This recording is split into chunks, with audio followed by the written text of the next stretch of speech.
Sound, Lavistro wakes in the underground. Cyber Dragon host seizes the helm. Dive into the madness of virtual realms. Welcome to DragonCast. Fire breathing wine, screaming loud. Lavistro's here to shake the crowd. Psychotic dragon ready to ignite. Hold on tight, we're taking flight.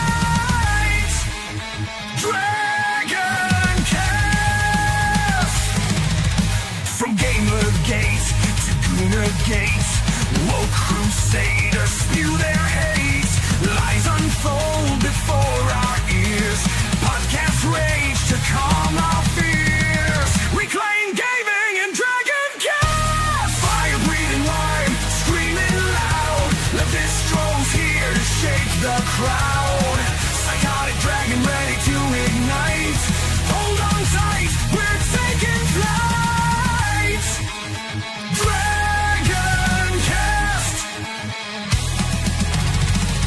Worlds clash in endless collision. Gaming news with a fierce precision. With a spark so wild it breaks the norm. In the tempest eye, a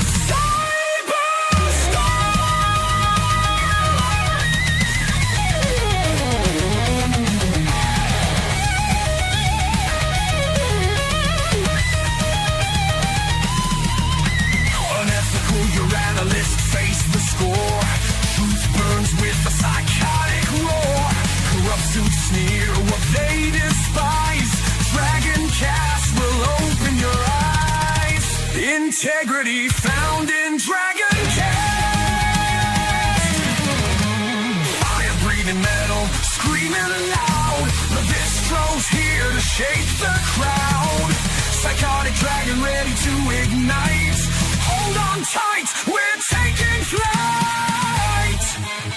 DragonCast.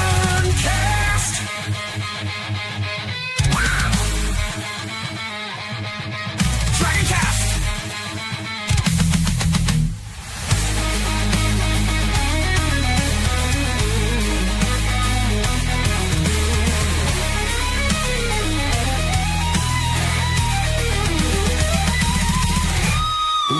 Of justice cut through the dark. Lavistro's roar ignites the spark. A dragon's heart fiercely defends the gaming world. Our passion ascends. This is DragonCast. DragonCast. And we're live, everybody. Hello, and welcome to the holiday edition of DragonCast. And it looks like I'm not the only one who doesn't have a Christmassy background. So thanks, Karrus, for supporting. But yes, we have a large edition of DragonCast, and well, we're going to be covering some current news and some holiday news, some holiday events that are out that you might want to play for Christmas. But also, we got some breaking news, which we will mention in Dragon Bytes, but we'll also cover a little more later on in the stream. But before we do that, before we introduce the guests, let's see who's all here. We got Philip Morgan, one of our mods. He's given our socials. This one's not important. I don't know why he shares this one. This guy is a fucking idiot. You never want to follow this guy. Then you got Karrus, the best any connoisseur this side of the internet. Then if you support the vets, you need to support this guy, VetGamerBoceifus. And we have Dash, our culture war correspondent that's on the ground of the culture war. Yeah. And then we have this loser. And we have Karrus Gaming, and we have Valkyria winner. Hail all, Food of Time, and Scal. Hail. And of course he is. I know. I attract all sorts. Yes, you do. You check all the weirdos. Fun fact, Dash. My stream was a wholesome stream where only the normal and mentally sane people avoided until you joined the stream. That being said, how you been doing this week, buddy? Oh, I've been doing good. I'm just getting ready for Christmas. I sent some Steam gifts, taking advantage of the sale. Unfortunately, I couldn't get like stuff for all my friends, but I hope like those I did send gifts to appreciate them. I noticed. And Bo, Karrus, just so y'all know, the reason why y'all haven't gotten a Christmas gift this year is because Dash didn't send me one. We get Christmas. We get paid things. We receive things. Yes, I totally either blackmail or bribe to keep y'all on my show. We all know this. It's no secret. I can fix that right away. Don't worry about it. I'm about to give y'all a belated gift because Christmas season. I'm literally real life. I'm the oldest of 7 siblings. So that's a lot of nephews and nieces. Yeah, that's a lot of people to get gifts for, man. Yeah, I told my dad, I was like, dear God, Dad, like that before we were fully grown up. But this is when I was a teenager, and I walked out of Walmart because my coworkers thought that my littlest sister was my daughter. I was like, dear God, Dad, have you ever heard of a condom? I told him the story. He just busted out laughing. But that being said, people who don't need a condom because their face will repel any woman around him. Karrus, how you doing, buddy? I'm doing well now. I am finally not working today. I was working every day this week, and I am happy to just sit down and talk about video games. Yeah. Maybe even play them. Yeah, and I guarantee you my boobs are bigger than Lara Croft's modern day. She has like a -A cup. I have a moderate C cup.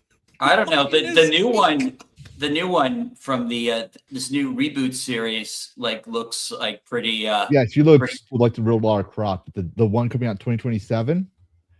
Oh, I don't know why they wouldn't. Why wouldn't they just share the body model? Licensing. Yeah, I noticed this they're when we putting were them out by the same company. Well, I noticed this Same when publisher. we were watching the awards. I thought I was losing my mind because I thought it was one trailer, and then at one point I realized, wait, these are 2 different Laura models. And then it's like, oh, they're 2 different games. But then it hit me. It's like, okay, must be licensing, like maybe 15 to 25% difference in model because of some stupid contract crap or something. That's the only thing. So it's another reimagining of the first game, which we already got with Anniversary, and then a sequel to that reimagining. See, this is why we can't have hope anymore either. I'm still gonna say, and this is probably gonna bite me in the ass, like with Ghost of Yote. I'm gonna say wait and see because she looks more feminine. She looks more Lara Croftish. But then you find out about 2027, she's supposed to be a queer with some even lamer friends, as the rumor's going. Oh, that's just some guy was saying on X. It was cultural appropriation was what that guy was doing. Mm-hmm. Yeah, but I don't. Go ahead, Gears. We have Unknown 9 that exists.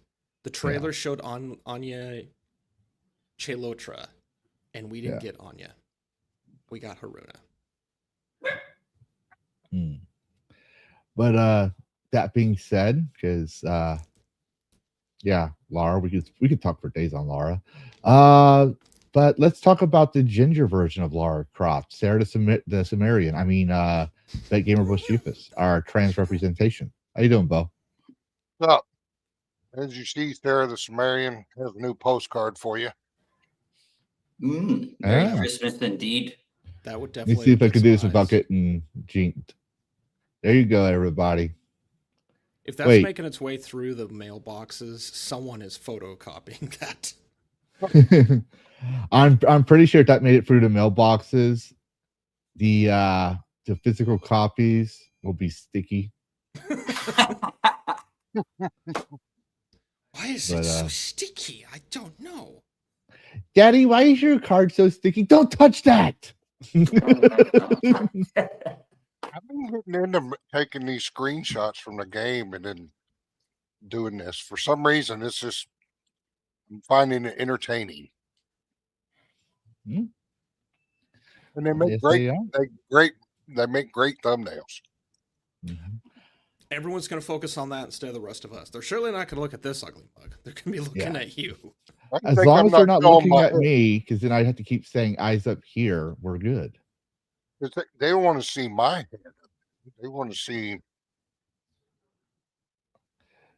something hot. Yeah.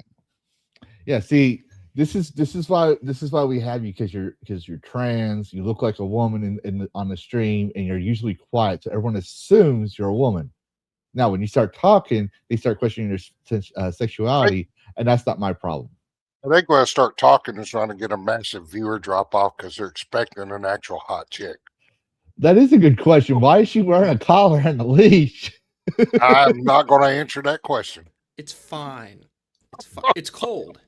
Her neck's cold. Yeah. Baby, it's cold outside. Yeah. But Yeah, because collars and leashes keep you warm, very warm. All right, so we got quite a few Dragon Bytes to go through. As you all know, I have a strong dislike to Ubisoft. I used to be an Ubisoft fan, but we're going to start that off because I'm still trying to keep news on the crew and the downfall of Ubisoft. So, first thing we got is from Pirate Nation. Ubisoft stocks went to under €6 today, or was it today? Either way. time to buy in. Well, no, Oh, it was a few wow. days ago. Yeah. Yeah, actually, like if you like predict that like the new management can get Ubisoft up and ready, like now is the time to buy. Don't Mhm. take my advice. I know nothing about stocks. Neither do I. No one here knows anything about stocks. I would just say don't buy, just let them fall and fall and fall. All Just- depends And on let how you- Tencent can turn them around. Oh Well, no, this would that be- was apparently if is they not can. happening. This would be an interesting time to experiment. Like when you see this kind of curve, this is like the perfect time to do like a single experiment with like one put and see if you can Mhm. actually make a little bit of money off that. This I is just- the time to play. I'm just dumbfounded by Arch's title for his stream, Milk Farm 2 Werewolf Breeding Clinic.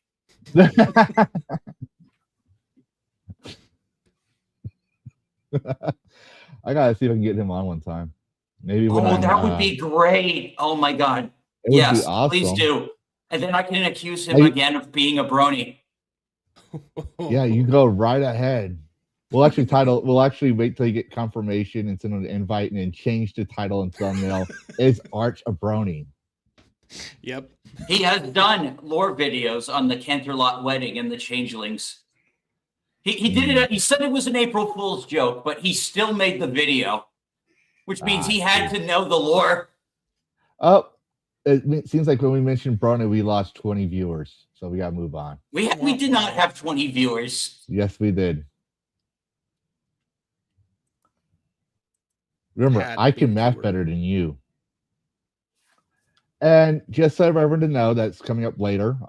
Special shout out to Scooby Puppo One for letting me know about this. This news came out in the past couple of hours, last like 24 hours to recently. The reason why we were running a little late was I was trying to fit this into the schedule, so this is going to be a very long stream, and we're going to cover some of the judges and talk about the article and see what the Indie Game Awards really is. And Karrus, you know more about the Indie Game Awards, I would assume.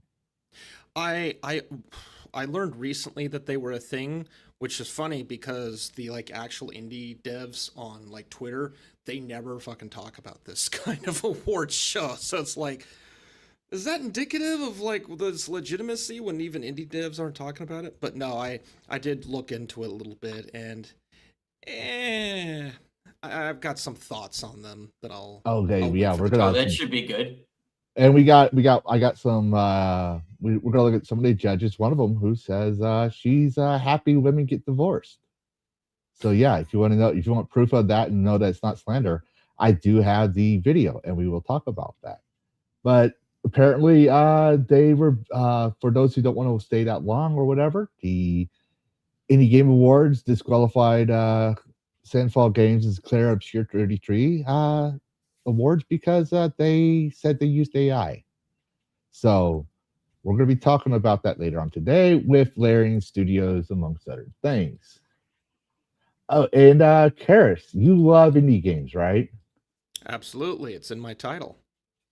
Do you ever love dinosaurs when you were a kid? Oh yeah, absolutely. Why, How where's this about going? how about dinosaurs with swords? You That was ever like pretend you're- prototyped that was a script prototype for one of the Jurassic Park sequels at one point, I'm pretty sure. Oh, well, yeah, that they were planning some out there stuff for some of those Jurassic World movies that never actually happened, like the human dino. I forgot about that. Mhm. But yeah, apparently Oh. this started off as a meme. And people liked it so much he decided to make it into a was. game. I covered earlier this year. Dragon It's supposed to be a Souls. Souls-like. Yeah. It's Dino supposed to be like Souls. a Souls-like RPG game where you play as a dinosaur. There's like T-Rexes. I'll have to find that video. It's from earlier this year, like winter 2025. So I have to find it. But This Did looks he just apparently do the there's Virgil? a The judgment cut. He did the judgment. Yeah, that's right. You but tossed apparently that. he's good. They have the demo coming available now, and it's coming out next year. Dinoblade. Hang Oh, that on. is an awesome title. I'm looking Yep. this up. I've got to put this in my inventory. Yeah, I will, like, if you look at my earlier files, I'll probably link it in the description for later, but I actually do cover it, and I was actually excited about it. Then we have another dino game. How would you like to survive in a world of dinosaurs? I mean, like literally Jurassic Park 2 or Jurassic Park, but not we Jurassic have a couple Park. of those. Okay, we have a couple of those out already. Yeah, I decided to find. I saw this from Pirate Nation as well. I was like, oh, this sounds cool. Yeah, It's Ferocious. a first-person dinosaur survival action game, and it's I just heard about it recently. Same here. But to be It's- fair, I haven't been able to. I'm trying to think if It looks I pretty might cool. be confusing it. There's a guy, I think he's British, Footer, Footer. I think he might have done something like either a demo or a beta of something like this. There's a handful of games that are doing this kind of thing, and some of them look really good. Some of them look like asset flips. Yep. That looks But good. those are our dinosaur games I wanted to cover real quick because that's kind of, we don't get a lot of dragons or dinosaur games, so I thought it would be kind of cool just to showcase those. I thought the concept of a survival RPG with dinosaurs would be cool. But for those of you perverts out there, I mean gooners out, I mean men of culture out there who can't seem to buy certain things because Visa MasterCard won't let you, I got some good news for y'all. Porn? Japanese content platform DL site gets its own credit card amidst the Visa MasterCard suspensions. Nice. Yes. If you can't use one That's what's processor. Yeah. Well, people don't realize is that Visa MasterCard, they don't make their own cards. They license their cards out. So your bank card isn't owned by Visa. It's just the bank bought the license to use their payment processing thing. Yep. So that's why you might not be qualified for one card, and yet you might be qualified for another based on how they determine the credit. Because you have your credit history, and those payment processors have their own standards for credit. So that's how that works. So if you want a credit card, I would suggest I'm not going to say go get one because I don't know much about them, but it's called Vivian, and probably should look into it yourself to see if that's something you'd want to get for your DL site purchases. Me personally, I don't remember the last time I bought a game off DL site. It's been a long time. Just because the last time I bought something, it wasn't a game. Because I was so fucking confused. I was like, oh, this looks cool. No, this is not what I thought it was. But I Interesting. figured, you know, I since Dash didn't get me a game and all that stuff, I had no Christmas gifts for myself. I figured I could pull the high road and give y'all all a Christmas gift, a palate cleanser. Thank God for the Katana Engine. Boobies. Oh wow. Sorry. Plot. Yeah, y'all know y'all know the Katana Engine, right? I actually don't remember it, but I Oh. have a number of engines in my brain. Is that the Dead or Alive engine? I think it's yes, pretty much. There you go. Okay. Yeah, it's the Dead or Alive engine. I Because I figured see that. I'd put a change of space because I wanted to tie it into this one. So I hope y'all enjoyed it because the Lords of the Fallen CEO decides he's going to talk about babes and preach to y'all about y'all sinfulness. So Okay, that. Eric Timinski earlier this year. Go ahead. No. I'll save my bit till He goes, okay, all right, cool. This year we've talked directly to you to shape the Lords of the Fallen too, but according to the gamer, you're the wrong type of gamer. The article ignores about almost everything we've shown into the last two trailers, epic bosses, lightning fast, challenging combat, blah, blah, blah, blah, blah, blah. All player driven from 6 million to 2 million sales, directly feedback, male and female body types, and an attractive immersive armor. Sexy. It's called Dark Fantasy. And that's the gamer title. Lords of the Fallen 2 is already cementing itself as the game for all the wrong people. That means Bo, Dash, Karrus, Philip Morgan, I'm a wrong Fair person. Winner, and Fallen Angel Zera are all the wrong people. Me, I'm just the wrong dragon, but they didn't acknowledge me. You know, inclusivity and all, yet I'm not acknowledged. Be But damned. he says that is a response to the gamer, and it seems like other people are starting suit. I don't know if y'all heard about these people. Have you heard of ONW Games? Never heard of them. Maybe. If I've read an article from them, I probably have. So I'm just going to show y'all this. ONW says, should we put sexy babes in our games? All right. And We need a I'm gonna link show to you that so page we in a answer moment. it. I'll give y'all an I'll I'll give y'all a answer link before I shut the tab down. Should we? Are you asking us, the panel? Yeah, I'm asking them, should we have sexy babes in their games, in any game? And here's what they're building. Sure. So y'all can know. I know this game. Yeah, but if they're making it first person, what's the point? Yes, I'm pretty sure you do. This is like this game. So you is have like a first painting. person view of the boobs. Yeah. This is using that engine you were Mostly showing? like pixel art. No, it was just to tie it into the topic about babes and games. Mhm. Now the trailer for this reminded me essentially of the intro screen for Adventure Time. As it starts off with this grand painting and then it just goes through. It's basically the Adventure Time trailer or intro, which is like it's got a lot of good detail. It looks like the whole landscape is 3D, but in pixel art. Yeah. Mm-hmm. Yeah, that's incredibly linear. I mean, when we think about it, we're excited to see Tomb Raider back, and we thought she was going to be original design of Tomb Raider. Swords and Slippers was capitalizing on the demand for babes. I lost the tweet, but there was also a tweet where someone was asking whatever happened to Booth Babes and showed Booth Babes from 2003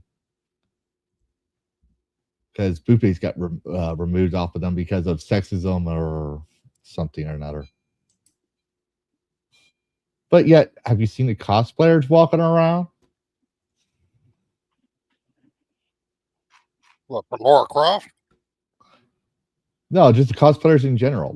So I think I broke Karrus here because he's trying to come process this. Yeah, I'm trying But- to like, is that a trick question? Like, good cosplayers or bad cosplayers?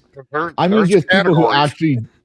Okay, so for example, but just for an example, Jessica Nigiri. She's got a great body, great rack, and yet she dresses very risque, but does really good cosplays of certain characters back when in the beginning. Now she does more artistic tastes, shall we say, artistic revisions of certain characters that are still within her style. So, but there are some cosplayers who should not be cosplaying at all, and then you got some people who they know that they're really good at it. Like there'll be someone that will probably cosplay to the T Sarah the Sumerian, and we'll be surprised to find out it's not Bo. Let's just put it that way. Okay, so I see Jessica, dressed up, I think famously as Lollipop Chainsaw. Mm-hmm. So Yeah. okay, that's where they're from. I had I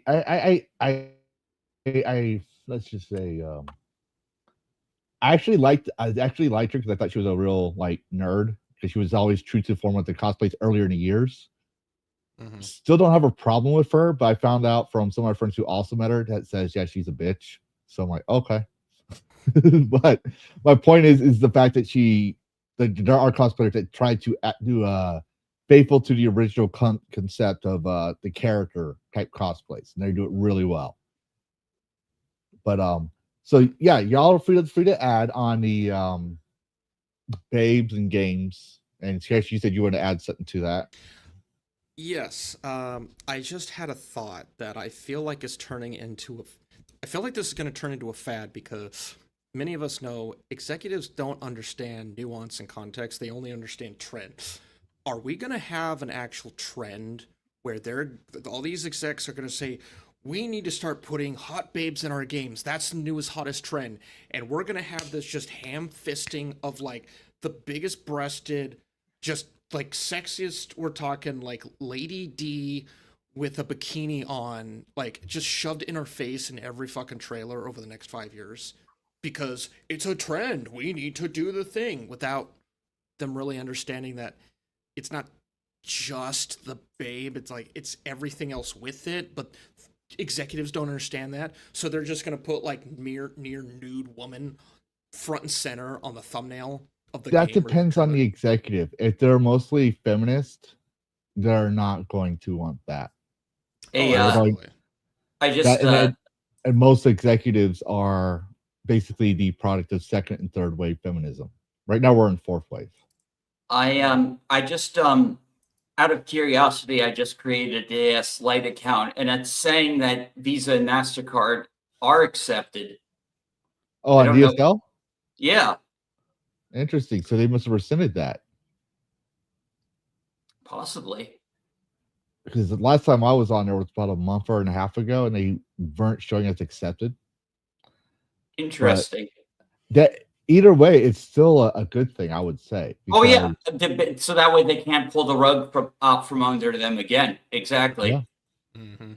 And the fact that they're having it, and if Visa Mastercard says, "Oh no, you can't have that payment processor and use ours," then they'll probably say, "Well, we know what you did the last time, so bye, Felicia." We would rather have a faithful transaction with our customers with this other site than risk losing everything. We would rather have a few customers than none. Exactly. We're dragging you. No. Anyone have any conversations on this before we move on? I put the link, Bo, for you in the private chat since you wanted to goon off of it. Not if it's Hang on a first second. person. Let me go goon. I'll be back Why- in an hour. That's why I'm getting tired of first person games. Because if I'm I getting go through tired of this first effort to create a character, Mm-hmm. Well, that being not said, just in a mirror.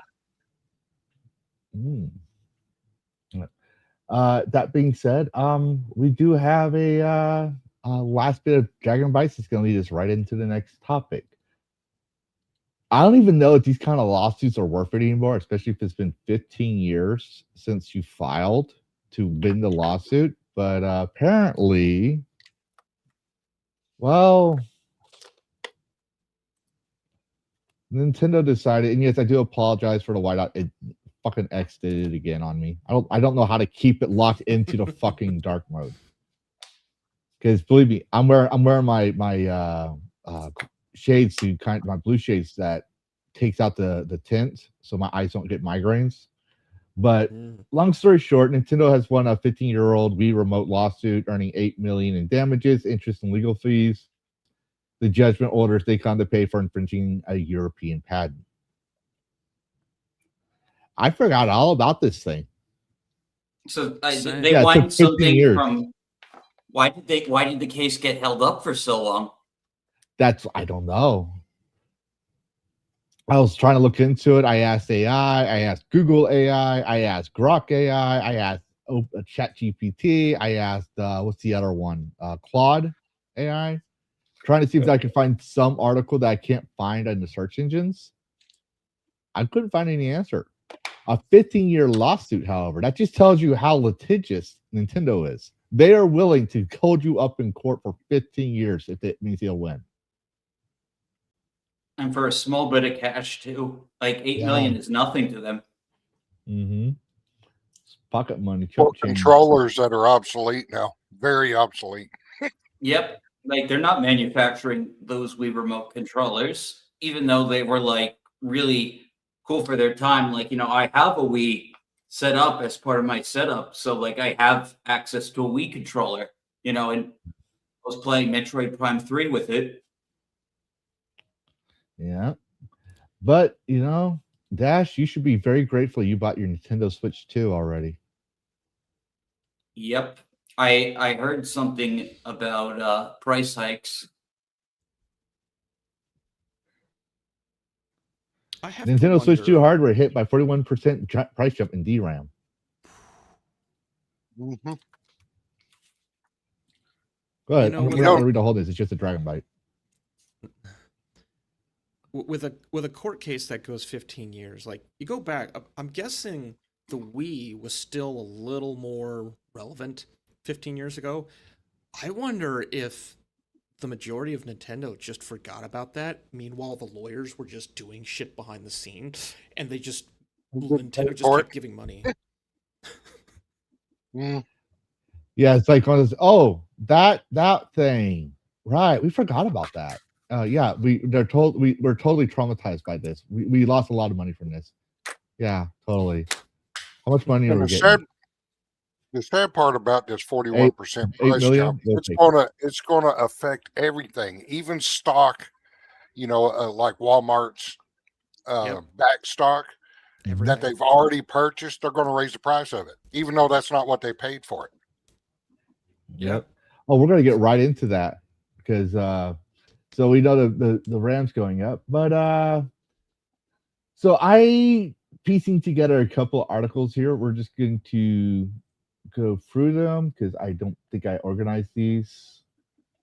Where is it at? I wanted to start with a certain one. Yeah, because I want to know the details. So this is all because of like the AI like gold rushing, like, you know, and buying up all the computer parts, right? No. So this is Noob Feed, right? And they're saying Nintendo Switch 2 bundle price, how retailers drive additional sales during the holidays. So if Nintendo Switch 2, my point is that we're going to find out is Nintendo Switch 2 is doing so well, they wouldn't be trying to do bundle pricings. Like, you know, Walmart's doing it because Bo mentioned, I say, well, we'll just go from Walmart to this. That way it's pretty cool or smoother. I mean, because I'm trying not to jar people.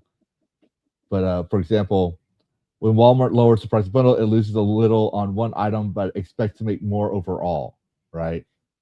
So they're trying to they're trying to sell these things. So the only reason they're able to do that during the holidays, and it's never happened in a very long time, is doing bundles like this. Right? You usually do that for an old item, not the new hotness. All right. And where's it at? Well, it can only benefit Nintendo anyway, like, you know, to get more people on the Switch 2 ecosystem. Mm-hmm. Well, here's the thing. This is December. This is from December 9th, right? Mhm. GameSpot points out in December 20th, we've never seen anything like Switch's 2 sales before, and they're saying it's pacing ahead of the PS4. They're That's- trying. I doubt that. My argument is anything will pass over the older consoles. No child wants the old hotness if all their friends are getting the PS5, if all their friends are getting the Xbox 25,000 or whatever, right? They're going to want the next gen, right? So most parents are going to try their best to give them the next gen console. They're not going to want the Switch 1 if the Switch 2's out. That's usually how it went. And with Nintendo's, all Nintendo used to have to do is say, oh, we got the SNES. Oh, we got the Nintendo 64. Oh, we got the GameCube. Oh, we got the Wii. As soon as they mentioned they had this thing coming out, every kid who's read a gamer magazine or whoever heard about it from their friends are going to beat their parents' knees down and shatter them until their parents gets them a freaking console. I should know this. I'm a parent. I've had to look out for a baseball bat more times than one. Okay, not one. But you get the idea. So that's what they were arguing back in November. Okay.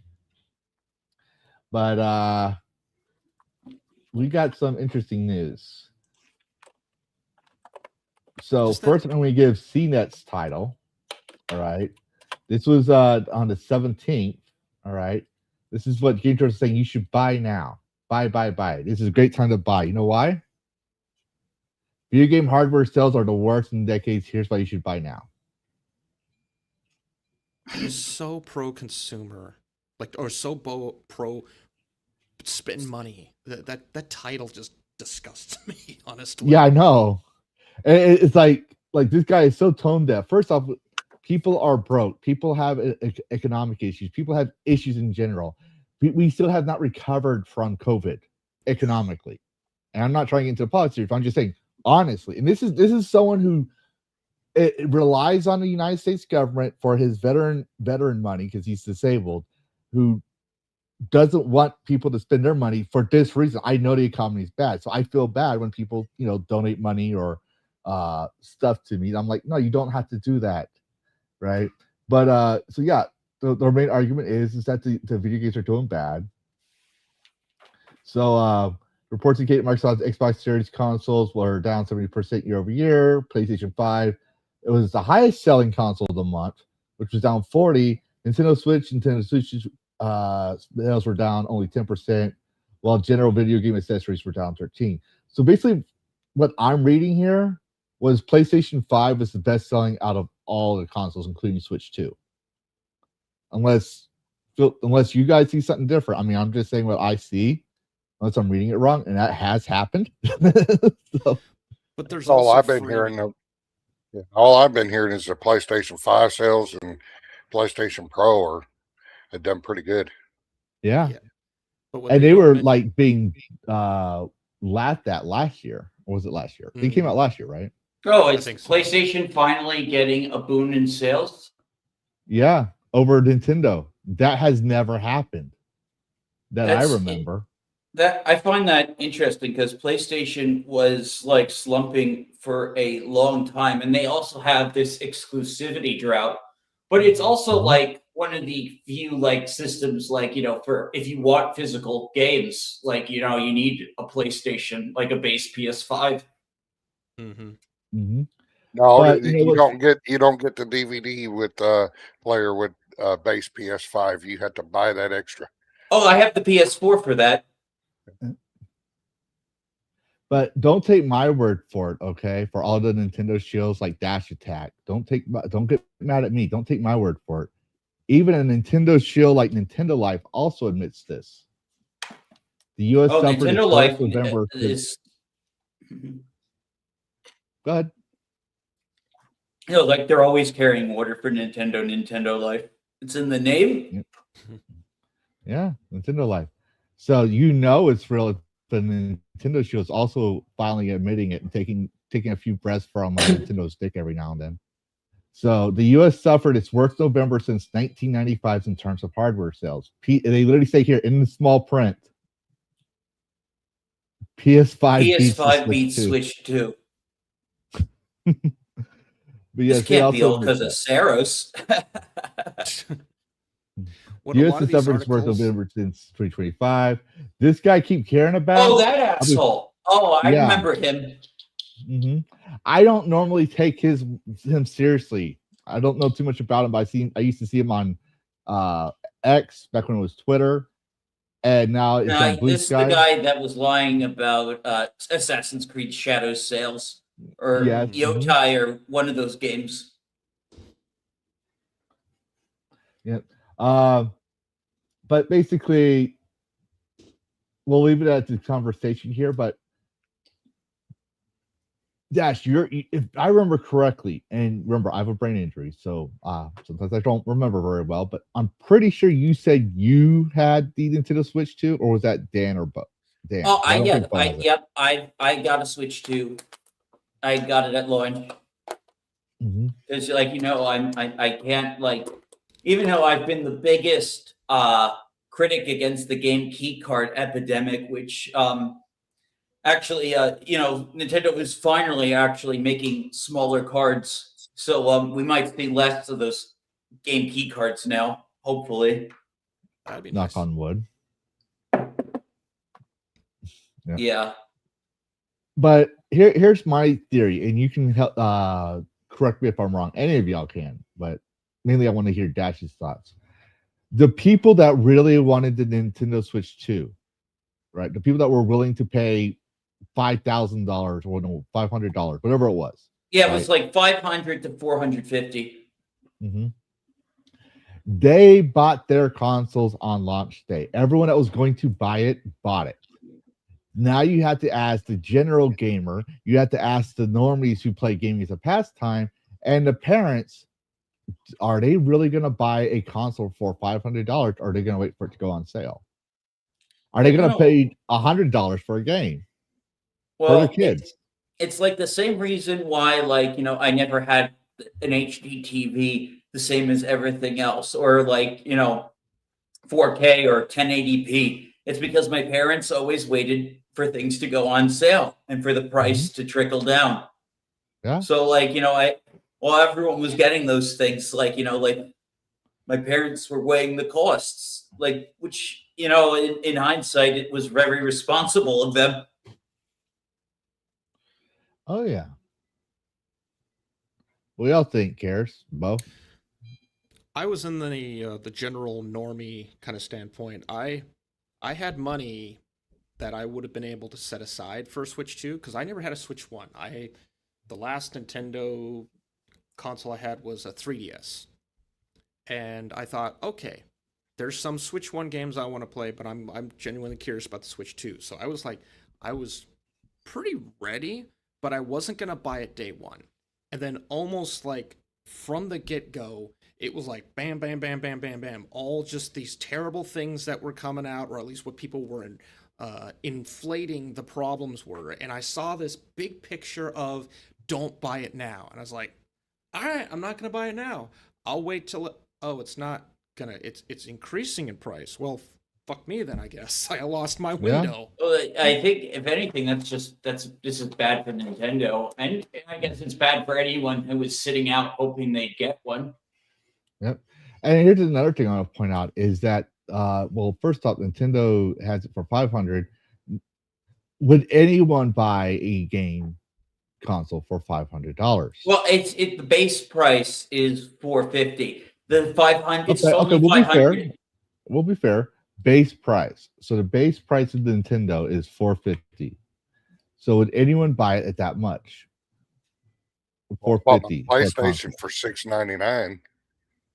My PlayStation. Yeah, 5. well, I mean, in theory, it's the cheapest console since those consoles already increased their price. Yeah. Xbox. So technically, it is like the cheapest console, but it's still like very expensive by console standards. Mm-hmm. Yeah, because when we I had no compare intention of ever buying one, so yeah. Well, is there any games you would have liked for it? not really. I'm not a big Zelda fan or anything like that, and all those third-party games that are coming out on it, I would I already pay have for on a- PC. you guys want to know how much I would have paid for a Nintendo console? 1,000. No, I wouldn't even pay 1,000. How about Neil. $139.99? I know where you're going with that. It's like a retro arc something. Yep. Boom. My last Nintendo I had was one before that one. The original one Oh, the that NES? came out. Yeah. My first console was the Nintendo GameCube. And then my last console was the NES and SNES, which I got at a garage sale, which had the golden disc Legend of Zelda 2, where it actually says Legend of Link, the Legend of Zelda, all three of the Mario games, like Techno Bowl, all the classic games, including Super Mario Yoshi. I'm trying to get fun. I'm trying to make a plan to one day go up and visit my parents because they didn't bring it down. Get that box, hope to God it still works, and maybe find out, get the motivation to stream NES, SNES, and GameCube games. Nice. I will literally stream Star Fox Adventures after Star Fox SNES. I'd watch that. Oh man. And Super Return to the Jedi. Star Fox Adventures. Star Fox I'll play Adventure. as Leia. Yeah. That is an underrated game. That is a underrated game. Mm-hmm. Yeah, it was overhated because it wasn't a traditional Star Fox game. Yep. But to be fair to everyone, unless anyone has anything else they want to point out on Nintendo, I'm going to see that as a no. Yeah. It's a bad situation for Nintendo right now. Like, you're pointing this out, the 139. I got my 64 for $99. Mm-hmm. Off the shelf at Toys R Us. I still have that Nintendo. They once sold the GameCube for $9.99. Like, I used the old commercial in one of my older videos. Like, they had this guy, like, the commercial was like, this guy was like singing about how he's going to go on a date, and he's like putting all these $9.99 stickers on all the boxes, and he turns around, he has all these stickers on him. He goes, "What?" Yeah, I remember that commercial. That was the first time Nintendo was like, fine, we'll use this. And they used those freaking micro discs. That was the first time they ever used a disc. And that didn't last long. They went back to a cartridge, a chip, but still a cartridge. Like, Nintendo's just like, I'm sticking with the cartridge. You know, the discs, the mini DVD was fine. It still loaded really fast. I don't know why people complained about it. Oh, I'm not complaining. I just thought it was funny because that's the only reason why they went with the cartridge. Yeah, they could have gone with like the zip disc, where it was disc. Well, I mean, like, you know, now the cartridges are just micro SD cards. Yeah, that's what I'm saying. Like, that was the first thing I noticed when I when I was on that line in 2017 in the freezing cold to get the Switch 1 outside of Best Buy. I open up Breath of the Wild, and it's on an SD card. I'm like, I guess this is the future. Yeah. Honestly, I don't even have a problem with it. I didn't have a problem with it then, and now it's just kind of like, you know, cool. Like, it's back to cartridge. It's just really small. I better hang on to it. Yeah, it's a micro cartridge. Yeah. But just remember to blow on it very carefully. Yes. Oh man, I remember doing that. Who hasn't? But anyways, I want to cover correlation here, and I want to zip through it because I do want to try to make it a clip if I have time this week. Which, let's be honest, I haven't had time for anything this whole past 2 months. But there was a another failure. So let me get through this real quick, and we'll have the conversation on it. So Xbox Series X has no Black Friday sale, so they lost to a console we've never heard of. And to let y'all know what that heard of, for parents out there who's like, oh my God, I need to find something for my kid to buy, and they don't know what to buy, but they want to be physically active, like in the Wii and the Kinect. Consider this Next Playground, a play that moves you. this literally beat the Xbox in sales. It's actually a lot cheaper. If you go to Amazon right now, you'll get it for about $249.99, according to Amazon. So yeah, So it's a kid's this was console. literally Isn't it out about there. the price of a PlayStation 3 when it came out? Mm-hmm. I think so. I don't remember. Well, it kind of reminds me of But- Pico. Yeah. So I just you don't wanted to know what point that Pico out. is? Because Yeah. No, Oh, it's got Fruit Ninja. Fruit Ninja. yeah, it's got Fruit Ninja. We're gonna go through it in real quick, but they teamed up with Hasbro, Mattel, Paramount, BBC Studios, Universal, Spin Master.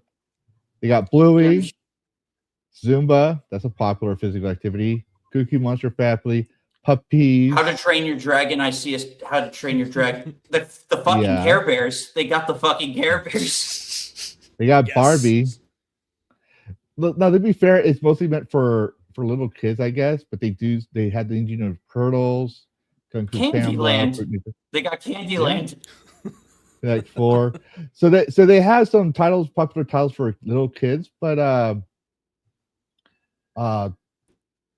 you can get a play pass for $49 to $89. So there's no Okay. Oh no, physical they're putting copy. passes. Okay, that's greedy. That's the only thing. Like if you wanted something that's a little cheaper, that's your best bet. You'll be paying about $350 half the total. price. Yeah. So especially if seems little reasonable. kids. So, That is a much better deal. mhm. Like, if I But could mod this to put games that I wanted on, I'd fucking get this thing. Yeah, that's what I would do. Yeah. So when's Angry Birds? What? It's got to play Angry Birds. It does. Yeah, it does play Angry Phas. Birds. The last year they said they were going to put that in there. Did they? Oh, So, well, there you go. no, my only concern is that they don't keep their Twitter active for 2025. But apparently they've been around since 2021. I've never heard about them until recently. They When I was look like looking a at the very, Nintendo very sales. small company, possibly. But they operate outperform Xbox. Probably not too small anymore. Well, that just shows you even normies know Xbox is out the window because everything's an Xbox. Even your next is an Xbox. Yeah. Your next playground is now the next Xbox. So would I pay $1,000 for an Xbox, or would I pay $250 for an Xbox? And I wouldn't say I hacked it, but Microsoft did say the next is an Xbox. I'm just saying. I don't know how that worked, but apparently it is. So yeah, I just wanted to point that out real quick on the next to give them a little, attention, because it just came out of nowhere. But so I'm just going with the titles on that. I think what they should do, they should keep this line going, and they should expand to make basically a competitor to the Steam machine.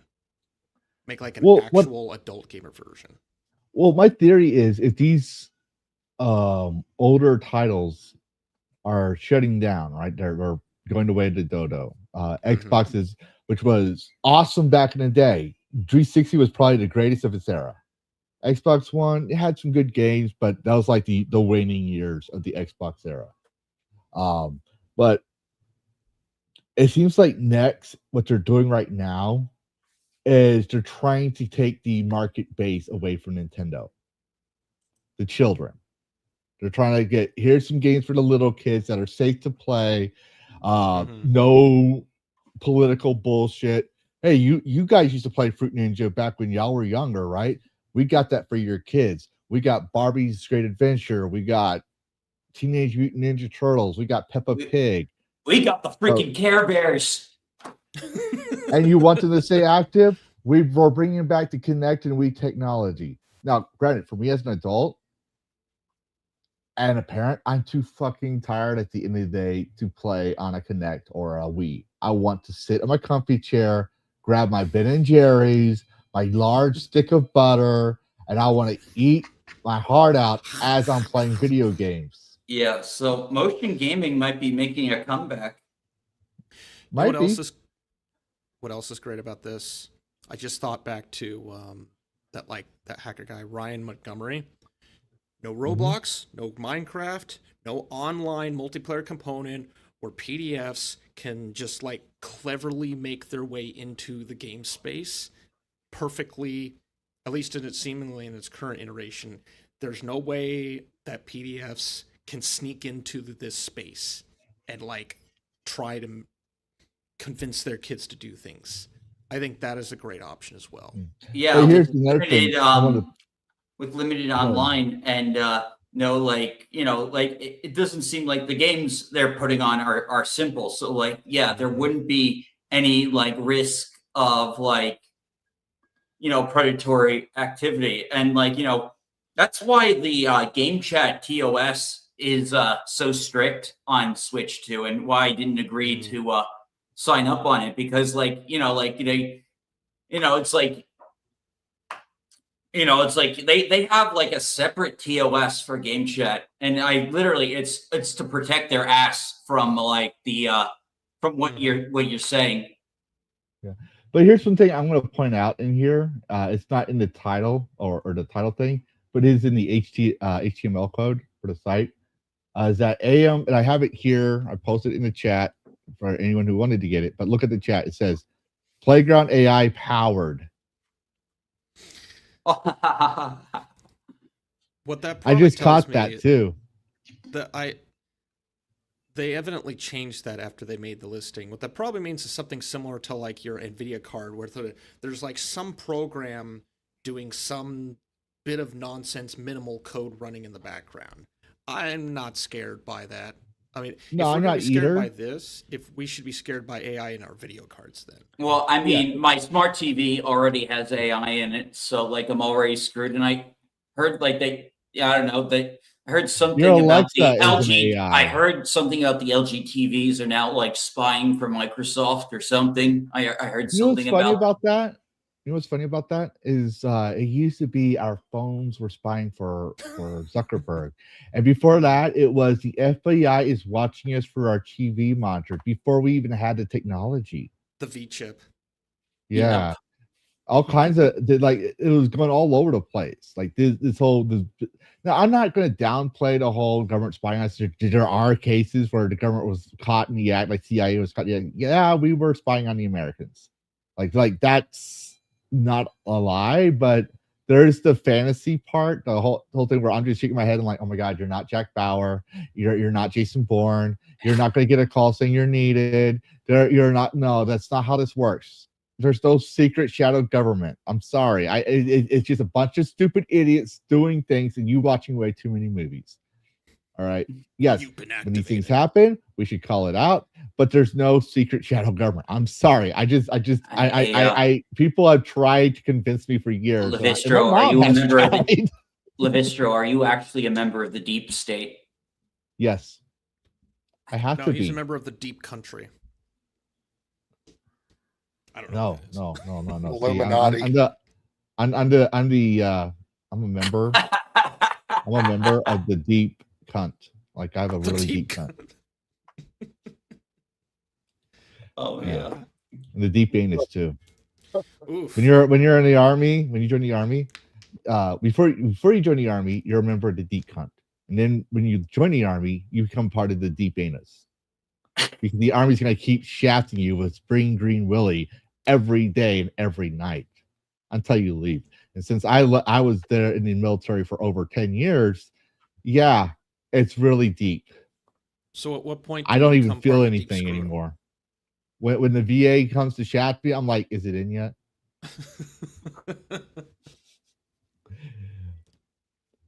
But that being said, I just thought that was kind of interesting.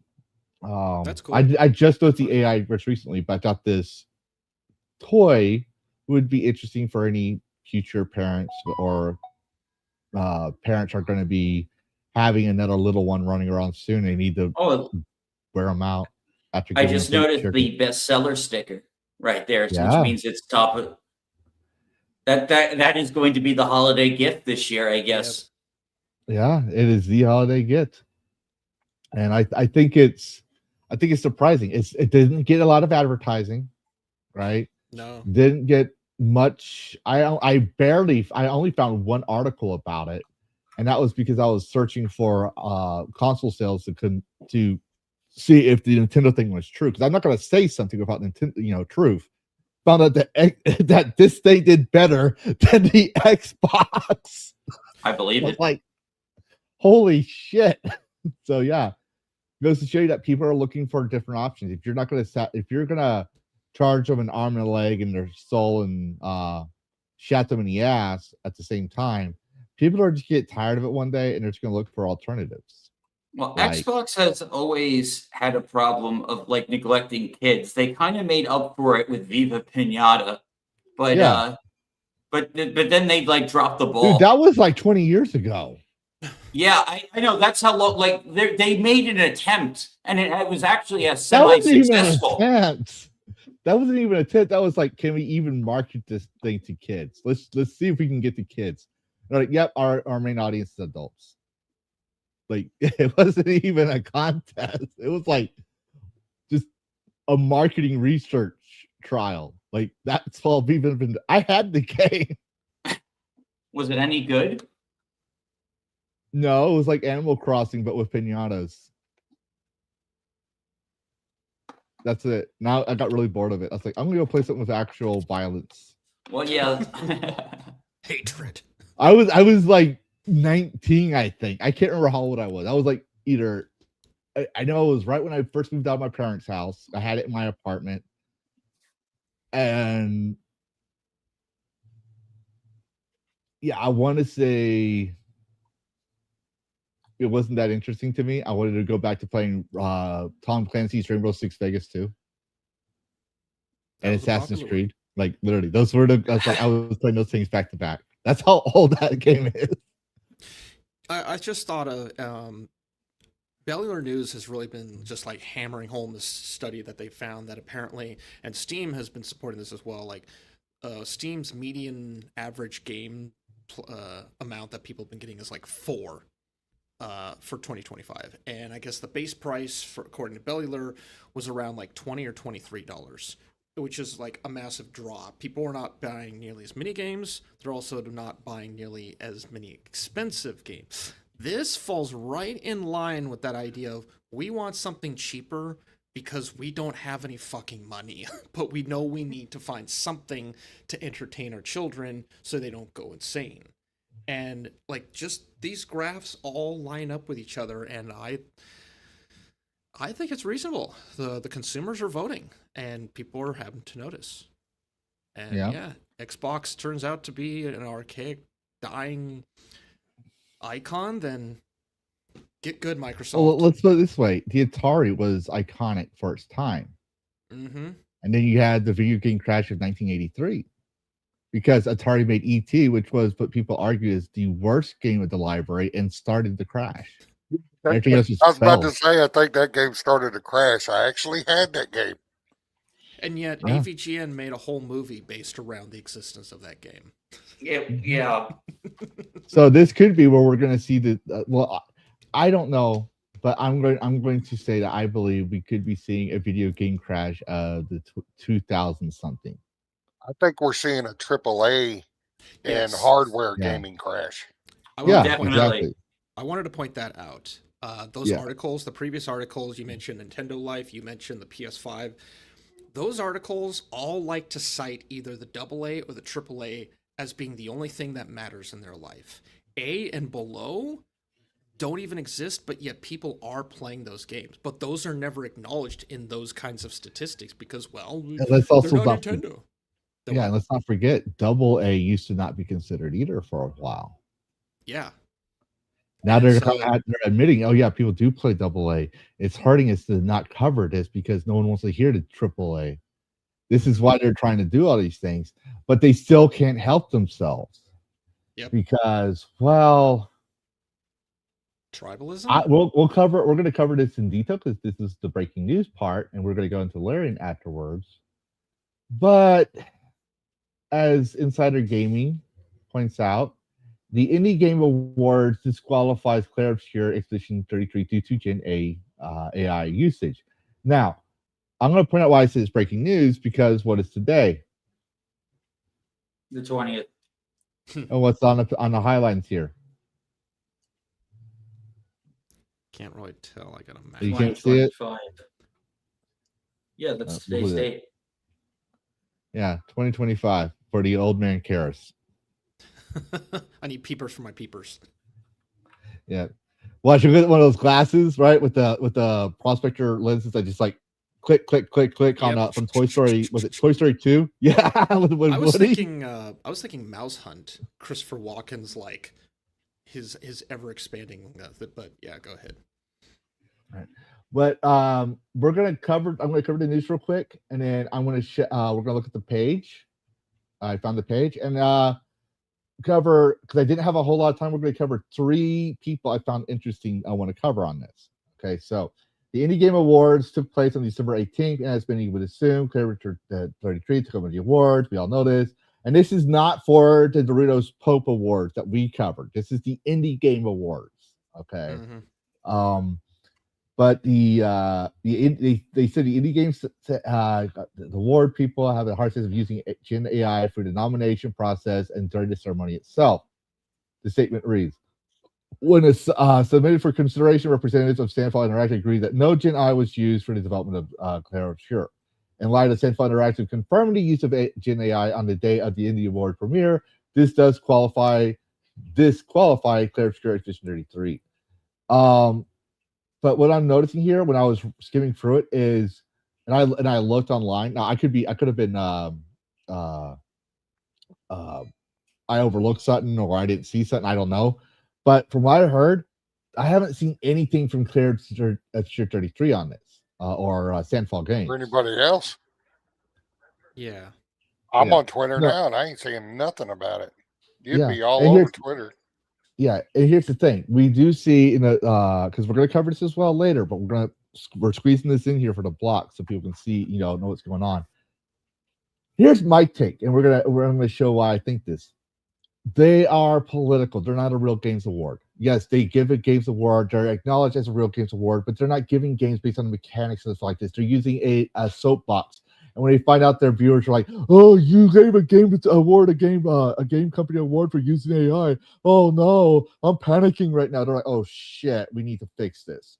So they say they removed it out. We don't know. This is where it comes to hearsay, because they're not going to release they're not going to show us the forms that say Clair Obscur says they didn't use AI. So it's convenient for them to say that, right? And Clair Obscur can say, we never done that. So unless the receipts are proven, the thing is, we don't know, right?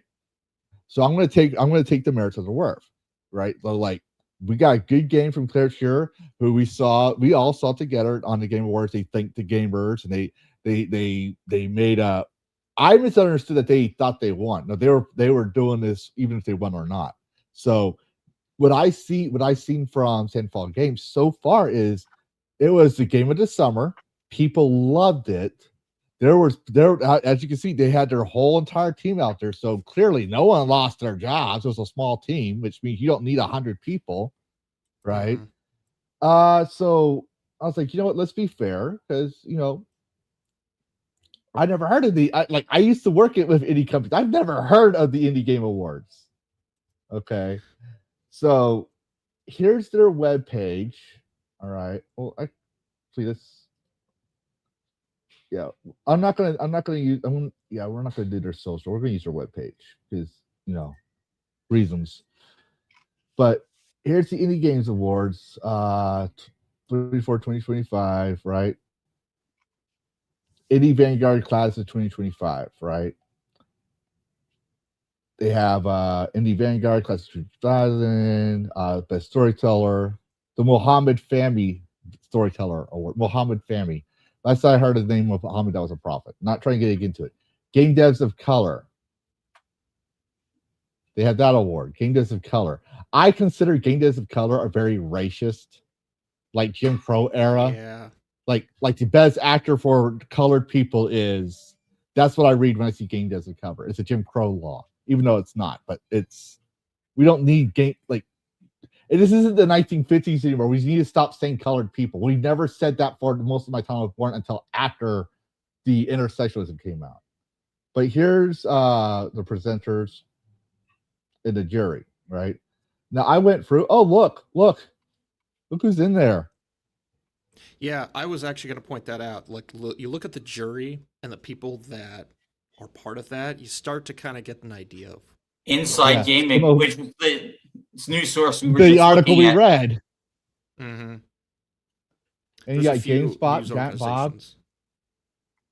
Giant Bomb, IDBA, like, weren't they bought out by a company? Yeah, I think Steven's still around. I have not heard about them in years. Black Voices in Gaming. A lot of podcasters that are on their side. Point is progress. Like they got a progressive group in there. Mm-hmm. So yeah, you're right. We're gonna look at a couple. I thought this was kind of curious. Laura Kate Dale, Slashy 101, and Women Led Games. So this is telling you their jury's mentality. Okay, I didn't say anything. This is what they believe in. This is what they consider. And I want you to think: is this the kind of person you want to be a jury for awarding games? All right. So we got, this is the Laura Kate one, Kate Dale, right? A candid insight into growing up as a gay trans woman with autism undiagnosed until adulthood. Identity politics. My life as a gay autistic trans woman. Boy, they're ticking off all the boxes, aren't they? Yeah, and let me put it this way, Bo, because you weren't, I don't know if you were here when I found out, but the VA found something peculiar about my mentality along with the TBI and PTSD. And so they had me take a few tests. I'm an INTJ for the Myers-Briggs thing, whatever. So I'm officially diagnosed or whatever. I don't know how to, they explained it to me. I don't understand it, but that personality test, you have the internet one, which everyone thinks they are. And then you have the actual psychological test.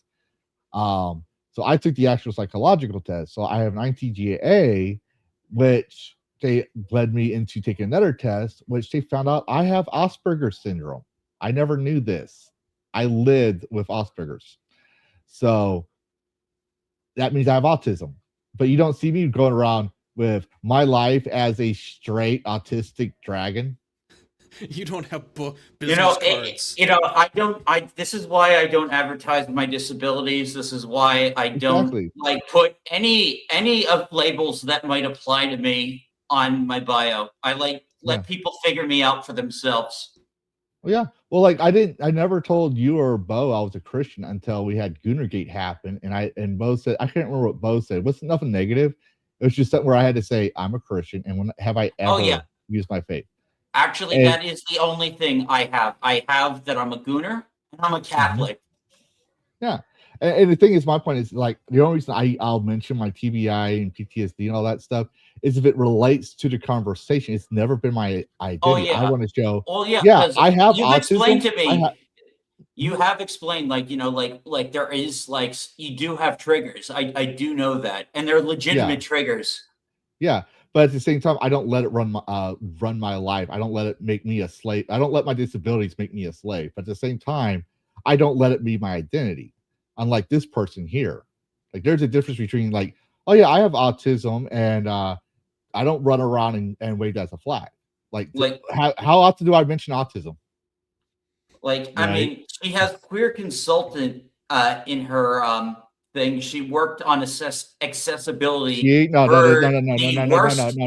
Dash, you got it wrong. You're getting his pronouns right. It's a he.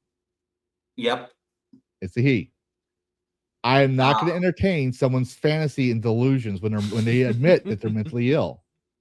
They admitted they have mental illness. They admit to that. So if they're not mentally all there, then I'm going to go what is scientific and real, which is scientifically, if you were born with XY genes, that makes you male, which means you're a he. I don't make the rules. I wasn't even being conscious. I just said she out of I know. I'm just catching you there. I have a question for this. I don't expect to answer. Are they a consultant on queers, or are they a consultant who happens to be queer? They Which is it? they claim to be an adult or freaking game people, right? But the thing is gender dysphoria. What I don't see anything about games. Here's the announcement where she's video game accessibility recap, where he's a part of it, right? God damn it, you got me doing it, Dash. I just noticed it. But the whole part isn't games. The whole part of his identity is I have gender euphoria and I'm a trans non-binary intersex writer. So I'm gonna write about that. Check all those boxes. This Just is like check them all. Gender 1, games 5th. Yeah. Now here's another one. And I did notice this afterwards, but to be fair, I was in a rush looking up these things because I only had like an hour of research. And well, if you know me covering moral panics, I mean, Karrus, you saw a copy of my thing that I'm still writing and trying to pin it back down because it's 2-3 hours long. It takes me a while to do research because I want to be right about things. But here's something I want y'all to see. This is the other judge. This is Slasher or Slashy 101. Remember? That I was talking about before? Yeah. Oh, yeah. Okay. Well, this is her Twitter page. And before anyone knows, I didn't go look it up. I just went to see, I Googled their name, /U101, to see who they were. So I could see if they were well-reasoned and balanced and know what they're talking about. If they were showing that they were a fair and honorable judge, I was like, you know what? I'm going to leave them in there. I picked a few names that I thought would probably give us an idea of what's going on. Not even cherry pick. It's like, who looks suspect? And for those who want to know, it's not letting me. I'd get married today if there were any decent men out there. Oh no, he's straight, Faye? Oof. My choice here was bad. I'm so happy for you. Yes, girl. Throw him away. Can we hear that again? What? Is that a Cockney accent? She out of Britain? I don't know. But I want you to hear what she said.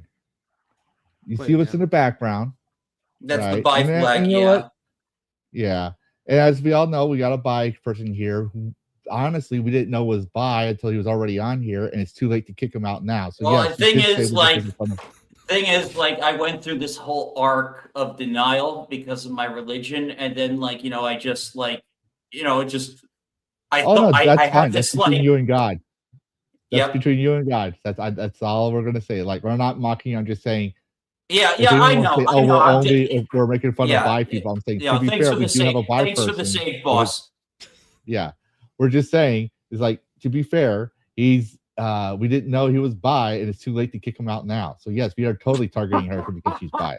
It's nothing to do with the fact that we respect her or anything else. I don't respect nobody. Oh, I don't respect her. But anyways, I want you to hear what she says. I'd get married today if there were any decent men out there. Oh no, he's straight, Faye? Oof. My choice here was bad. I'm so stupid fucking Twitch. I can't. I have to click the button. I'd get married today if there were any decent men out there. Oh no, he's straight, Faye? You hear that? Are you straight? You hear that? Yeah, straight shaming right there. Yeah. Already don't like her. See, because she says, I get married today if there was any decent men out there. Oh no, are you straight? So she's not really bi. So she dated a man. No, she's not straight. This Faye Boom, one of our members of her chat. But look, she, her, she, they. Right? They put their pronouns in there. Oof. My choice here was bad. I'm so happy for you. Yes, girl. Throw him away. Fuck that guy. I never met him, but fuck that guy. Oh, I'm so glad women get divorced. Okay. I'm glad women get divorced. Her accent is bleeding through so much, I couldn't understand half of what she was saying. Her scream is so damn loud. That's There's too much shitting on that stream. Like, that stream setup is what? Is a nightmare. Yeah, it is. But I'm not even judging her looks. I'm just judging her based on what she's saying. Oh no, are Yeah, you straight? That's right, girl. Disown him. I haven't even met him. I don't like him. I'm so glad women are getting divorced. Like the title of this clip, there it is. This is hers. Slashy 101. I'll zoom it in for y'all. Yeah, I don't need to. Now you're trying to Yeah, read I into see this. her. Like, do we have to like? Wait, she No, I looks just want y'all to white read in it. that So picture. I'm so happy women are getting divorced. That's what she Okay, said. hang on. Go back to the photo. Actually, yeah. Did she like bleed, like contrast her face in the profile photo to make herself look more white? No, I don't. I think it's the lighting. Oh, probably. Because you have like I don't use lighting too much. Because it'll give you a freaking headache. That's another reason why I use VTubing. But most people that are professional streamers, they'll have like 3 different lights because you do need like 3-point lighting. All right. Yeah. So like right now you have the lighting in the back behind you, right? That's lighting up your room. That's giving us a general look. But if you didn't have the monitor on, right, so close to your face would be a lot darker. So the monitor is lighting up your face right now. Actually, I have other 3 of the lights. I have this thing which will do tones, and then I have a desk light which I have pointed away. Oh wow, VTubing cuts out a lot of those problems for me. Yeah, believe me, I have thought of it. But my point is not that she's bi or the other guy was trans, right? None of that's my point. My point is they have ideology. Absolutely. They're not judging a game based on is it good. That's why they had awards as we've seen, like Colored People Award, Women in Games Award, all this other stuff. The colored people is so fucking cringe. I don't know why people has laughed them off and called them off as racist. I want to go a step further. People. Oh, hold on, let me finish this spiel. Let me just finish this spiel because I'm Native American. I'm not full-blown Native American. Let's just, in case someone's clipping it up, but I just want to say this because this is something that has fucking irritated me forever. I only heard the term colored people in movies about the 1960s and back. Bingo. I never heard it growing up. I never heard it in the army. I never heard it anywhere. I never even heard whites only, blacks only, none of that stuff growing up until after I got out of the military, which was literally 2015 during the time of Gamergate. So when someone says Colored People Award, I literally think it's fucking racist. Okay, can I say what I was going to say? Go ahead. I just want to get that I want to there. go a step further that that these people got on the jury because they market themselves with their respected labels, their disabilities, their sexualities. Like they got on it because they're politics first and identity politics. It's all about the agenda. Mm-hmm. Well, like here, the Game Awards, Summer Game Fest, Latin Game Awards, like all this. This is women-led games, right? You can keep going on that one, but I just wanted to get rid of that ugly fucking face. We lost some viewers from that. What is we'll come back to it, but I just want to give people a recap. Yeah, was that the same organization that got the award for? Remember the award that those little girls got? No, I believe so. Oh, okay. Yeah, I think this is the same organization. I believe so. I'm not 100% sure.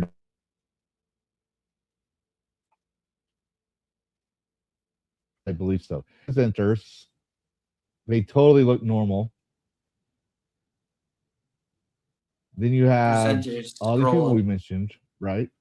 So we have look, one of their partners, Latin Showcase, partners with that stuff. Then you got Lara Kate Den that we mentioned. This one here, I didn't see too much ideology on his YouTube channel, but the only reason I didn't include it was because I was like, we got so much content. Otherwise, I would have done it as a balancing act. So I want to just bring it out there. Queer T gamers, look at that. There's Slashy. Wholesome games, cozy games. Yeah. The most racist of all games, according to the Sweet Baby Inc. Cozy Hey, games. I didn't say it. Sweet Baby Inc. said it. That's They're true. They the said experts. cozy games are racist. Yeah, Yeah. because they did a whole article on what was it, the Tales from the Shire, which apparently they worked on, and said it Yeah. was like there's too much white. Yeah. They said one of our games is a better alternative because it's not racist. I'm like, but you literally just went and did a racist thing in that whole present slide. Like in that one slide, they start off with all these keys are racist, but we're racist. Like literally, I was like, you do realize your whole narrative? Did someone proofread? Because your whole the whole thing, you went from saying everyone else is racist, but you just said you're racist now too. Yeah. How convenient. Yeah, because they worked on a cozy game. Yeah. All because there's a lot more to it. It's been a while since I heard it, but I remember the whole argument was let's just put that way. Hey, St. Hugo, how's it going? Yeah, hello, St. Hugo. But so yeah, that's literally the people that are rescinding and moral grandstanding that you shouldn't use AI. But you know what? I wonder if they are also fascist. And I wonder if there's any. I want to know. What I really want to know is Like how full-blown evil communist. is because if they use AI, they have the same mentality as all the other people that use AI, like Larian, which we'll probably go into later.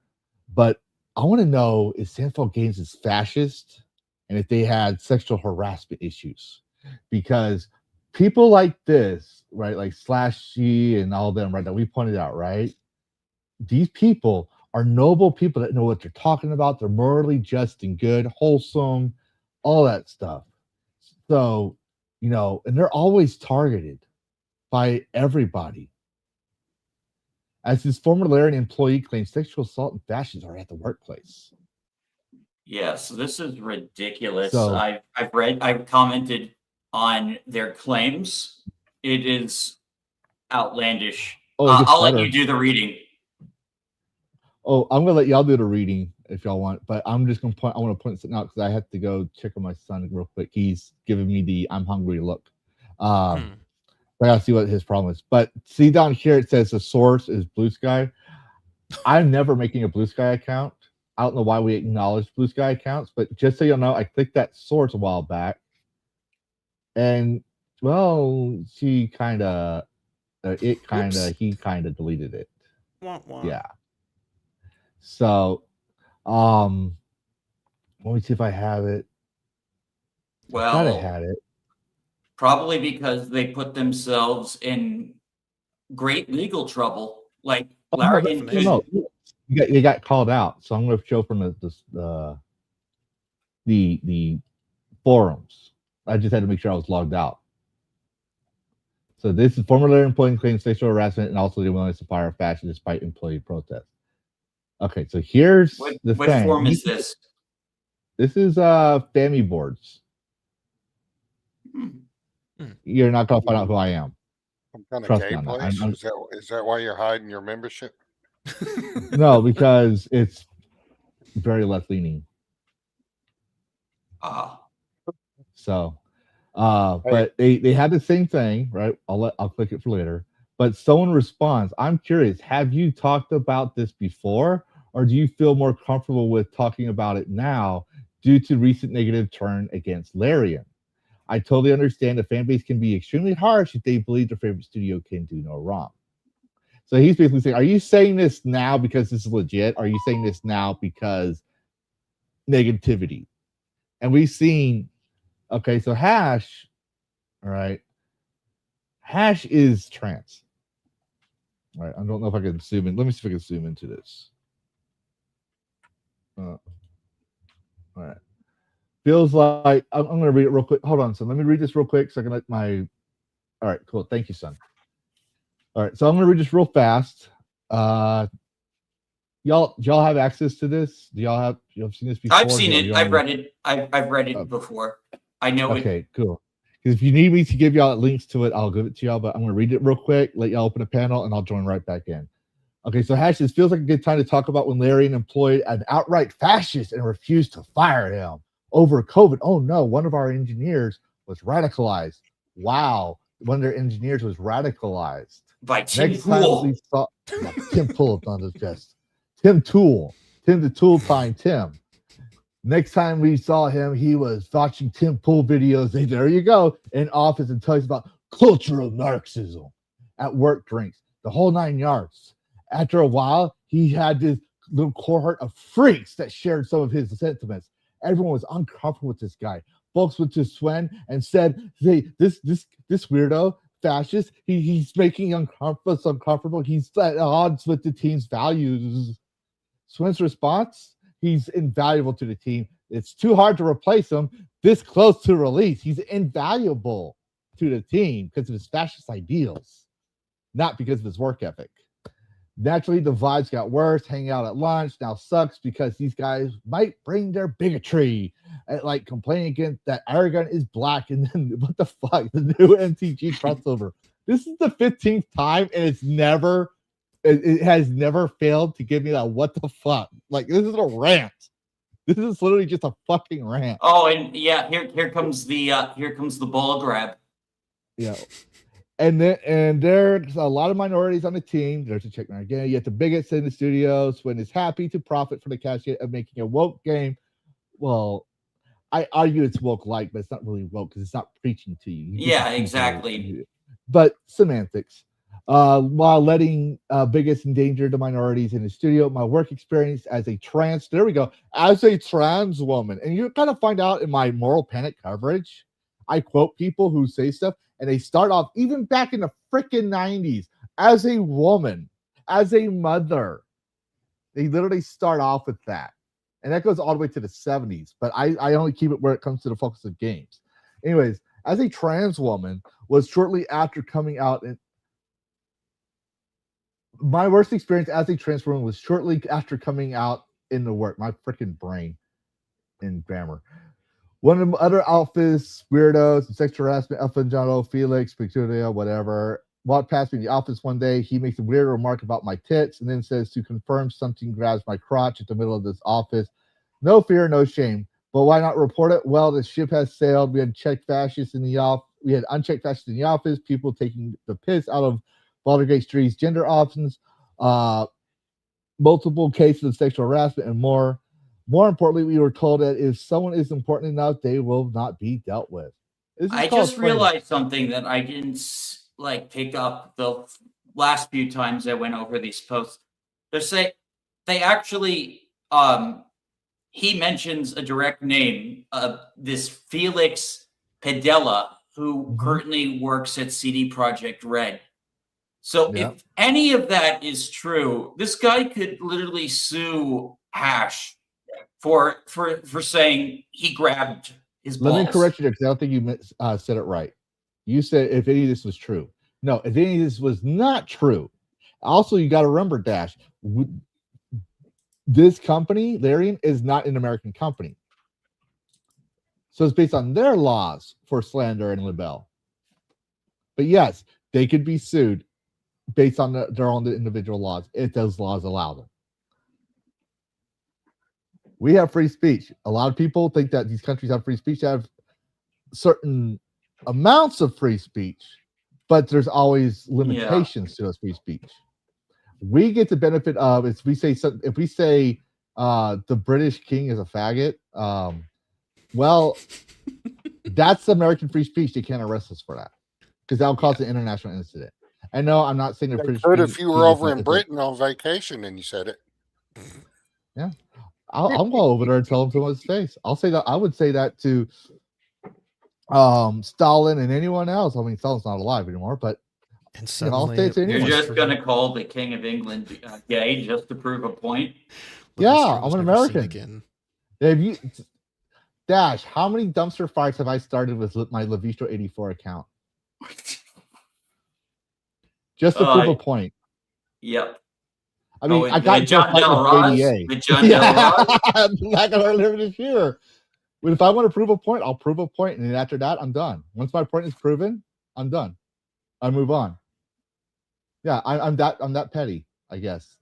But I gotta go take care of my son. I'm gonna let y'all have the conversations. We showed that she removed the post on Blue Sky, Here's the original post. Someone called her out. And I'll come back and join the conversation. But right now we're going with, is Larian fascist or is it not? Based on this tweet. Yeah, I know it's a blue sky, but it's a tweet. Yeah. I'll cover for you guys. All right. So yeah, it just sounds like Larian is filled with mixed individuals with different beliefs, like an average workplace should be. And the fact that there's progressive elements in the game, like, doesn't automatically make it like a woke game. That's one of the things, like, these progressive, like, they think like they own that it's not the execution of these ideas or just how they go about them that makes it woke. The wokeness is like a forced thing. It's injecting things where it shouldn't be. Mm-hmm. This sounds very similar to, I was trying to find, I think it's like Moonlight Studios. I want to think they're somewhere in Europe, and they're one of those European studios that, unlike the US, they don't sugarcoat anything. If they think your development is shit, they're going to say, it's shit, make it better. Like, they're just very much hard-hitting and in your face. They're unapologetic. This sounds like one of those studios that also doesn't play the dancing around the politics. They're just going to get right to your face about what we normally in the States would probably be a lot more gentle about. HR would, like, explode if they saw the things that would go on in Belgium, probably. And it's very fascinating they went to Blue Sky to post about this, which, like, did this person try going through legal channels in their company? They never do. Like, do you think the people that canceled Vic like went through legal channels? No, Vic had to go through the legal channels to try and clear his name. You know, this is cancel culture 101, and it was very blatant, and people called him out on it. It was clearly a dog pile. The timing was like... Yeah, that's the other thing, too. Like, Larian, sorry. I was thinking something different that had a similar name sounding. Like, they just spent a ton of money on that satanic statue for that big, like, presentation at the Game Awards to advertise their new game. Mm-hmm. Like, that was probably one of the most, like, creative, like, hype reveals, like, in a long time. How long was it? 3 weeks that we were all wondering? Yeah. And I'm looking at the website right now. Like, they've got a long hit, like the Divinity series. I didn't know. Oh yeah, it's a lot older than I imagined. It only just got popular. Apparently, like, they've had like a couple of failures in their like older times, but the Divinity series is old and goes back. I actually think I bought one of the Divinity games Lavistro recommended to me that involves dragons. He says it's actually in his intro. Oh, nice. Yeah, so I beat Original Sin 2. That was the game they made before Baldur's Gate. It did very well. It was a really good CRPG. Okay. I highly recommend it. So I've had it for a long time in my library, but it's one of those backlog games. Okay. Yeah, well, Chris Avellone wrote that game. So, Chris Avellone wrote that game, so the writing's good. Like, the characters are really good. Yeah, I'm back. Sorry about that. And, like, you know, and if you play your cards right, you can end the game as a god, which I did. Oh, nice. What game are we talking about? Divinity Original Sin 2.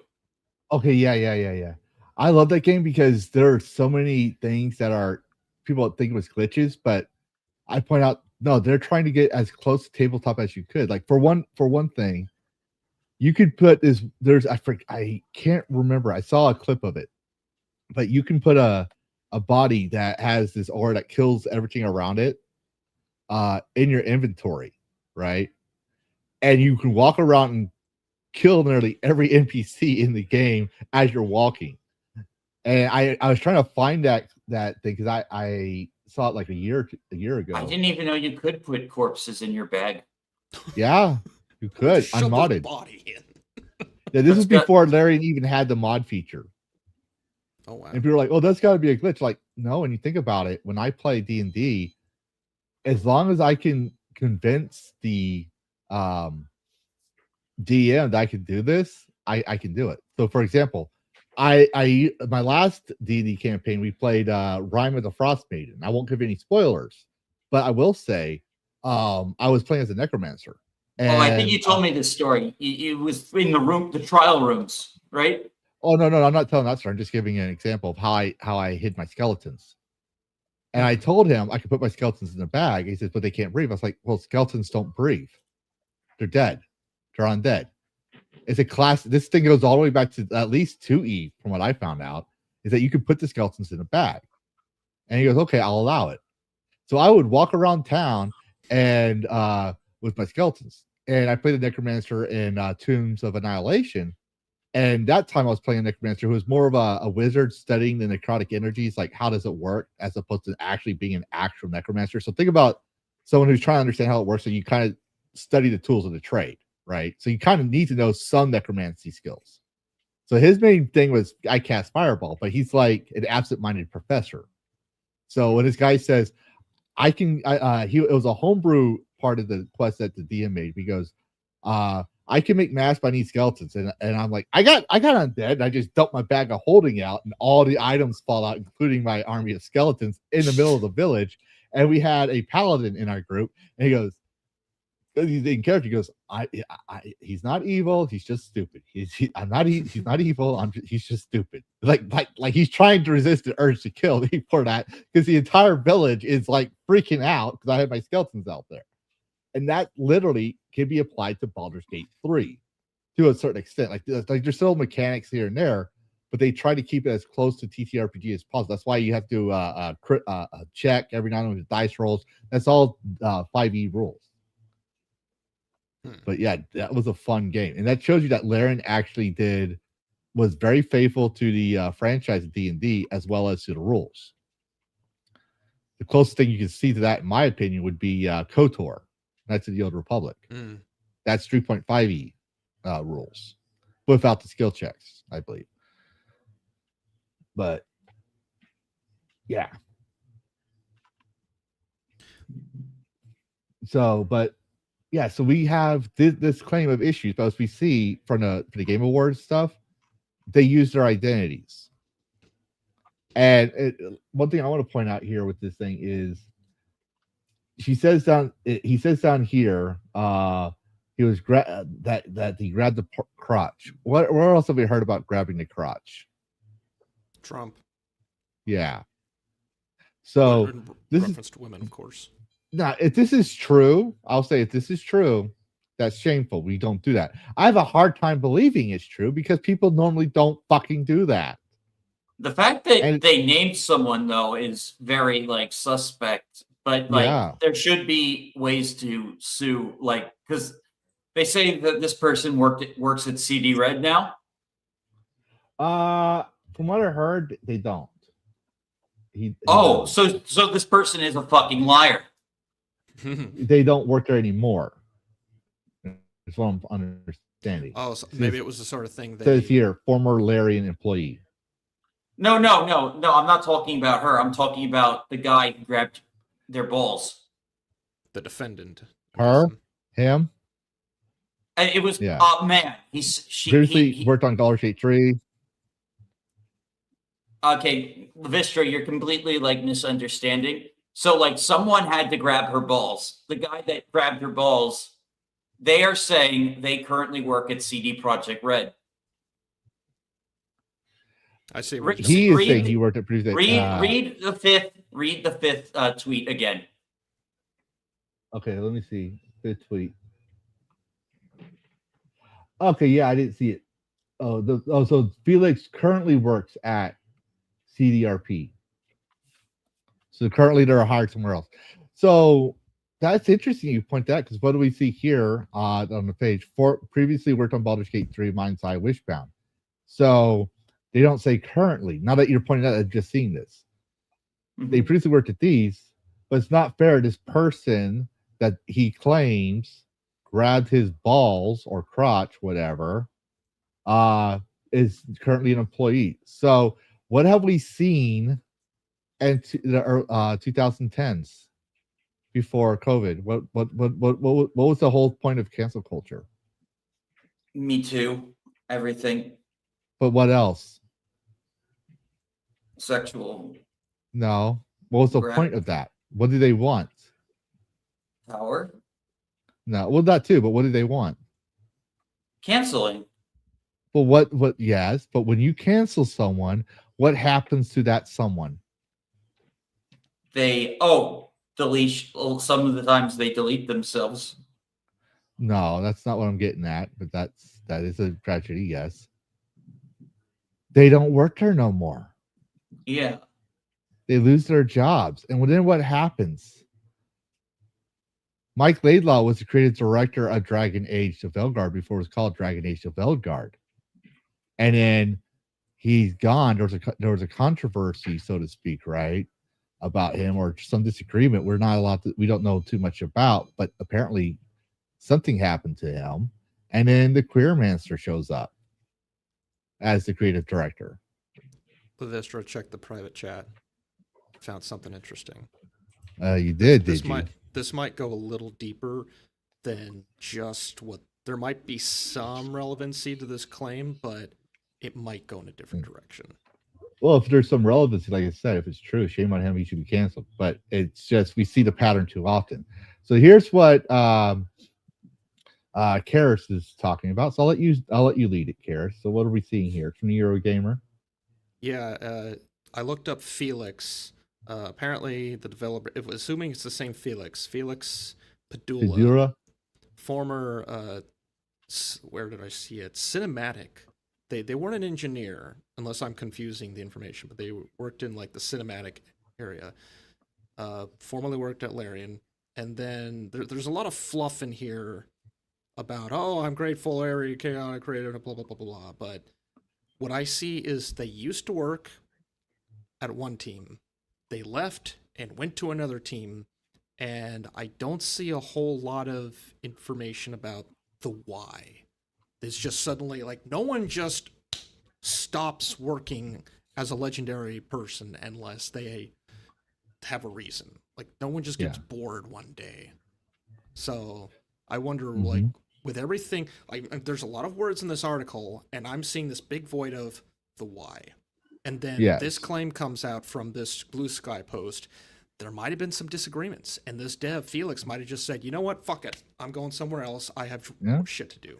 Maybe. Because here's what I'm going to say. If this was a sexual harassment thing, right, and this was written by, and I'm not trying to be anything, I'm just saying the pattern fits here that we've seen for years.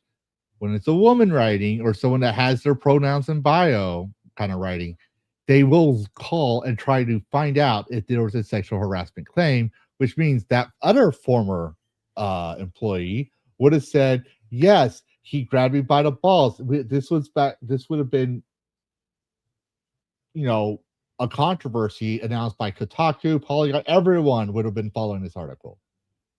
So here's what happened.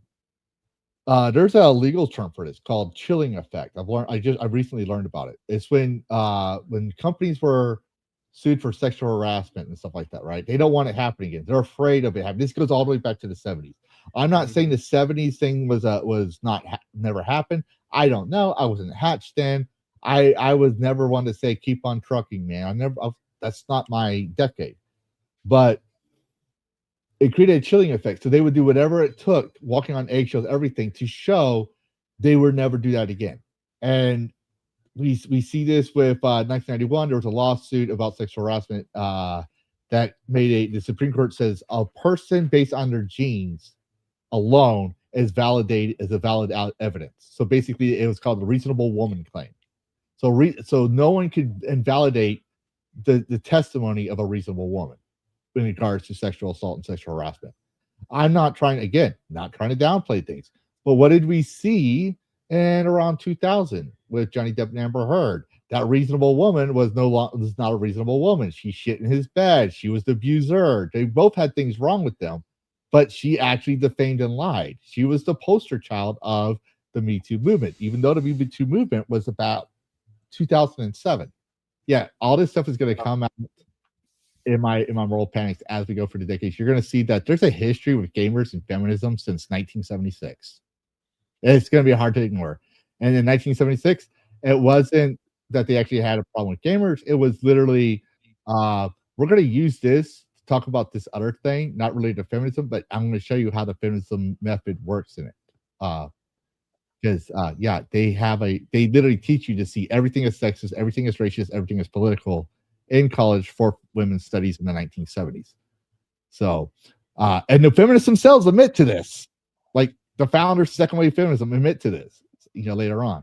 So it's kind of interesting. But if it's true, shame on him, should be punished for it. I 100% agree. But what we've seen is that's usually not the case. It's usually he's like, no one's going to believe me. He's probably pulling a Johnny Depp here. No one's going to believe me. I'm going to walk out while there's still peace between me and Sven and the management, and go on to do bigger and better things. And that has happened. There are devs that will leave one company for another.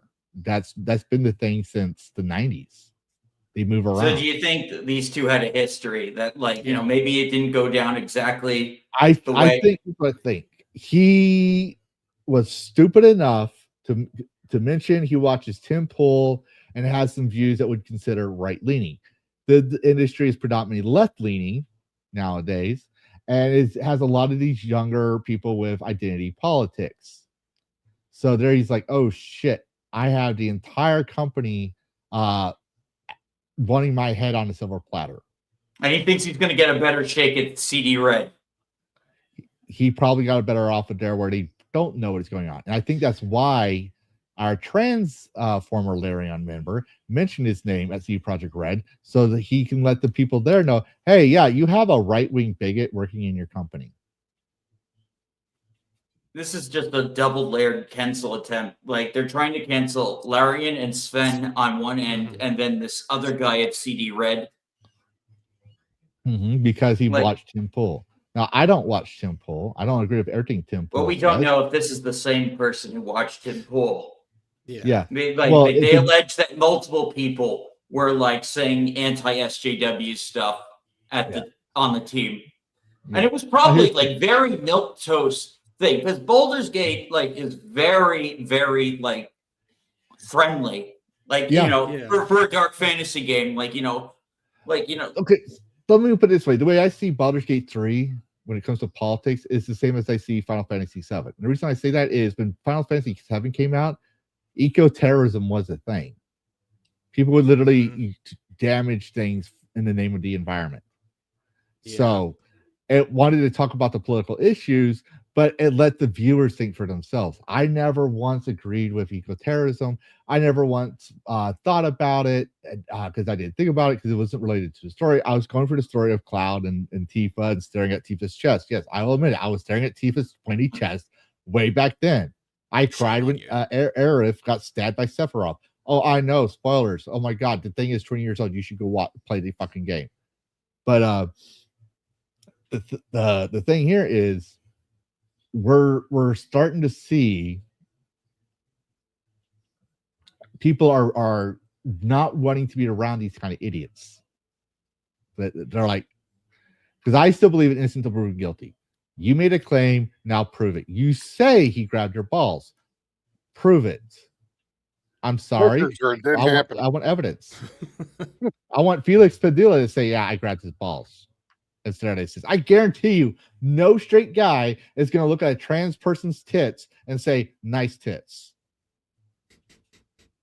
It'd have to be very good fakes. They'd have to be very good fakes. Oh, you're bi. So that you don't qualify. Karrus. Oh yeah, and so the part of me that that doesn't count. Okay, whatever. Yeah, you're bi. We need someone that's 100% straight and young. So Bo, you're 100% straight. No, you're trans. Karrus, you're a straight man. You have a girlfriend, and I'm totally sure she will not put you on the couch for saying so. If you saw a trans man with a set of double D racks looking like Lara Croft but trans, would you say nice tits, or would you be repulsed? No, because I've actually been in enough situations where I have seen that exact situation, from working in airports to healthcare. Saw a lot of that in healthcare, and I never once had that temptation to go up and say, "Hey, nice tits." No, Okay, well, let me never fucking rephrase that. happened. Let me rephrase that. Would you stare at a trans person's tits and be sexually attracted to them the same No. as an actual woman's tits?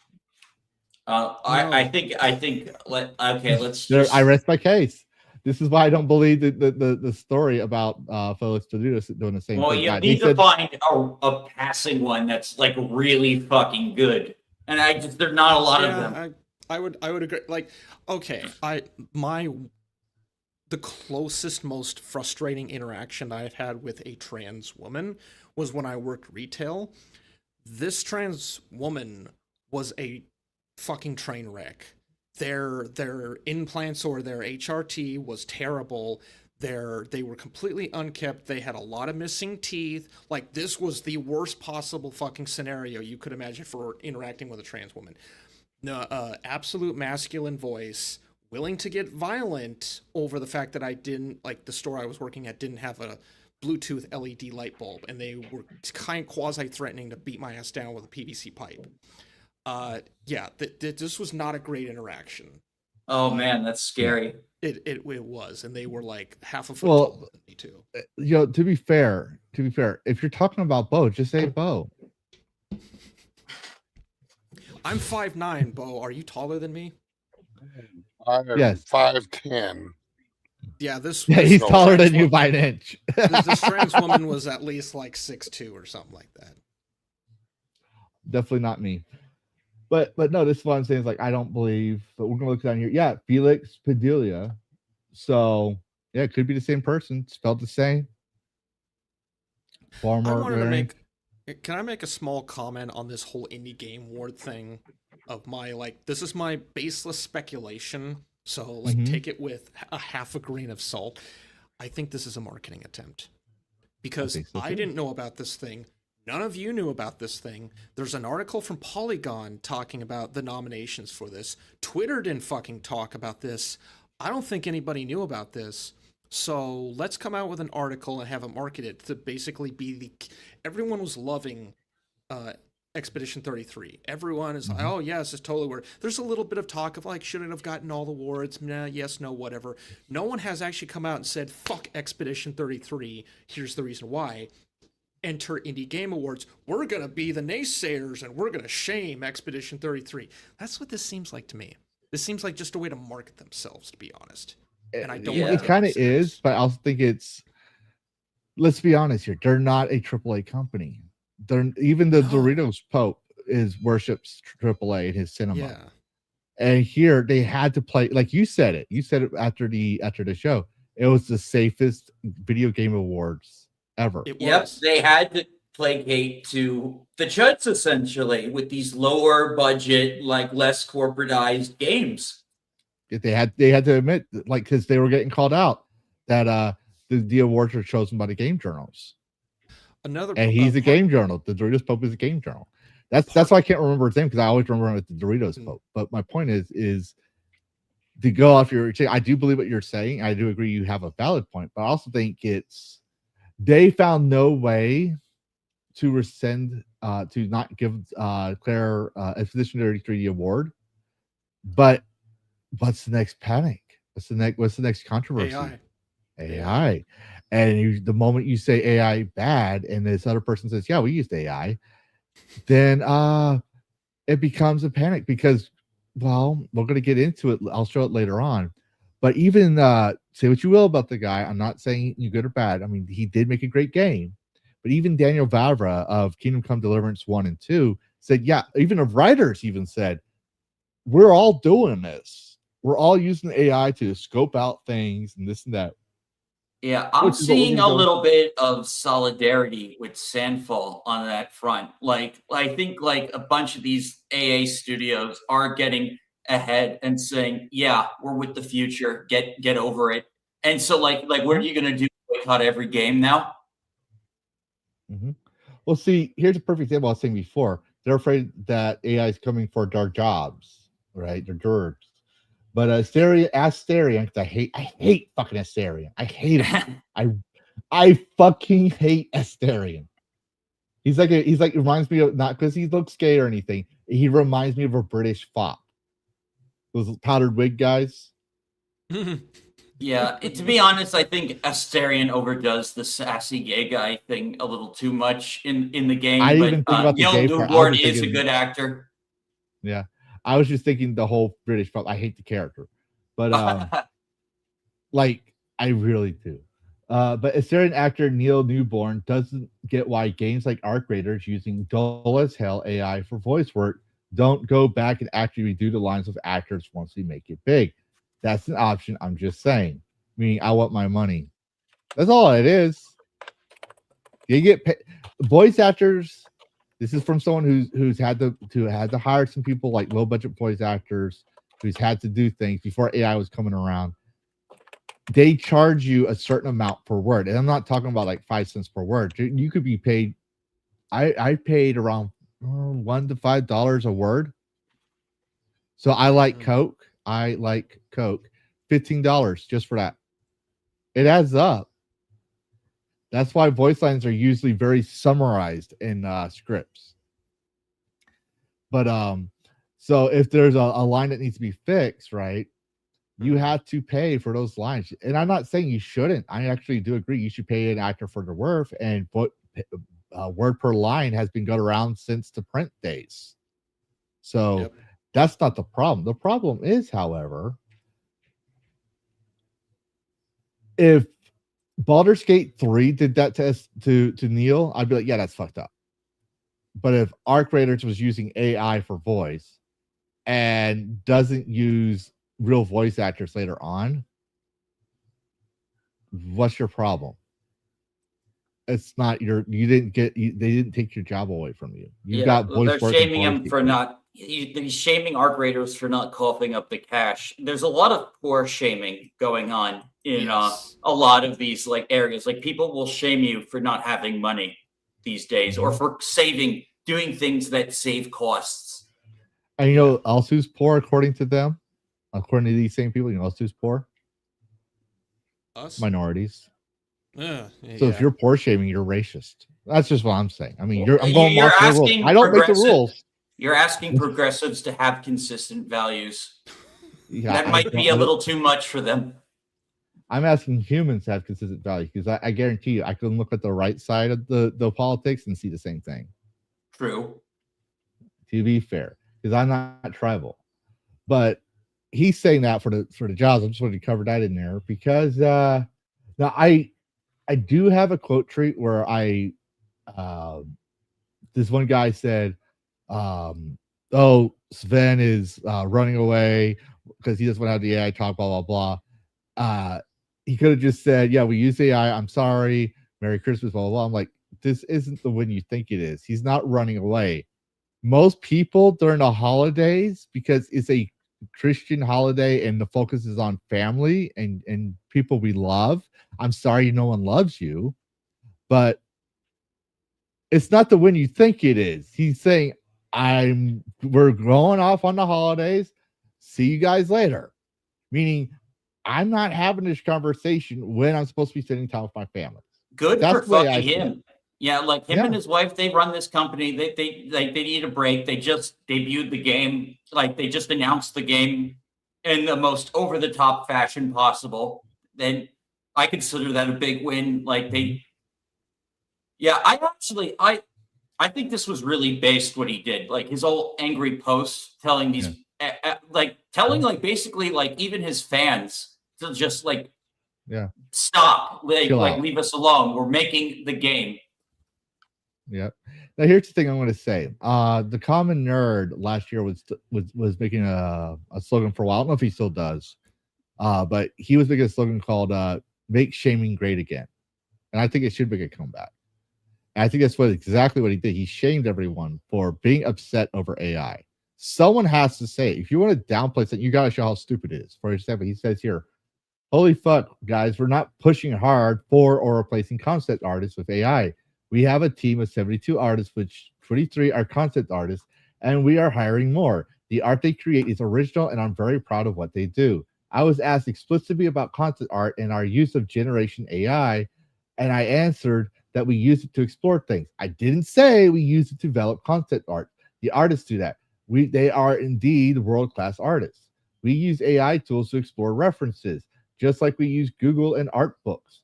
At the very early ideation stages, we use it as a rough outline for a composition, which we replace with original concept art. There's no comparison. I talked about how we used ML here. If you would like to go know more, you can click the Ubisoft article. We hired creatives for their talents, not their ability to do what a machine suggests. But they can experiment with these tools to make their lives easier. Now, I'm going to say in my example, right? When I write an article, I want to make sure that it is neutral so it doesn't violate terms of service, and I'm not being biased. Because, let's be fair, when you write your first draft, your biases do come out. So I use 3 to 4 AI. Google's probably the hard leftist. So if I say anything about Pro Gamergate, that thing's going to pick it up. Then it's a Chat GPT that's going to pick it up, but you can reason around it. Then you got Grok. Then you got Claude. I rarely use Claude. Now, I had originally a 56-page script that I'm still breaking down and whittling down over and over. But my thing is, I want it to be fact-based. If I say something, it has to be fact. And I remember things. I'm drawing things from psychology. I'm drawing things from history, everything else. So what keeps me out of an echo chamber? Well, I know Grok is going to freak out the moment I say something. And then I have to make sure Grok, I have to have Grok prove it over and over again, which Grok can't prove it. So then it has to concede, yeah, you're right, but you need to tone your language down a little bit. So then I got to take it to Chat GPT, same thing. Then I go over to Grok. You know what? One thing I love about Grok is it finds things Google AI can't. So if I want to say facts and show my facts, there's Google AI. Everything is my own words. DragonCast, the lyrics, the lyrics for DragonCast is my own. I don't have the lovely voice for singing. So what do I use? I could pay an artist maybe $5 a word. That's going to bankrupt me. Or I can use Suno AI, which means it can't be copyright infringed. The artist itself can't tell me I misused his work that I commissioned him to make based on my lyrics. Right, so we don't have that legal battle. That's actually a thing. You could make an artwork and sue someone for misusing it, for example. And we see that with YouTube. But when I used to work with before AI, when I used to work with other people, they would send me a mood board of this is what we're trying to do. Now, mood board is like pictures that you see on the internet or other games. Like we want to do this, we want to be able to do that, this and that. An artist can recreate those aesthetics. For me, I'm like, okay, he wants to be able to do this triple jump thing, so I need to code that in there. I need to make sure the level has blocks to do so. And then he gives me the concept art and like different styles of concept art and say, okay, now I need to turn this 2D image into a 3D level. That's called a mood board. It's used to inspire people, the story writers, the artists. AI just makes it faster and cheaper, but it's never a part of the actual design process. This is just showing you what the creative team, the creative leads want in the game for the lower teams to be able to say, okay, this is what the boss man wants. That's what I'm hearing from Larian. Yep, that's reasonable. Yep, it's perfectly reasonable to brainstorming, get ideas. Like I found a tweet from a VTuber who says they also do concept art, who came in Larian's defense saying like this is like basic stuff. Like, you get like your ideas, even like sometimes what game studios will do apparently is they'll look at characters from other people's games and they'll even get inspiration from that, depending on what vibe they're going for. Like if you're making a Souls game, naturally you're going to be looking at some of the like examples of what's been done. Maybe draw some inspiration. Yeah. That's not plagiarism. That's just like, it's trying to, it's conceptualization. Yeah. Everyone literally gets inspired from everyone else's art. Now, Is there plagiarism? Oh yes, I wanted to. That's been a thing since the day Rock Bognob decided to draw a woman on his cave wall, and someone else looks on his work and draws the same exact thing on his cave wall. I mean, that it's been around since the time immemorial. You stole my boobs. I mean, literally, people could argue that Star Wars what was it Star Wars Force Awakens was plagiarizing A New Hope. It's literally the same story. It totally was. You could go back to the original Star Wars, Yojimbo.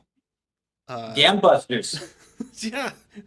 I'm forgetting all of those. Yeah, Seven Samurai Dam Busters. Yeah, you can go back to those that George just completely yanked and put his own little twist on that. Oh, and don't forget Dune.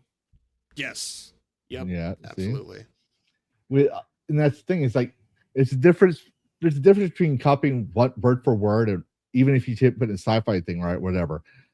The moment you go word for word and just change a few things, Bethesda got caught with that. Bethesda got caught plagiarizing on their TTRPG. I forget the name of it, but they tried to make their own version. But they found out it was word for word of another D&D book or something. That's plagiarizing. There's a difference between like, for example, if you ever y'all ever played Overlord? I've played the first one, yeah. A little bit. Okay. I'm going to pull it up for those who don't know. I'll tell you my whole thought on AI. Go ahead. I'm 54 years old.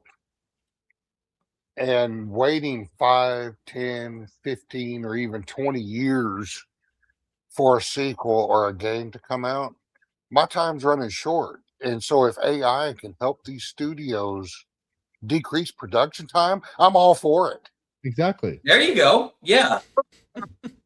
I mean, I'm 54 years old. When am I going to see Fallout, the Fallout 5 if they don't make it woke as hell? When I'm 80? Dash is the youngest of us, so I'm going to tell you, Dash is going to have his will written out and in the morgue before they even release Fallout. Not Fallout, just Elder Scrolls 6. Elder Scrolls 6 before Elder Scrolls 6. You know, it's funny. Like people say, Elder we're going to get 5, GTA the anniversary Centennial Edition. You know, why isn't Elder Scrolls 6 the meme? Like, why didn't we say, like, oh, we got this before Elder Scrolls 6? Why is we're going to get GTA 6 before Elder Scrolls 6? We are. Yeah. But here's something I want to point out about copying people, right? If you look over here, you see obey, but look at that door. Oh, I see. But then again, like, Overlord was more of a satire fantasy game. Yeah, hold on. They copied the door. There's the hobbits, right? They don't make it. They have halflings, all that stuff, right? They don't make. They're not plagiarizing. Do you know why I say they're not plagiarizing? Because it's parody. Not just parody. It's a door. How old is the Lord of the Rings? 1940s or 50s, I think. Okay. Lord of the Rings? Yeah. I want to say 30s because it was shortly after World War One. That's right. Yeah. So basically half a century. Yeah. This thing was made in early 2000s, right? And it points out that they live underground in houses. They give you the description, like Tolkien literally gives you descriptions, everything else. I don't know if it says circular door, but are they really copying off Lord of the Rings the movie? Or are they copying off the cultural trope of the halfling? All right, you don't see Bilbo Baggins here. The buildings aren't fully underground. No, they're like in colonial. The movie. Yeah, no, the Tudor era. So they try to keep that fantasy look. So even though they use the door, it's still different. It's inspired by. And then let's look at I don't know. Meanwhile, that picnic table looks like it was bought at Home Depot. Yeah. Then let's look at the minions. You got brown, blues, reds, and greens, right? You ever played Pikmin? Not Pokemon, Pikmin. No, but I've heard of it.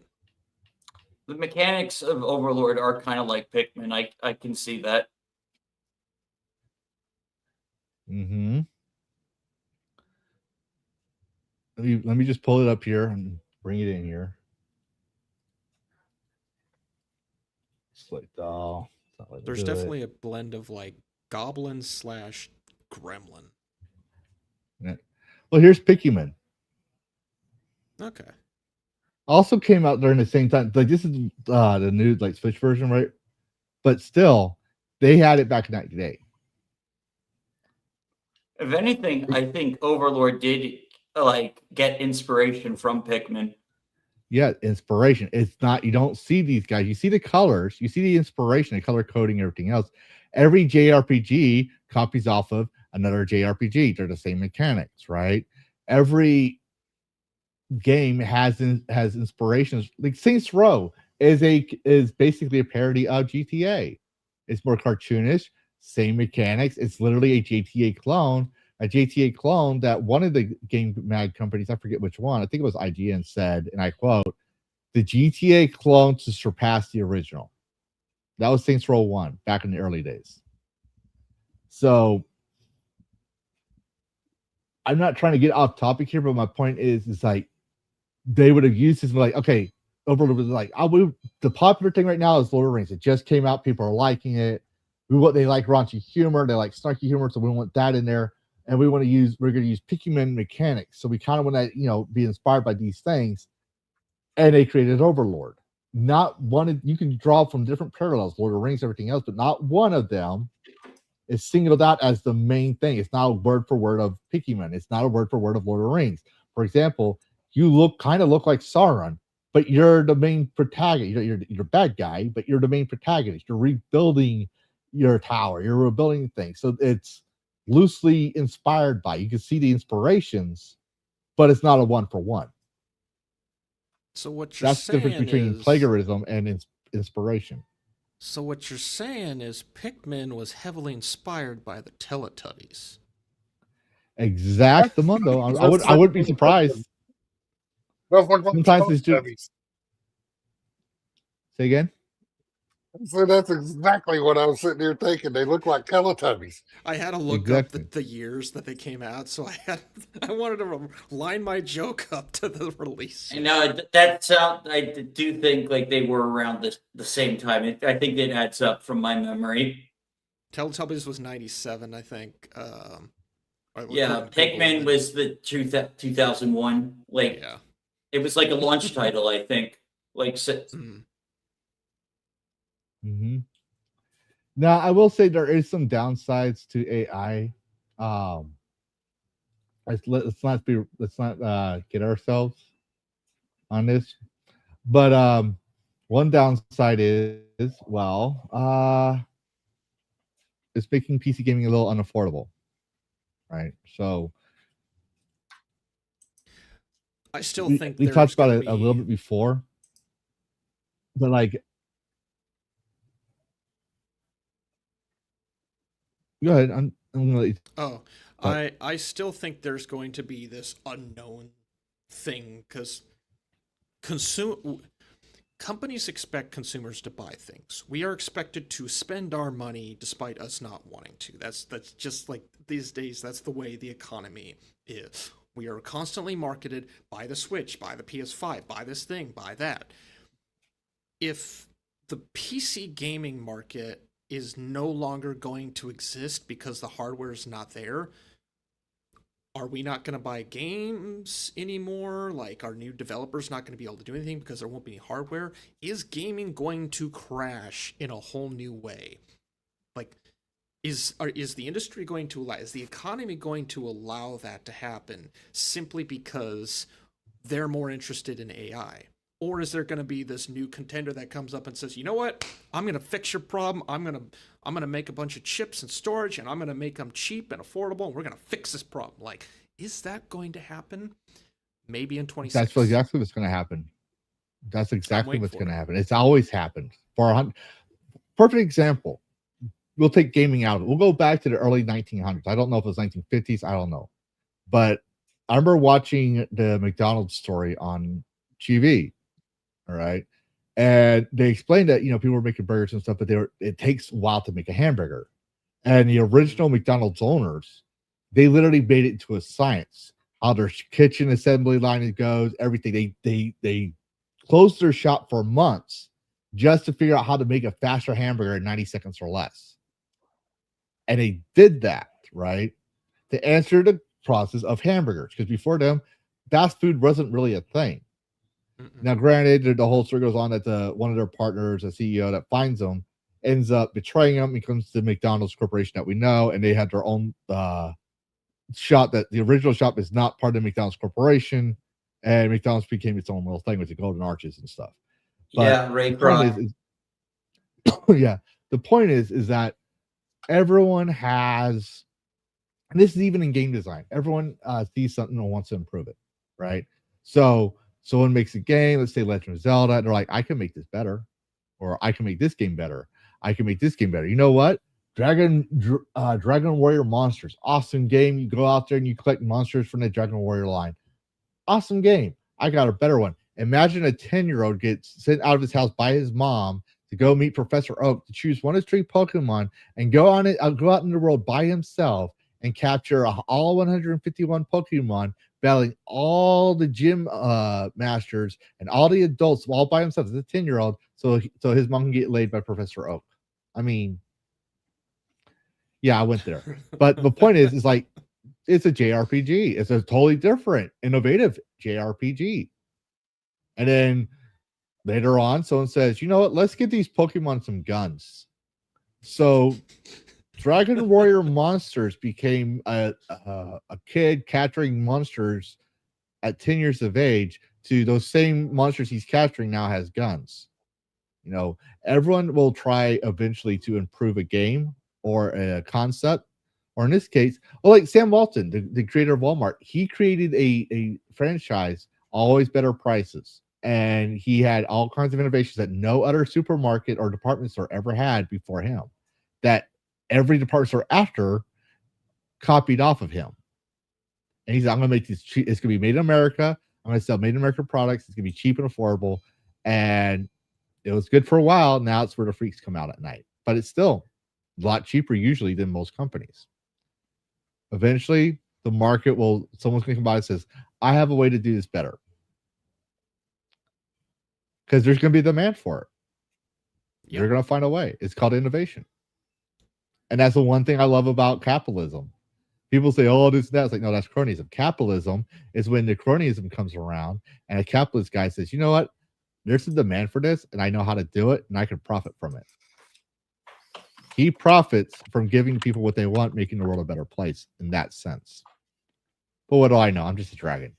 Let's start our business and start farming that sand and turn it into silica or whatever. Yeah, I'm gonna call it the Fuda chip. That actually rolls off really nicely. Yeah, Fuda chip.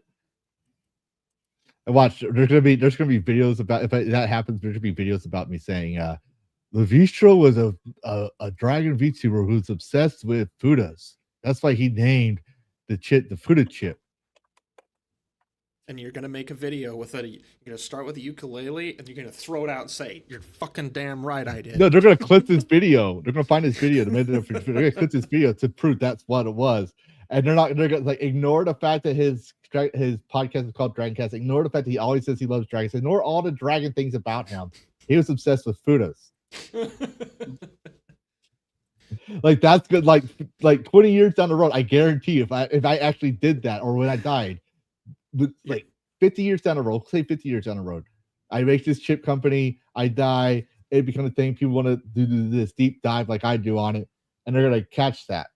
And they're like, yeah, he was always obsessed with Fudas. Watch Mojo. And I'm gonna be rolling in my grave. I'm gonna be like, son, you better go up there and you better correct this message. You better set the record straight. There's gonna be a top 5 things you didn't know about Lavistro company. Dash Tech was totally straight. As a Christian, he hated gays. Like that's gonna be a little new thing, even though you're bi. He's like, I'm bi. Karrus was this, and both VetGamerBoceifus as Lavistro turns out. Well, at least they got my religion right. At least they got my religion right. Karrus was secretly married to a trans woman. But that's the funny thing about history. It's like, you know, whoever controls history can control the narrative until the truth comes out. Like once the truth, because the truth is like fish. Within 3 days, it stinks. It'll come out. So, But did anyone else want to cover more about the AI? Because I think we have the next thing. I'm excited. Actually, no, I have one more thing to talk about. Another downside of AI. All right. This is not Aryan related, but since Larian did have the AI panic, I think we're all agreeing that this is an AI panic. Yeah. It pretty much sounds like it. But this is the downside of AI. So people know that we're not just defending AI just because it's AI. Like we believe that there's benefits like helping make like both said, making games go faster, right? Helping us find things we don't know as long as it's free. Like if it's not restricted, so we could talk about things so we could hash it out. So we don't have to say the hurtful things that people get offended about. Let the AI hear it so we can see, okay, this is whatever, right? But here's an example of a hurtful one because censorship is bad. Sony launches AI censorship tool for PS5, Xbox, and Nintendo consoles targeted. Sony has been building over recent months by implementing a series of changes aimed at both making the PS5 better, blah, blah, blah, whatever. But, oh, not my freaking glasses. Hold on. They just fell off my face. And the pin fell out. Hold on. I got to hold this thing like the old duchesses and stuff. Take mine. No, I'm literally holding mine like those opera ladies right now. Oh. you're doing this. Pretty much. Because they fell off my thing and I realized that these glasses are old. You gotta love the VA eye care system. But anyways, Sony has patented the AI censorship tool aimed at the PS5 and PS6 documents. The technology is also going to be focused for other rival consoles, including Microsoft, Xbox, and Nintendo Switch hardware. Meaning that making any game, oh, here we go, child friendly. Why don't you think of the children? The tool will be fully automated and tailored Swift, blah, blah, blah. Taylor Swift. I don't know where that came from. It's going to be Taylor Swift. Fuck yeah. But long story short, because I want to read this whole thing, is they want to censor games. They want to, they're using AI to censor games. So that means if say VetGamerBoceifus plays Conan Exiles on PS5 and Sarah's got too much of a boobage and cleavage and stuff and booty shorts and mini skirts, they will censor that because of the children. That's literally what that is.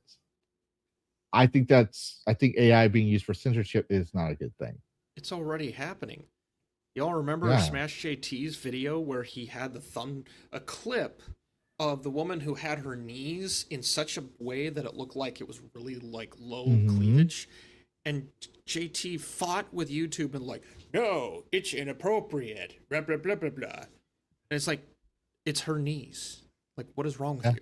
Oh, well, that is another thing. YouTube's AI is like going crazy. It's delivering bans without appeals or strikes.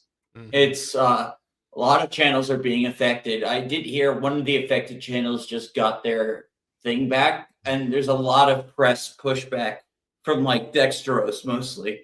But even like Moist Critical was going on about how stupid and how this program is hurting other innocent channels. Yeah, it's nuts. Well, don't forget, AI does help Sarah Samari make Christmas postcards. Think of the Christmas cards. Yes, the plot of the Christmas cards. All right, the cards. I enjoy Christmas because of the cards. But yeah, so that's something that we should look out for, because if Sony's doing it, who else is going to be doing it? Everyone. Because remember, we made that argument with Nintendo raising their prices. And what did we see shortly afterwards? People were starting to go for $100 games.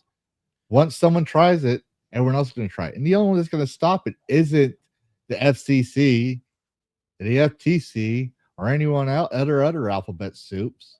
It's going to be the customers. When we say the low customer awareness. But yeah, go ahead. So my brain is going into the sweeping. Like, I'm thinking you're going to implement, okay, censorship. That means you're basically going to transcribe words that people say in like a Call of Duty lobby. So you put like an 18 only. You want to ban like the 7 words plus 25 other words. No racism, no this, no that. AI doesn't understand context. Never did. You want to implement this probably on the firmware level. When someone's just speaking, is it going to ban the account the moment that someone says the N-word or something else? Well, I mean, that's already happened with Apex Legends, where like anyone in Japan who says the word negeru gets banned. But that's a game. So what happens when you do that on the console level? How many consumers are you willing to potentially lose because you decided to go full Demolition Man and nerf what's even all their worse? speech? What if it's a black person saying the N-word, or like the Boondock Saints? Is there 2-tiered?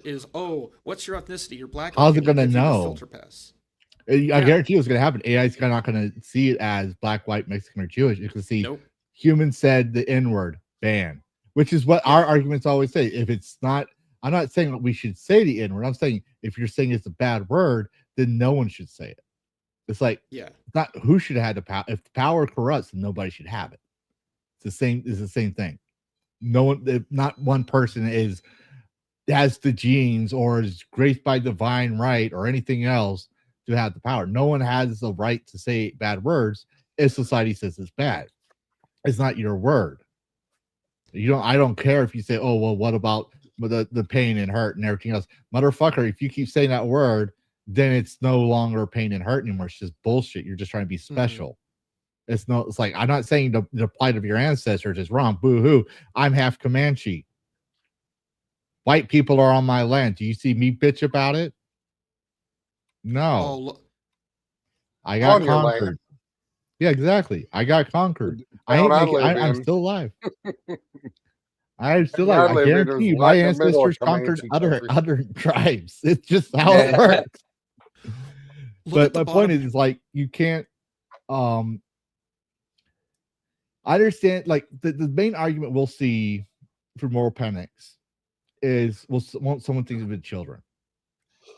The death race controversy, the article talks about the screams that when she heard the people playing this game, she heard the screams of a child. The earliest version of won't someone think of the children.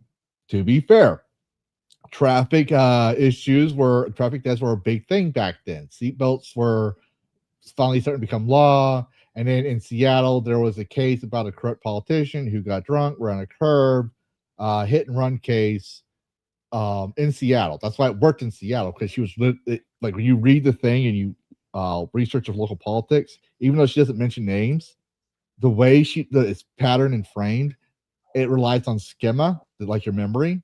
So it's literally uncanny that she's talking about. She talked about this political case better than Kotaku talks about Trump. Like, she doesn't even mention it. I actually asked Google AI, is this familiar to any certain case? And he says, oh yeah, this is the Cesarelli case. Like, Google pointed that out. I was like, how do you get that? Schema theory. Google pointed that out. So if we're going to say censorship, right, I would say this is a valid argument against the use of AI. People are afraid of computers, and then we say, okay, computers are good at finding criminals, right, across the world, right? Does that mean that we're against computers all of a sudden? Just because we say, yeah, there's an unethical use of doing things, of hacking and criminal activity? Or are we saying there's an ethical use, but we're not panicking over it just because they used it for art? Well, the thing is, AI isn't just going to affect gaming. It's going to affect everything. AI is in everything from your grocery store to PC. And the thing about AI is they're building these massive data centers. Massive. And they're all going to sit there to bring jobs to the air, blah, blah, blah. No, it's only going to take 10 people to run one of those massive data centers. They might hire somebody local to do custodial work. But there's rumor that in this area, in my area in Texas, there is a spot being looked at for Elon Musk Starlink. And if that thing comes here, my whole county only has 10,000 people. If Mhm. that huge ass center comes here, it's going to be a massive.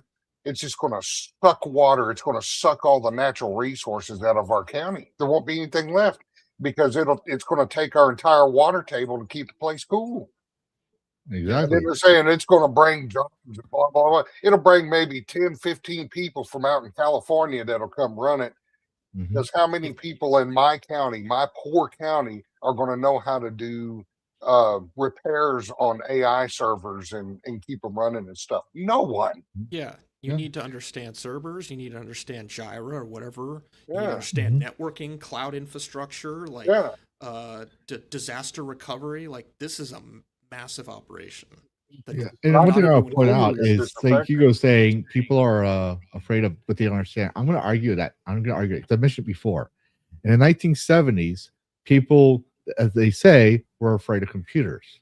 But if you actually go look at it, they weren't afraid of computers because computers were all around. There was computers since the 60s. The computers were the size of a room. Now they're becoming more personal, right? You started having more personal computers. They weren't afraid of their jobs. They weren't afraid of computers. They were afraid of their jobs being taken away. And people that didn't know how to use a computer were afraid to use them because they were afraid they'd break them and they were expensive. Same with AI. AIs are the size of big things. We're not going to be, at least in the next few years or even 20 years, I'll wager, having personal AI that's not going to overload your RAM and stuff. I think the massive push for it into everything is a bad idea. But I think, like, small servers at major corporations to help speed up the process of work, or like online when I do canvas work or editing my videos, yeah, I don't see a problem with it. Going on ChatGPT and using their servers. But it shouldn't be using a lot of my RAM. It shouldn't be touching my stuff. That's the thing I have an issue with. So I don't think we're gonna I see what you're saying, Bo. I'm not saying you're wrong. I'm saying they're gonna try it and they're gonna realize it's a mistake. And then obviously this is when we start having the environmentalists on our side and saying, yeah, get that thing out of here. It's ruining the environment. Well, And it's you're not like, just oh shit. ruining the environment; it's sucking up resources. That's what Our I'm water saying. table here, yeah. I mean, we got farmland out here, cattle, cotton, peanuts, you name There's it. gonna be penal codes. There's gonna be statutes that are gonna come around, right? Carbon credits. Yeah, There's and it, there, and, there's one and center up in Montana that used in 1 year something like 1.350 or billion gallons of water to keep it cool. yeah. That's But just unsustainable. Yeah, but my Yeah. point is like computers with jobs, afraid of jobs, and AI with jobs is one thing. To point out what you're saying is, let's look at the past. When people say, well, cars causes pollution, what do? They try to make the electric car. They try to make this. They try to make these other things, right? So there's going to be statutes like, you cannot use this much energy or this much resources for your AI program because you got to share it with the rest of the community. So they're what they're going to like, oh, we need to make AI less resource taxing. So they're going to try and figure that out. They're going to try Well, to figure that's this just out. water. That's not going to count the amount of electricity that will have to Yeah. be generated alone to power these super. Yeah, that's places. electricity is still a resource. It's power. Power is a resource when you talk about it in that sense. So that means electricity. Let's talk about cooling. Let's talking about space, right? Because you're talking about a large amount of space, which means that takes a lot of property, right? They're gonna have to make it smaller and smaller and smaller. And follow all these constituents. They can't do it, then AI let's put it this way: VR. People try to say VR gaming is gonna be next wave. It didn't happen. That means by that logic, VR Oculus Rift should be on every streamer's heads everywhere. It was a fad. It lasted a little while, and it died out. And that's the problem with moral panics that people don't realize. The more you fucking panic, the bigger the Streisand effect is going to be. Yeah. I think Because everyone's like, computers. we're talking about this AI. What's this AI? Oh, cool. This AI can do this. Oh, let's put it in this Canva. Let's put it on YouTube. Let's put it on this. Let's put it on that. It's everywhere now because people panicked about it. I think the home computers, PC computers, are going to alleviate the cost by making the computers AI. Oh yeah, they're going to be thin clients that connect to a cloud. I want Cortana. I want a customizable Cortana Well, that would defeat the purpose of even owning a computer. Like, you don't even own your operating system. Yeah. I think that's where it's going. I think that's where it's going. Microsoft, if you Oh, go they'll on- do it. They'll do it in a heartbeat. They are so fucking anti-consumer. They want everything on their subscription. They want to And, control everything you do. I mean, like, they didn't have a Black Friday sale this year for any I guess no software sales, no hard. Mhm. In that regard, Dash, and for everyone else, if you go on Microsoft's certification page, you get an idea of where Microsoft wants to go. It used to be you could get like infrastructure certs for servers and stuff that were on site. You can actually find things for what are called Desktop 365, which is basically a virtual machine in the cloud that you can connect your computer to, or a thin client to, which a lot of like private companies, I've actually set up systems like this where you get this tiny computer and you have to ping it using something like Citrix, and you ping it to this address hosted on a Microsoft. It is a desktop box somewhere out there, and it's very limited. And like, I think you're right, Dash. This is the future. The infrastructure technically already exists. It is already a thing. Now is the matter of churning the demand to convince people to take it and accept it. That's going to be really tough, especially if people are already pushing back on the whole game keycard things. Like, the PC gamers, for one, will never agree to this. Most of them. Yeah. Exactly. Can I ask think something? Go ahead. Lavistro, scroll down a little bit. There was a paragraph there that gave me this idea.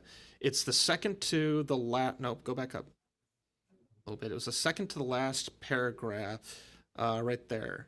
These include everything from muting slurs to blurring gore and nudity. This would be perfect for parental controls. Nothing else. This would be absolutely fucking perfect for parental control. Oh, you want to trust your 5-year-old to actually go on the PS5 or the Switch or whatever, but you're afraid of letting them go online and whatnot, or you're afraid of them playing, I don't know, a Half-Life game because it might have violence and something, and you don't want to see. Oh, I don't remember what the game. Oh, that's Spooky Town in the second game with all the dismembered bodies. Yes, you don't want them to see that. Put on your parental controls. And the AI will figure everything else and censor everything for your 5-year-old. Perfect. Okay, fine. Do not put this on the server. Do not put this on a game server. You will lose players. I think I found it. I think I found exactly what you're talking about. Ravenholm, it was called. Ravenholm, yeah. No. I found an actual child safe mode that censors all the blood and gore. So let's see if this is what Karrus is talking about. Okay. Okay. Now, do you remember how to play? I just There you thought go. we were playing a Actually, phone. nearly forgot. There we are. Thanks, Dad. Hi, Billy. Hey, Andrew. Oh my God, it's Greg. Hi, Greg. Hi, Greg. You literally made Hello, me think of adventurers. this. You both sound young. Yeah, my dad's letting me play on his account. Okay, I have no idea what that means, but anyway, there are bandits up ahead. We gotta free the prisoners from the bandit camp. Accept. Great, let's go. There they are, adventurers. Viva la- I Go love ahead. these guys. I will stay here. I'm gonna use my sleep stick. I'm gonna use my spell. My sleeps. Go to sleep, bandit. And sleep. This is so much I fun. love it. Greg, come on. Yeah, okay. Look at all the treasure. Can we take the treasure? I think so. I want to take all the treasure. Can't wait to use my spells. I want to use it. Yeah, using my sleep sticks is real fun. It's so much fun. I know that one.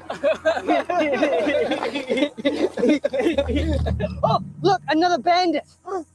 Here we go. And sleep. He fell down. Yeah, that was funny. Greg, look out behind you. Oh, how about I use my balloon pop spell? Yeah. Okay, here we go. Okay. Balloon pop.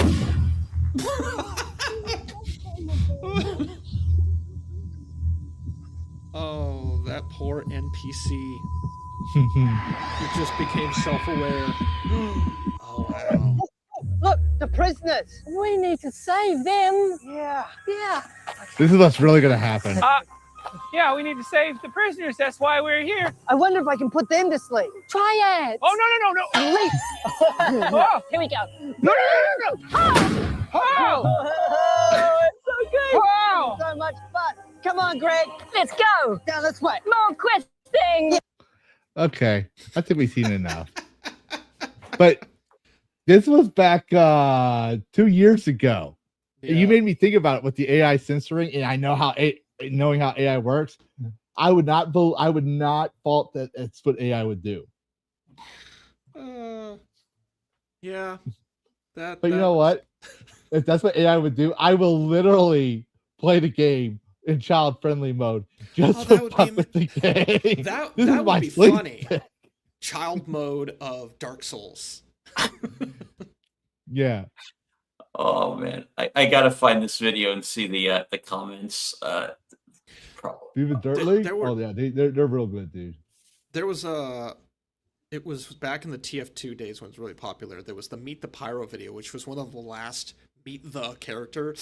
And it was this delusional video where like you're looking through the eyes of the pyro and everything's like all sunshine and rainbows and candy. And meanwhile, it's an absolute horror nightmare of people being stabbed, burned, like, like it's so great the contrast.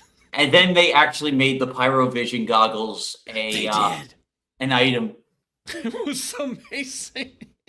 So like every official map has a Pyrovision mode. I love that. That just as a gag, as a meme. But that's the thing, like, you want to do like censorship or something like that, do it for parental. Yeah, you make controls. a Pyrovision. Literally call it Pyrovision if you can. Okay. It's probably legal that you can't, but like literally, it's essentially Pyrovision. Censor everything. Yeah, but Make for it all like purple bunnies and gumdrops. make it Teletubbies, call it whatever you want, but do not put it on the server. Like, why is my stuff freaking out here? You know, I would never let my kid play an online game without me knowing it. So like Among Us, perfect, you know, kids game, little cartoon mischief, cartoon blood and gore, nothing he hasn't seen, right? But it also attracts pedos, just like with Roblox. Yep. So you want to say like you want to make a game child friendly and censor stuff. That's what the ESRB is for. We already bought the game because we know it's gory. That means as a parent, I'm not going to let my kid play that. Now, if a child is playing that game, there's only one or two things that can come up from that. Either A, they're bad, lousy parents who don't know about what their kids are playing or don't fucking care. Or two, they trust the child that they know exactly what they're playing and trust that they can be mature about it. Or three, just plain fucking ignorant. That means they need education. First thing I'm going to do when I look at the game is what is this? Rated T for teens. Am I going to give that to my 10-year-old? No. Rated M for mature. Fuck no. Rated AO. Are you fucking insane? I will go to jail. Yes, give it to your 5-year-old. It's fine. Oh yeah, give it to Timmy. Here, Timmy, have this game. What game is this, Daddy? Timmy, Milky Maid. Custer's Revenge, the sequel. You're fine, Timmy. You're fine. Nothing said you haven't watched this Nature Channel. Mommy, where do babies come from? Should I do this? No, that's parents being negligent. But before we continue on with the next reveal of the Larian scandal, or air quote scandal, does anyone else have anything to say about AI? Because we beat the bush over it for a while. The horse is dead. Yeah, I have a feeling we're not going to give this. We're going to try to rest this, and we're not going to rest it. I have a feeling we're going to be talking about this for the next few hundred years. Probably. Like I'm going to say it right now. Y'all can feel free to disagree with me. I think it's a moral panic because the first argument is that it's theft. You're stealing artists' work. You're starting artists' jobs. This is blah blah. It's a moral panic. How dare you use it? And then what do we see? Claire Obscura's Position 33 gets removed because it used AI a minor bit. So the Kingdom Come Deliverance 2. I don't see Kingdom Come to using AI in the actual game. Maybe in the course of its development in the early stages to map it out. That's fine. Like I said, a AAA company using voice AI, I probably won't get the game because no, you have the money to pay for voice actors. You have the money. A AA or below. I'm not gonna what's that game we were playing last night? Jumpspace. AI voices. Yeah, so part of this costume was designed by AI. The concept of the armor. You could tell it'd be very impractical to have armor on your cape. So that was an AI thing. So I sent that to the artist and they kind of recreated it. Mm-hmm. Exactly. It looks good. Oh, thank you. I will say it looks like you say, it's not practical, but for a fantasy setting would be perfect. Yeah, absolutely. Custer's Revenge, the Fire Emblem version. Custard's Revenge. Damn, that's dark. Yeah. Actually, it's not dark, believe it or not. But I will point that out when I get that video done. I'm trying to be very careful. That one I'm being very careful with. Are you going to use the AVGN review of that game for reference? Oh no, I've reviewed it myself. I actually, my college professor, I told my college when I was doing Game History 101, my college professor told us to find an old Atari game and review it. And I'm sitting there with my baby boy at the time, right, feeding him.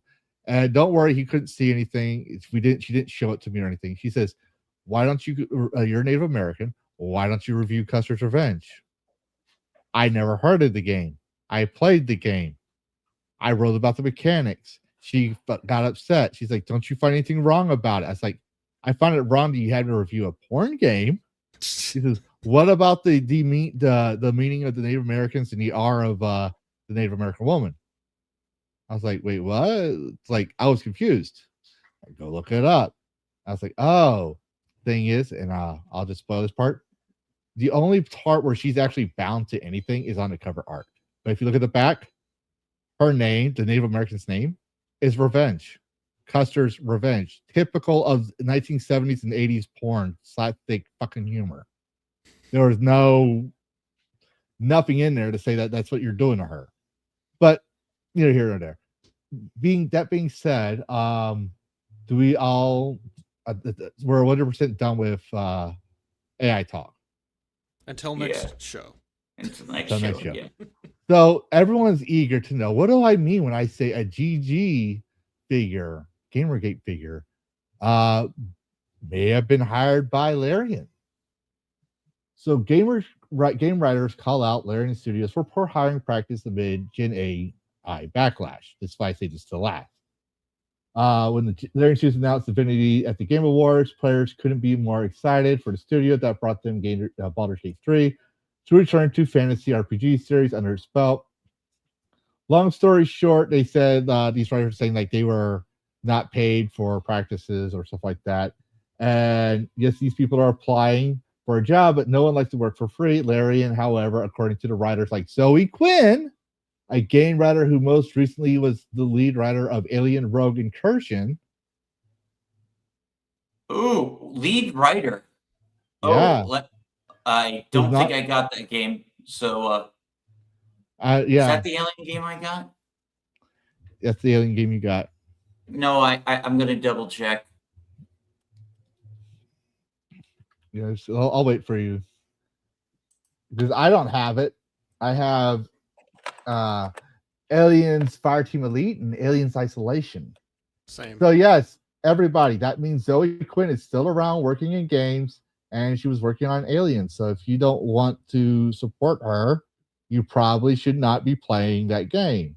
Or yeah, I did not get that game. Hypno did though.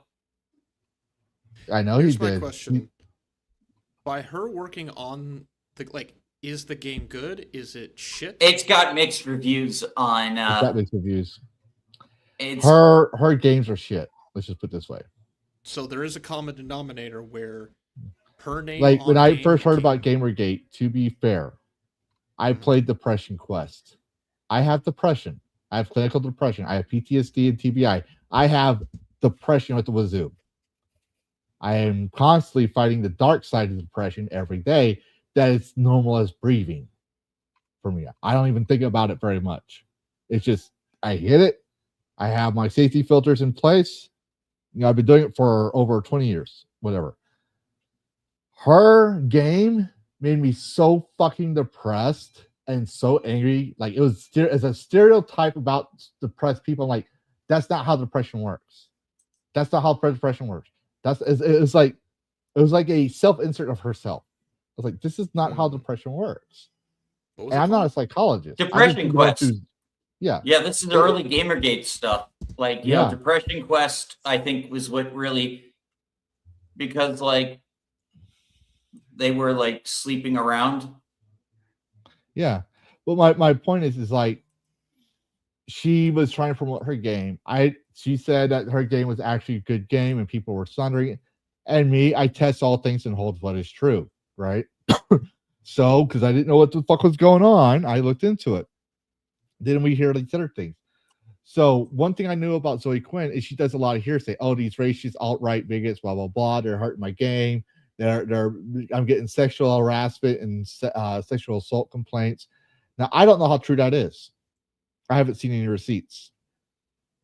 Full disclosure, I have never seen receipts of this. I'm a person that you can call me a doubting Thomas. If I see receipts, I'll be like, okay, that's fair. But you're going to tell me that if you show me one or two, I'm going to say, okay, some people there's evidence of one or two. You need to show me that if she says all these people that are contacting me are being sexist, racist, and give me death threats and stuff, I need to see them all. Even the AI said that it was inconclusive. Well, not AI, FBI. So she makes hearsays. She goes to the UN with, what's her name? Anita Sarkeesian, right? They stole what Gamergate was supposed to be about. Ethics and journalism. They had to. Right? And I don't think they planned it. They just fucking rolled with it.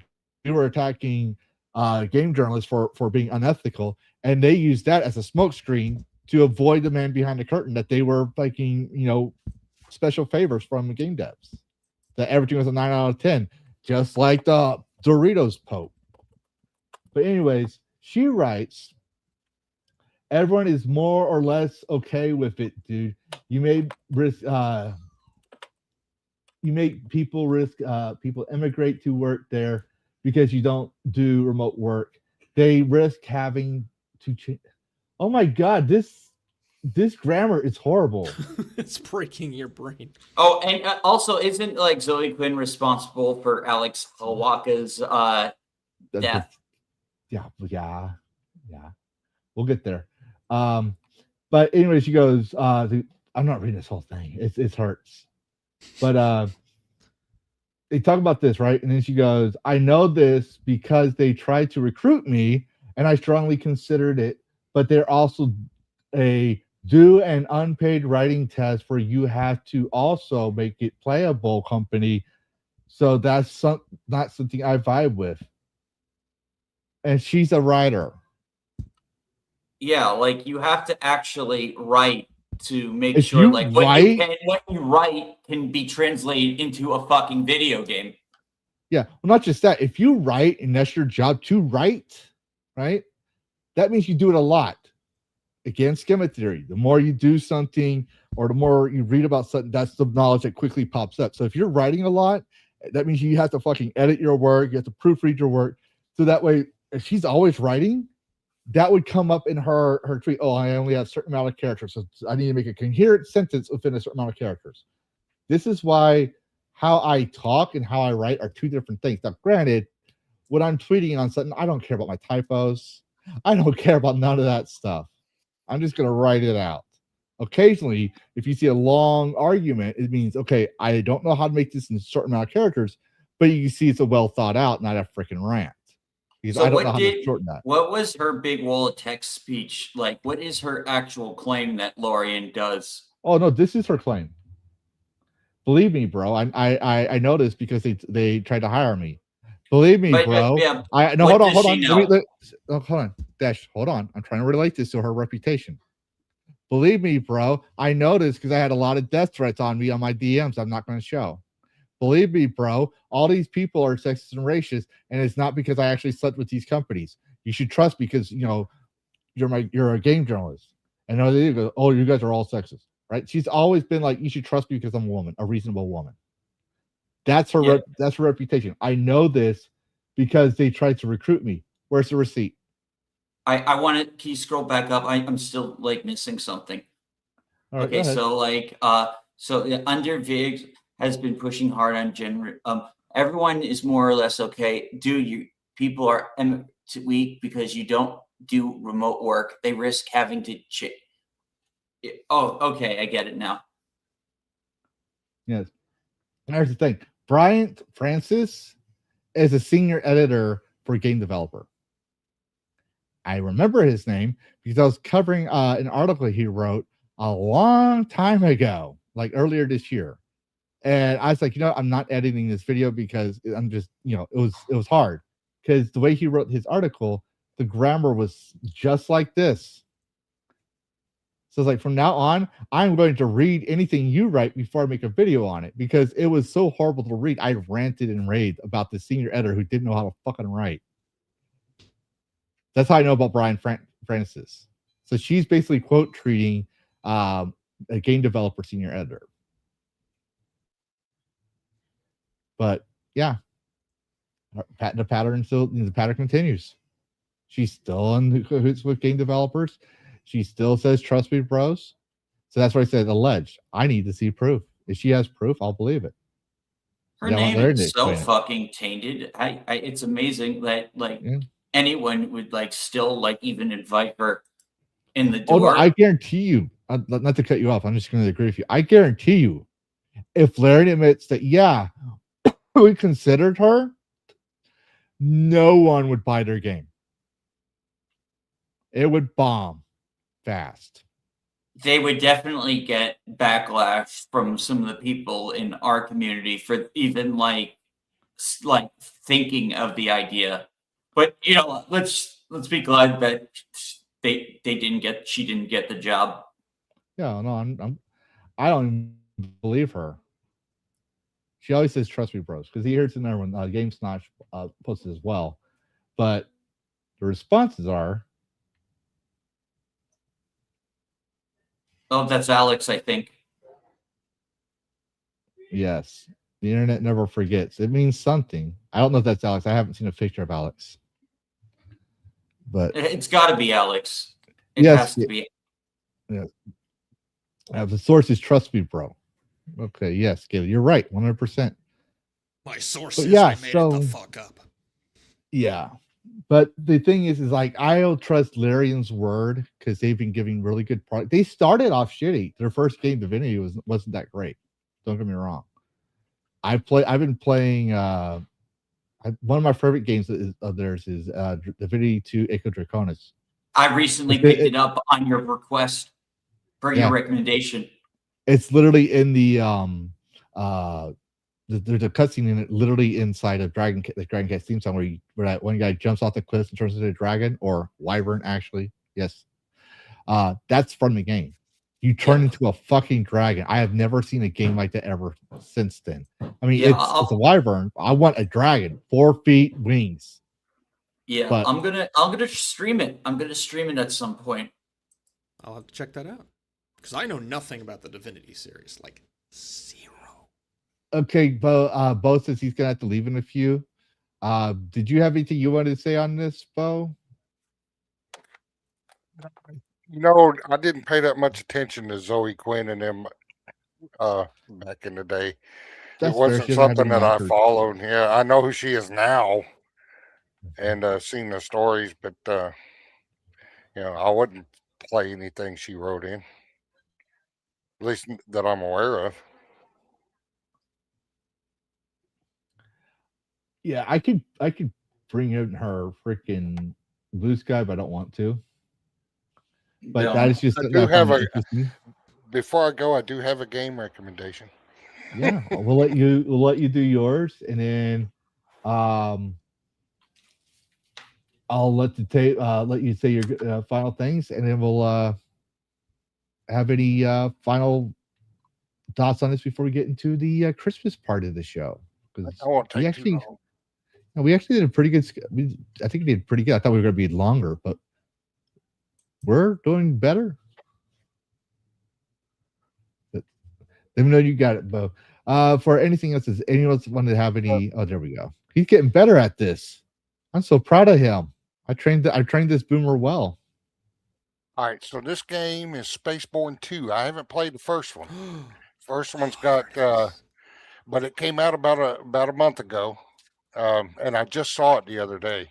Mm-hmm. And I've got it in my cart ready to go. I haven't bought it yet. Wait. Go back. Can you go back in that video? Okay, play it again real quick. Hold on. I want to see. I didn't get to see the logo very well. Yeah. Pause it. Wow.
Army, like this is like almost. This kind of feels almost like No Man's Sky with some of its mechanics.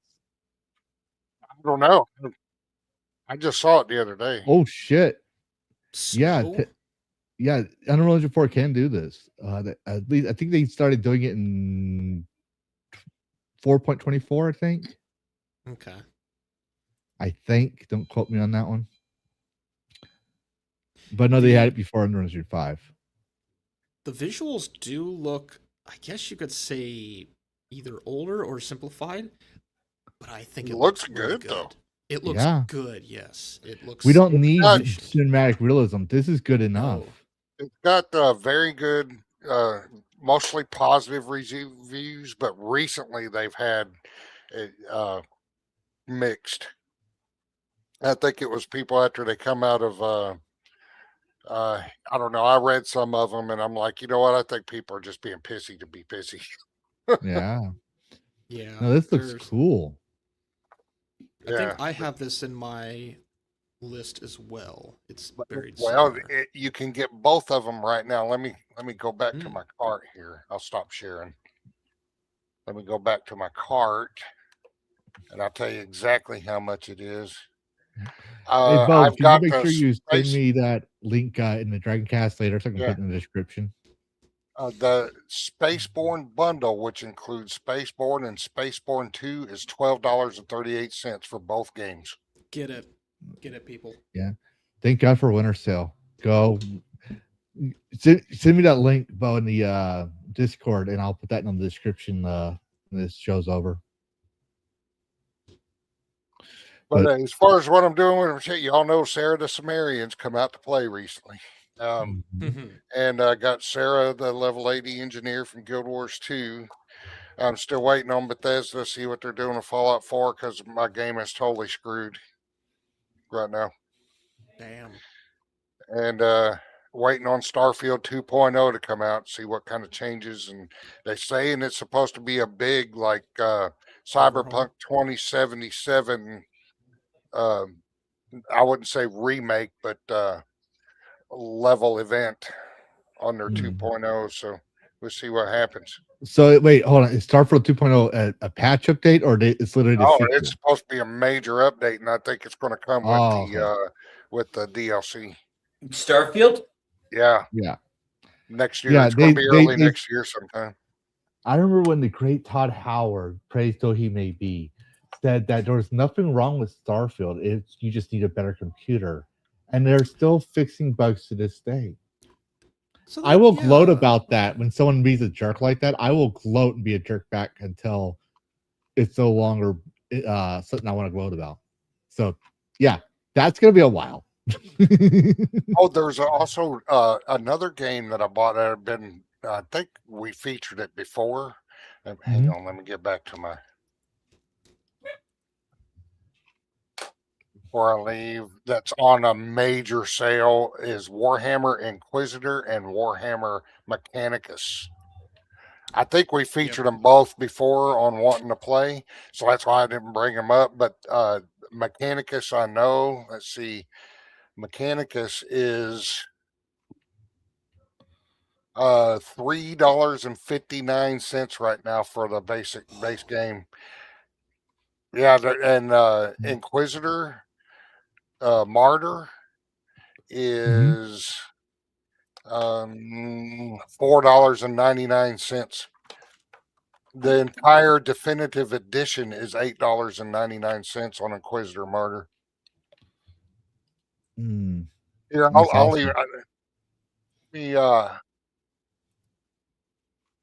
I'll put those links in the chat too. All right, cool. But yeah, I'll put those links. I'm going to have to get going, but I'll put those links in the chat real quick. But y'all take it easy. You can find me at VetGamerBoceifus on Rumble and YouTube. I stream on both. Fantastic. There, Jesus. All right. Well, thanks for coming, Bo. I hope you have a good night, and you have a Merry Christmas if we don't see you before then. See you, Bo. All right. That was an awesome game, and that's all that's not literally all the news, but that's all the non-Christmas news that we have today. But I'm going to give everybody a chance. I got to use the bathroom all of a sudden because all the water I've been drinking. I don't know if y'all are out of water or something like that. So I'm trying to see. I have one final note on Go ahead. The Zoe thing. I had to look while you were talking. I went and I had to go digging this information up because like Gamergate is just all over the place.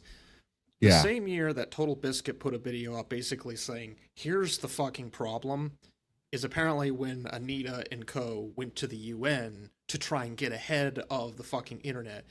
It seems like Anita and co went to try and fix the lore with the public, whereas people like Total Biscuit fixed the lore with the internet.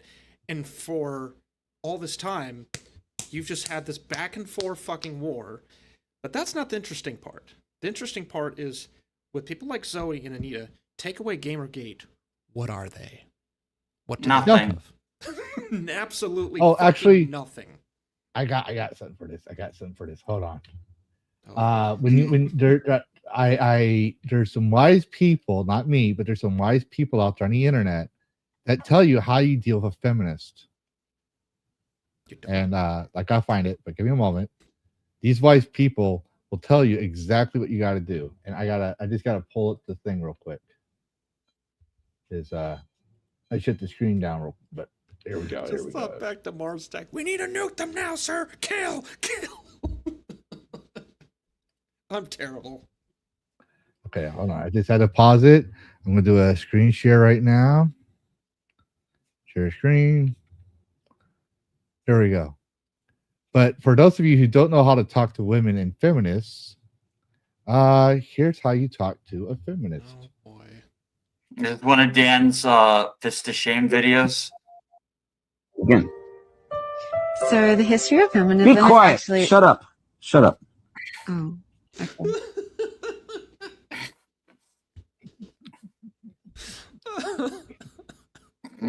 That's the first thing we should have done in Gamergate. Just tell them to shut the fuck up. I'm literally like, I regret hearing your opinions. Actually, who asked you? But I don't care. Shut the fuck up. Like, that's all we should have done from day one. It's like, you got your rights. You got the right to vote. You got to work whenever you want. You get to have the right to live with 40 cats because your uterus got all dried up with STDs. No one cares. But no, we have to make sure those dirty men can't goon to fictional characters. We need better representation. they've been fighting this argument since 1982, at least in games. 1982, over abstract pixels in 1982. You jealous of them pixels? Oh, yeah, they have a bigger. The Revenge has a bigger rack than I do, or you. Even bigger than my rack. Damn. Yeah, and General Custer has a bigger dick than I have. And I have a size 13.5 foot. He took a PVC pipe and spray painted it and just put it on his dick. That's all he did. Yeah. But I'm gonna let. I'm trying to find the thing. I can't find it. But I was gonna let you all get a chance of a water break because I'm not a water and I gotta pee. I can't locate my intermission video. So that's why I'm having a problem here. But I guess we're just gonna have to do empty chair stream real quick. I'm sorry, guys. We'll be back in a couple of minutes because I think all right. You're in a hotel, Karrus. Yep. Right. Yeah. This is not my bedroom. Yeah. So this is the Karrus chair stream. Oh, we're keeping mine on. Okay. Yeah, Karrus chair stream. I will mute my. That way they know that we're not. That there's nothing wrong with the sound. It's just a chair stream. Now, if when I walk away, you see that lock, both those locks pop off and the door open, you let me know. All right. Sure. I'll be right here for that. Be right back. I'll be right back.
Did anyone show up?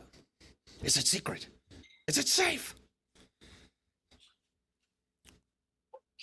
What was Alan Johnson? Tell us a story. There once. No, I was about to go into that pirate song. No, I can't do that. I'll get copyright infringed. I'm not a good storyteller. You'd know this for those who have actually tolerated listening to me read about Hinged. Almost said Enchained. That was the next one I was asked to read, but no, I'm not reading any more AI stories. I'm already shamed forever. Sorry about that. I had to go. I had to really go. So I figured if I just give everyone a break real quick, because the next topic, and when Dash comes back, is we're covering all the games that have holiday events for gamers who want to play holiday events. And then I figured we talk about the last subject, which is the chill subject of what gamers really want. That's the last part of the schedule. And yeah, we're not even stretching it. We're actually going to be on time, on schedule, I think. Cool. Yeah. I was kind of afraid, like when I originally had this, because like this might be longer than 4 hours. And then I was like, heard the Scoop things. We gotta cover this because Scoops told me about the Expedition 33 fiasco. And I was like, oh no, this is gonna probably be longer than 5 hours now. But it's actually done pretty good. I should credit Dash for that, because he said I'll eventually get to it. So yeah.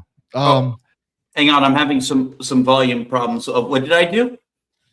Oh, and you said, when I said I feel bad about going over 3 hours, this and that, and time constraints, you said I'll get better at it eventually. I said we've been doing this for almost a year and never managed to get that magic time slot fixed. Yeah, it seems like with this one I was telling Karrus, the whole schedule I had, I was like, this might be cutting it close for the 4 hour mark. And then when Scoops told me about Expedition 33 having its swords removed, I was like, this is going to be 5 to 10 hours. Like, we're going to be here all night. But we actually made good headway. But so I need to actually do something stupid. I don't know if you can see it. My screen, like my camera, your screen, everything is flickering really bad. I'm going to hop out for like 10 seconds, restart my browser, and then come back, because it looks like I'm being hacked by the government. Well, so give me about 10 seconds. Yeah, I'll give you 10 seconds. But so now that's what we're going to do. The last bit of the schedule, as you remember from the DMs, we're going to cover the holiday Christmas events for gamers who want to cover, what's games they may have that has Christmas events. And then we're going to talk about what gamers want, because, it's Christmas time. So the actual holiday. And as soon as Karrus gets in here, fucking loser, decided to leave and said 10 seconds. He's still not here. And I can't see him. Oh, wait, there he is. Hi, buddy. I was totally not talking about you. I am a loser. I'm in a hotel. No. Look at this. The only thing missing, I should have dragged the cut. I'm not in. Let's just say I'm trying to remember her name, and I'm terrible things. So she gets mad at me. I'm sorry. I have a brain injury. Don't pick on the disabled people here. But let's just say the canon is that you pissed her off, and she's so pissed at you for something you did horribly wrong, like maybe you washing the dishes the wrong way or whatever. I don't know. But you can't sleep on a couch. You had to get a hotel room. We'll We'll go with that lore. I'll play on that lore. Just kind of like there's the lore that Sonya has really been taking HRT secretly, and it's just like, and that she also has anal beads that she sells on her secret OnlyFans. Like, we'll just let that lore kind of go and take its own. Yeah, path. There's a love triangle between you, Sonya, and Horatio. What's her name?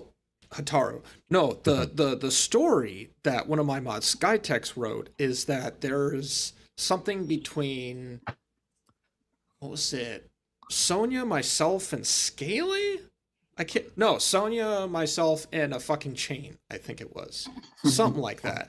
I've read like 2 paragraphs of the story that Skytex wrote, and I'm like, nope. I'm done. I bet you were still in the doghouse. In the story? Probably. No, I'm talking about with your girlfriend. In the lore, yes. Yes, I still am. We don't even have a doghouse anymore, so I have to resort to this. All right. So, like I said, we're going to talk about events. We're going to start with I have 2 articles here that have 2 different things. So there's some interlap. But I wanted to, cover things because, we all play games and we all have games we don't stream. Like, for example, Dash Attack likes Animal Crossing because, he's a Nintendo fan. That's like my least favorite Nintendo franchise. Sure, buddy, sure. So, now I don't play Battlefield 6 because, well, I have issues. But, so Battlefield 6, and the thing, I'm gonna do a little rant here. First, I'm gonna ask y'all, what was 9 months ago? 9 months ago? Yeah, Dash, you should know this one. I don't know about Karrus's religious beliefs, but what was 9 months ago? February. No. I'm terrible at math. Like April, March. May? March. Okay. And what usually happens towards the end of March into the early April? Easter. And what is Easter surrounded around? What other religion? The death and rebirth. Well, why was Jesus died on Easter? So what was the holiday event in his time? I think it was Passover. Yeah. Okay. Yes. Now, the early theologians believed back. This is before the Catholic Church came around. The early theologians believed Mary talked to Gabriel and learned that she had Jesus inside of her the same day he dies. Like that's like they didn't know how to to control that. So they used the Bible, which said that, this time frame, this month, right? This is why we have the Gregorian calendar now, because Roman calendar was hard at mathematicing this. 9 months from March 25th to April 6th is December 25th to January 6th. 2 weeks. Hence the Christmas season. The 12 days of Christmas, all that stuff was from that concept. We don't have the Saturnella.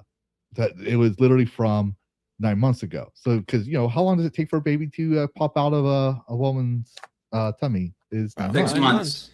9 months. Yeah. So what does this have to do with Battlefield, though?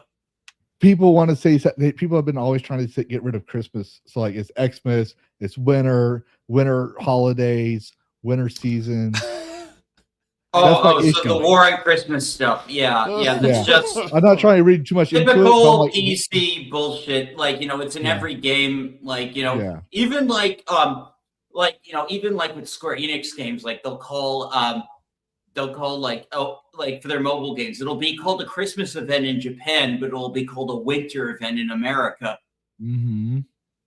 Yeah. So my argument is winter offensive doesn't sound badass. Christmas offensive sounds badass. Winter offensive sounds like the DLC or an expansion. Yeah. If you want to go with that, yeah, you can do it because DLC. If you're saying the Christmas, I'll even give you the holiday offensive, because some people find it offensive. The holiday offensive, fine. But so yeah, Battlefield Season 6 has a winter offensive going on, and then we have Pokemon Go. So if you didn't Pokemon Go to the polls, well, there's a Pokemon Go winter holiday. Do that one. Oh my! Sudowoodo dressed like a Christmas tree just seems just right. Yeah, it does. But I don't know if anyone plays Pokemon. I remember back during Pokemon Go's lost its popularity. It's neat. Its time has come and gone. Yeah. I remember it was when I was in college and my ex and I were facing a divorce. I would go and play Pokemon Go with my son on his little baby carrier thing that was stretched to your chest, right? And I'd go and I'd try to catch Pokemon. I literally caught Diglett at the Grand Canyon the first year it came out. Mm-hmm. Damn. So Pokemon Go has one that's going on. So if you like playing Pokemon Go and you don't Pokemon Go to the polls, well, Pokemon Go out and visit your family for Christmas and capture a Diglett at the Grand Canyon or whatever. Pokemon, speaking of the devil, we just talked about Pokemon, has Ornament Declar Pokemon. So there's that going on. Goddess Victory Nikki has Winter's Carol going on. I don't know. I haven't played the game. I don't know much about it. But I do know this one from streamers. World of Tanks is having holiday ops. See, they say holiday ops. So I might get World of Tanks now just because they said holiday. Are you ready for the holiday ops at Burger King?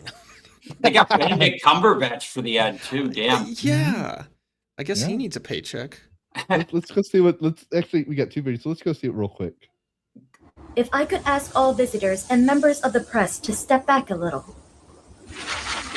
1, 2, 3, 4. Yeah, that should be everyone.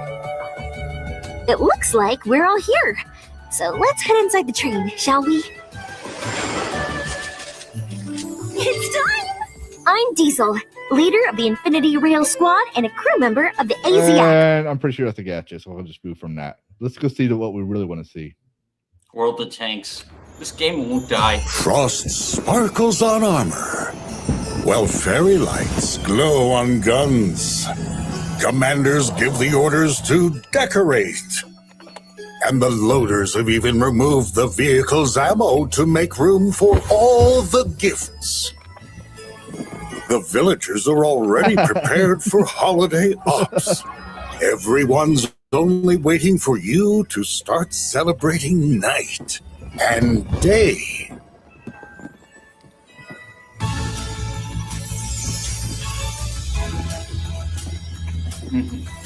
By day, the well, that's 9 minutes long. We're not going to do that. I'm going to pre I was going to say, how long do you want to go into this? I wanted to see the No, cubby bitch. I know. I'm going to try to see if I can find it. I've never played World of Tanks. I've never. If it's the one I'm thinking of, right here. I think like it was fairly accurate. In fact, it had some everything for a great celebration. His own unique style, memorable stories, and of course, presents. Is that Benedict Cumberbatch as an NPC As in you the complete game? assignments, Benedict will decorate your village, share his signature customization, and even give you a credit or XP bonus, depending on which you choose. The size of the bonus depends on how many assignments you've completed. Well, he really needed a paycheck. Yeah, he really needed one. Can we roll that footage back just like 10 seconds? Did he butcher that line? Completioned? Did I hear that right? Hold on. Let's see. Depends on how many assignments you've completed. The completion. He said completion. Okay, I'm not going crazy. Like they paid this person $5 to do the lines. And if you watched my stream before it went kaput the Wednesday night, you'll know Phas Inc. Celebrated Phasmophobia, our first game, hence the name Phas Inc. And we played Winter's Jest. It's actually before we go into it, I want to show it real quick. It's actually the background. That's cool. So yeah, I literally made sure I chose specific things. That's from Destiny 2, which is part of it. This won't be covered, but this is what gamers want. This is what happened when I read half the news to figure out what's going on. This meme fits me perfectly when I read it. This meme right here. I was like, I went from dead inside to just this. I want to do the Hitman. Oh, are you talking about the meme I sent you? Oh. No, this. When I read the news, when I was reading the news earlier.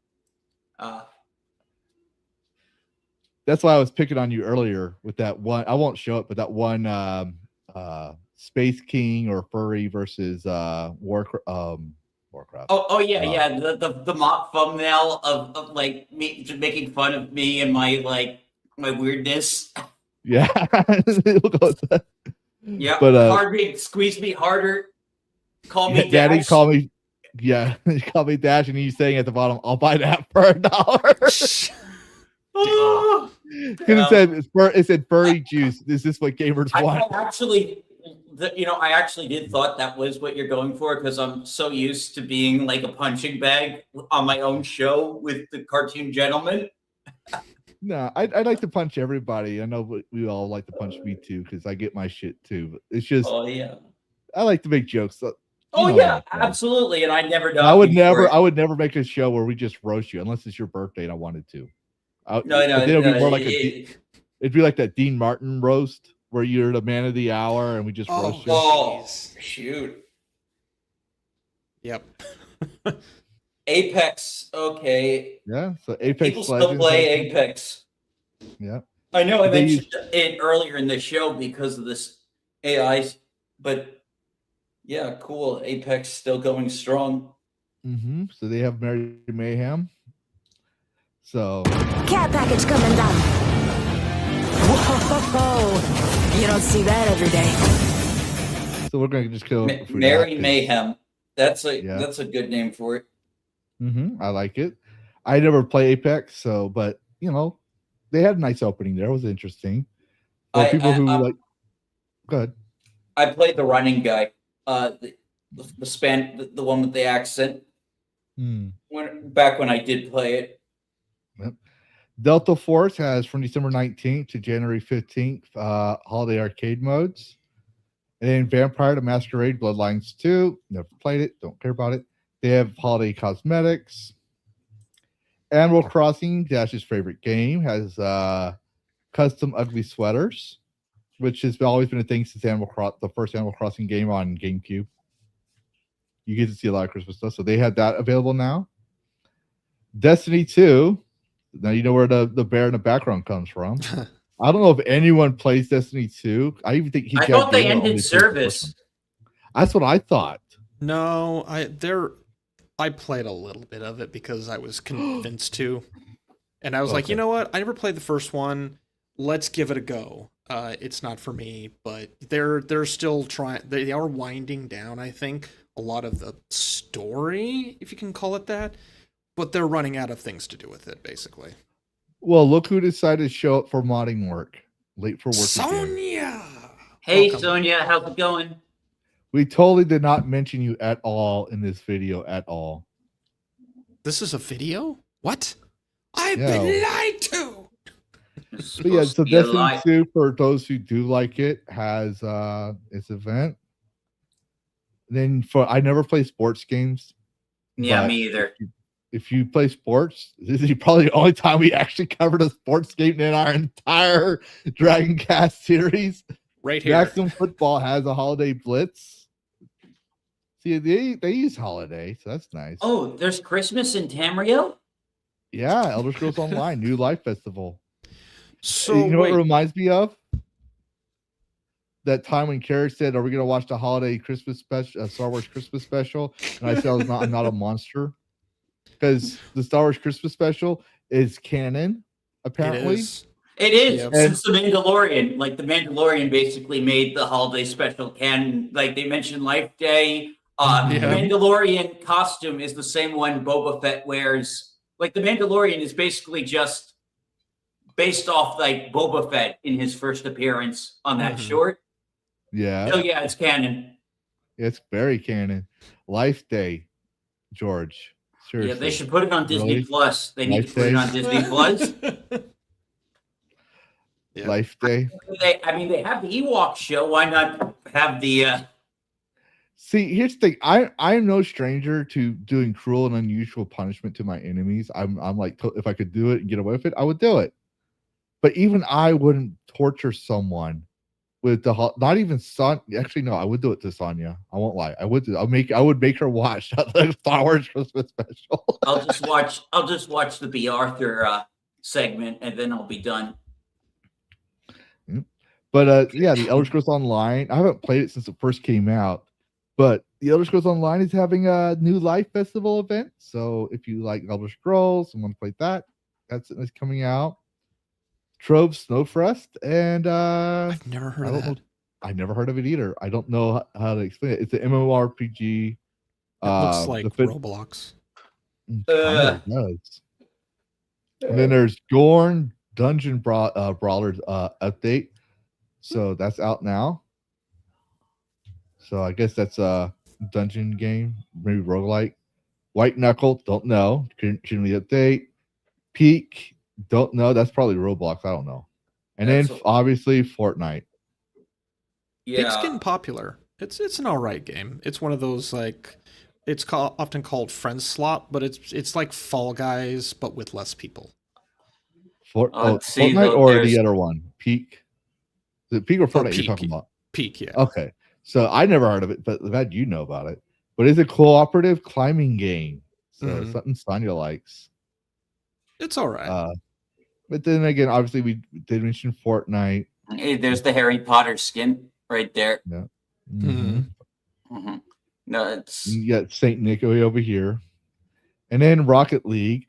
I never played it. I watched it. Looked pretty fun. Not my thing. But they have Frosty Fest. Oh, they're doing the Harry Potter event with Rocket League too. See, look, there's the Hogwarts symbol, and there's a Slytherin logo on the green car. Oh, geez, yeah. And then I guess they're gonna have to boycott Rocket League now That's too. Hufflepuff, I think. Yeah, it's the houses. Mm-hmm. Well, it's made by Epic, which runs Fortnite, so it's tangentially connected. Yeah. Yeah. Then you got DC Dark Legion, Infinite Holidays, Foundation, Galactic Frontier, Winter Parade. Don't know much about this. Is the first time I heard of it. It State of sounds like a mobile Survival, game. Storm Shot, White Christmas. Oh, this one says White Christmas. White Christmas. Wait, not Black Christmas, but White Christmas. They're so racist. They don't even acknowledge Black Pete. I'm not even Black going to mention Christmas is literally a slasher movie. Mm-hmm. But yeah, so there's a bit more. Dying Light 2, Winter Tales. There's a certain game I'm waiting for to be shown, and I don't think it's not they're in going to here, talk but about it might be in the other one. So let's see. Wait, Dying Light 2 still. Oh no, this was the other one. Okay, so here's the IGN. That wasn't the IGN one. Here's the IGN one. Like I thought the IGN one was smaller. Nope, I got the wrong one. That's why. And then here's IGN's game events announcements. You have Hello Kitty Island Adventure. Another one that Dash likes, and so does Sonya. It's Butters' favorite game. Yep. It is. That game is so old in terms of lore. Just its existence. It came out November 20th, and it'll be here until December. So all the crazy cat ladies that watch my show, which I know doesn't exist because I offend them too much every time I say something sexist. You got 8 days, 6 hours, and 7 minutes. RuneScape has a Christmas village. So that's for 14 days. My brother would be into that. You should let your brother know that RuneScape has a Christmas village. He'd be like, "Yes, Dash, I know. I'm playing the game. Hello." Yeah, yeah. I'll send him a text later. Yep. But he's got till January 4th, 3 a.m. So that's 14 days from now. Then First Descendant. I play First Descendant. It has a Winterfest festival going on for the next 45 days. So don't worry. You have till February 4th. Plenty of time. Just go in and do your daily logins. I'm probably going to buy some of these skins. I'm not going to lie. But they have it broken down. So the first part is Albion Winter. So it's December 4th to January 1st. Warm Albion Winter from December 4th to February 4th. BB's on Time Shot, December 18th to January 28th. And Training Week, December 19th to January 11th. Then they got Nikki again. So that's 9 days. World of Tanks again. You got 22 days. Yeah, I figured there'd be some overlap. Overwatch. Yeah, Overwatch 2. Well, Tracer looks cute as an elf. Yes, she does. I still think she's lesbian, though, because she has her haircut looking like a dude. I don't care if she doesn't like dudes. I still think she's cute. Yep. Just trans yourself. You'll be good. You know, she says no, just say, well, trans women are women. What if she's super lesbian? Then say trans women are women.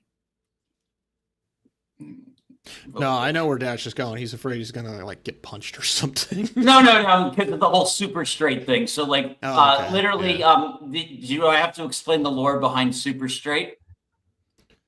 Maybe I know the name. Yeah, so it's with the orange and black flag. So it's like people it was made in response to like, you can't reject trans women, or it's like phobic. But it's like, you know, it's like it's like the only of biological.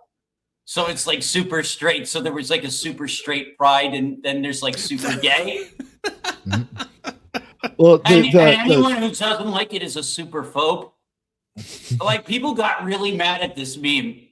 This is like the SNES. Everything was super in that era. The Super Star Wars, Super Return of Super straight, Super Metroid, Super Mario Bros.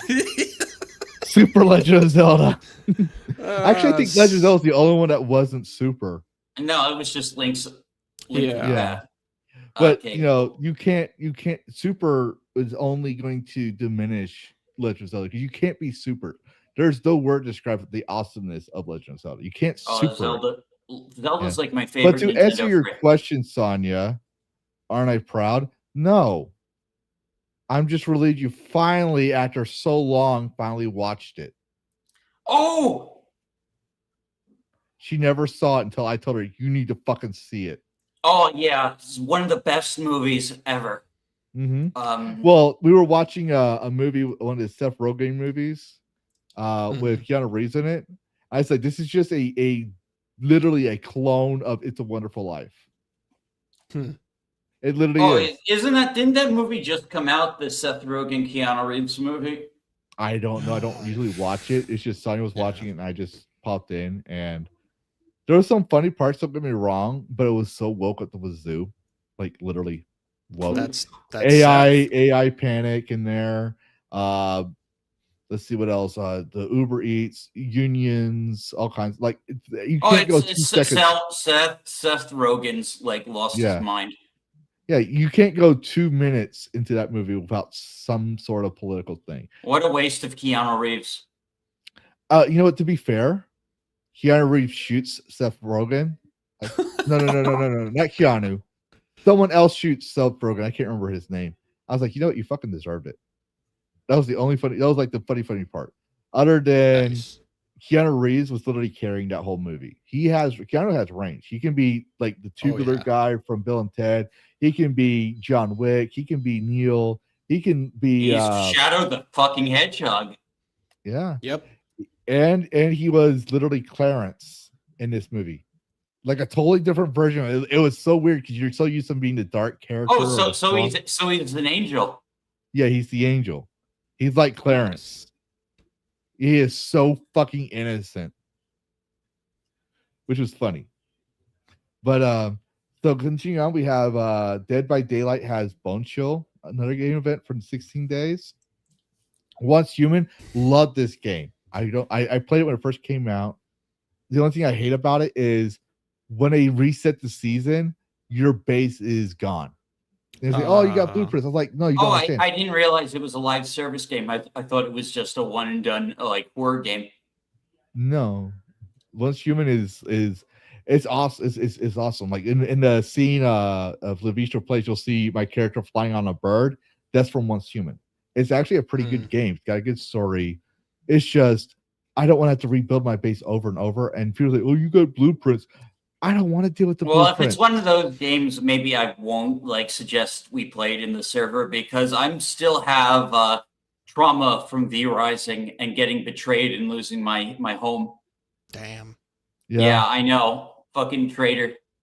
I stuck with it and got the 100%, deleted it, and put it in my hide off my games library list, so I could finally just be like satisfied I got it done. So yeah, Dash, I spent more hours than you on it.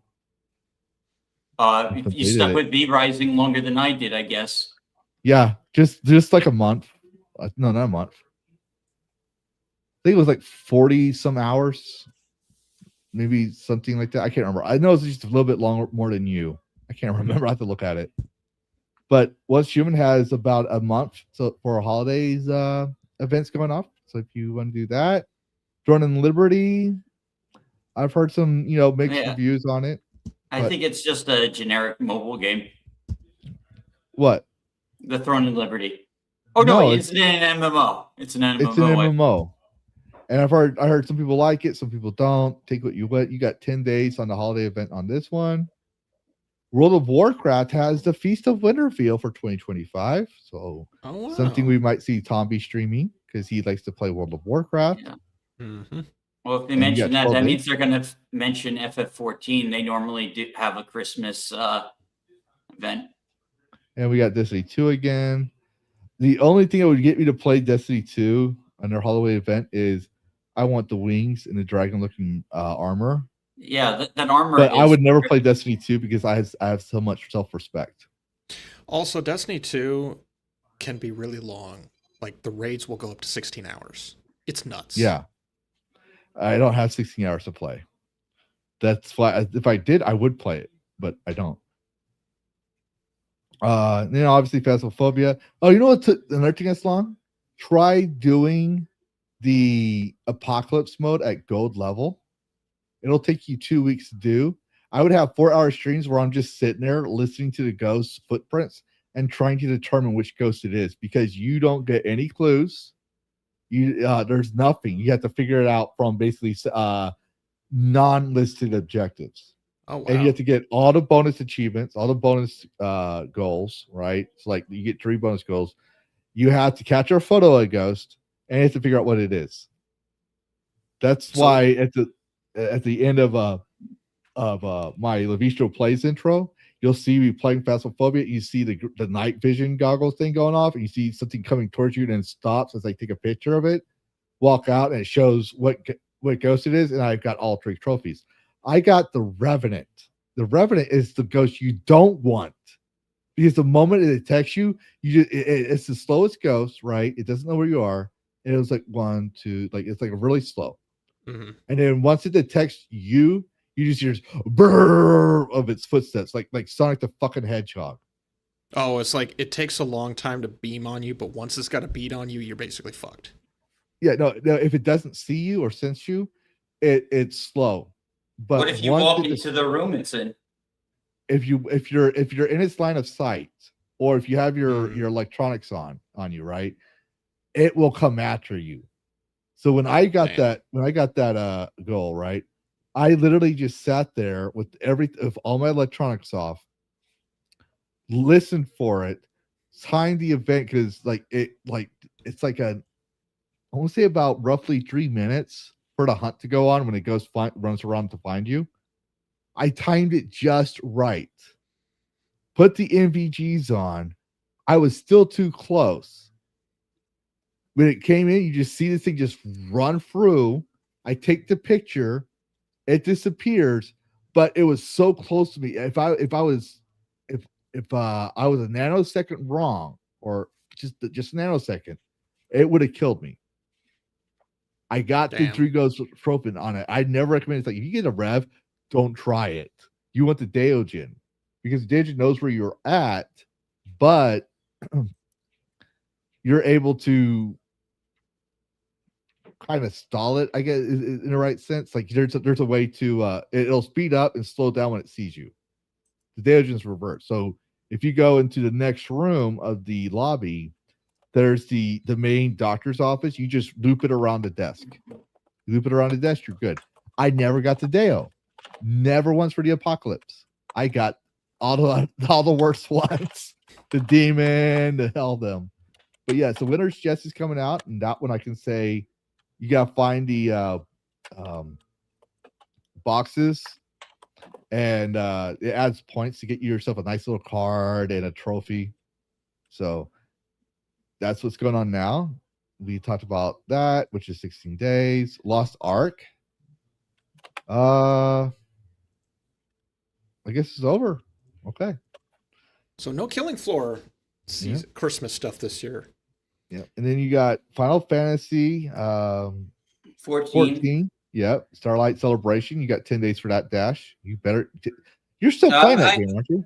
No, I'm not currently subscribed. I'm currently playing Guild Wars 2 with Iron. So I'm getting into that. I'll probably join once Jace and the others actually Jace and Galaxy are already playing it, but I want people to help me get through the dungeons. We should play Helldivers 2. Oh yes, we should. Festival of Reckoning. We should all join in for this. Oh, when's that? That 10 days left. Yeah, got 10 days let's try and get a stream set up for that. We'll work it out in Discord. Yeah, for sure. Yeah, what about you, Karrus? You down for that? I would have to pull this out of my hidden inventory because I threw it into a box and I never looked at it again. I gotta see if the thing's still in my inventory. I had this game. I will also say that I haven't played this game since they said, you need a PSN account, and then we walked it back. At that point in time, I was like, I found another game to play. They took too long to walk it back. They took too long. But I would love to play it again. It's still persistent.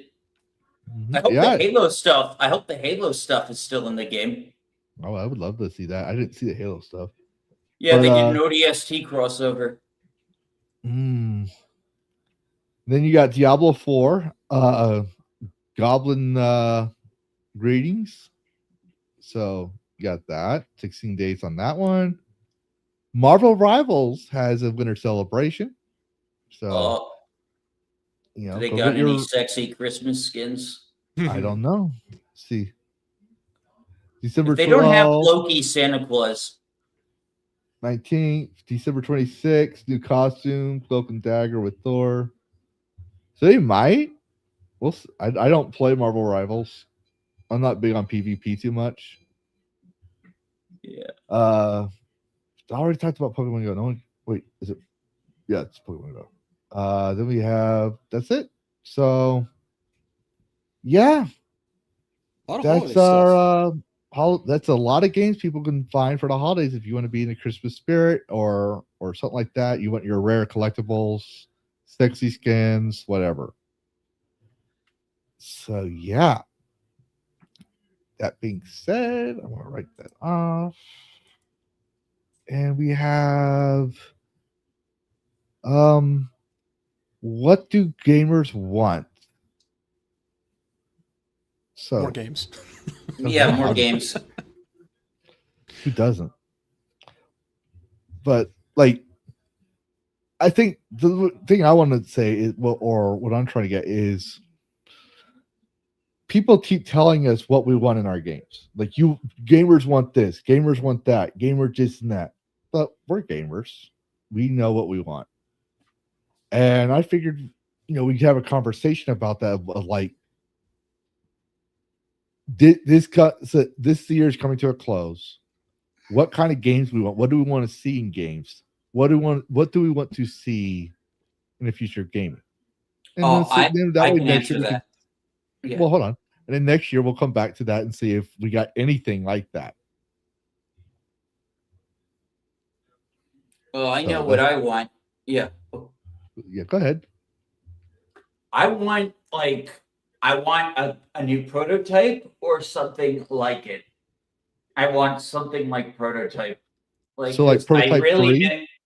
Yeah, like a prototype 3 or even a prototype knockoff. But I just want an edgy, like open, free roam superhero game or super villain anti-hero game.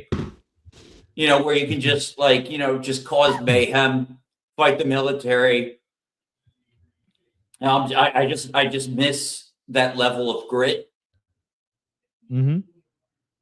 So you want the edgelord kind of character? Yes, I want my unapologetic edgelord game.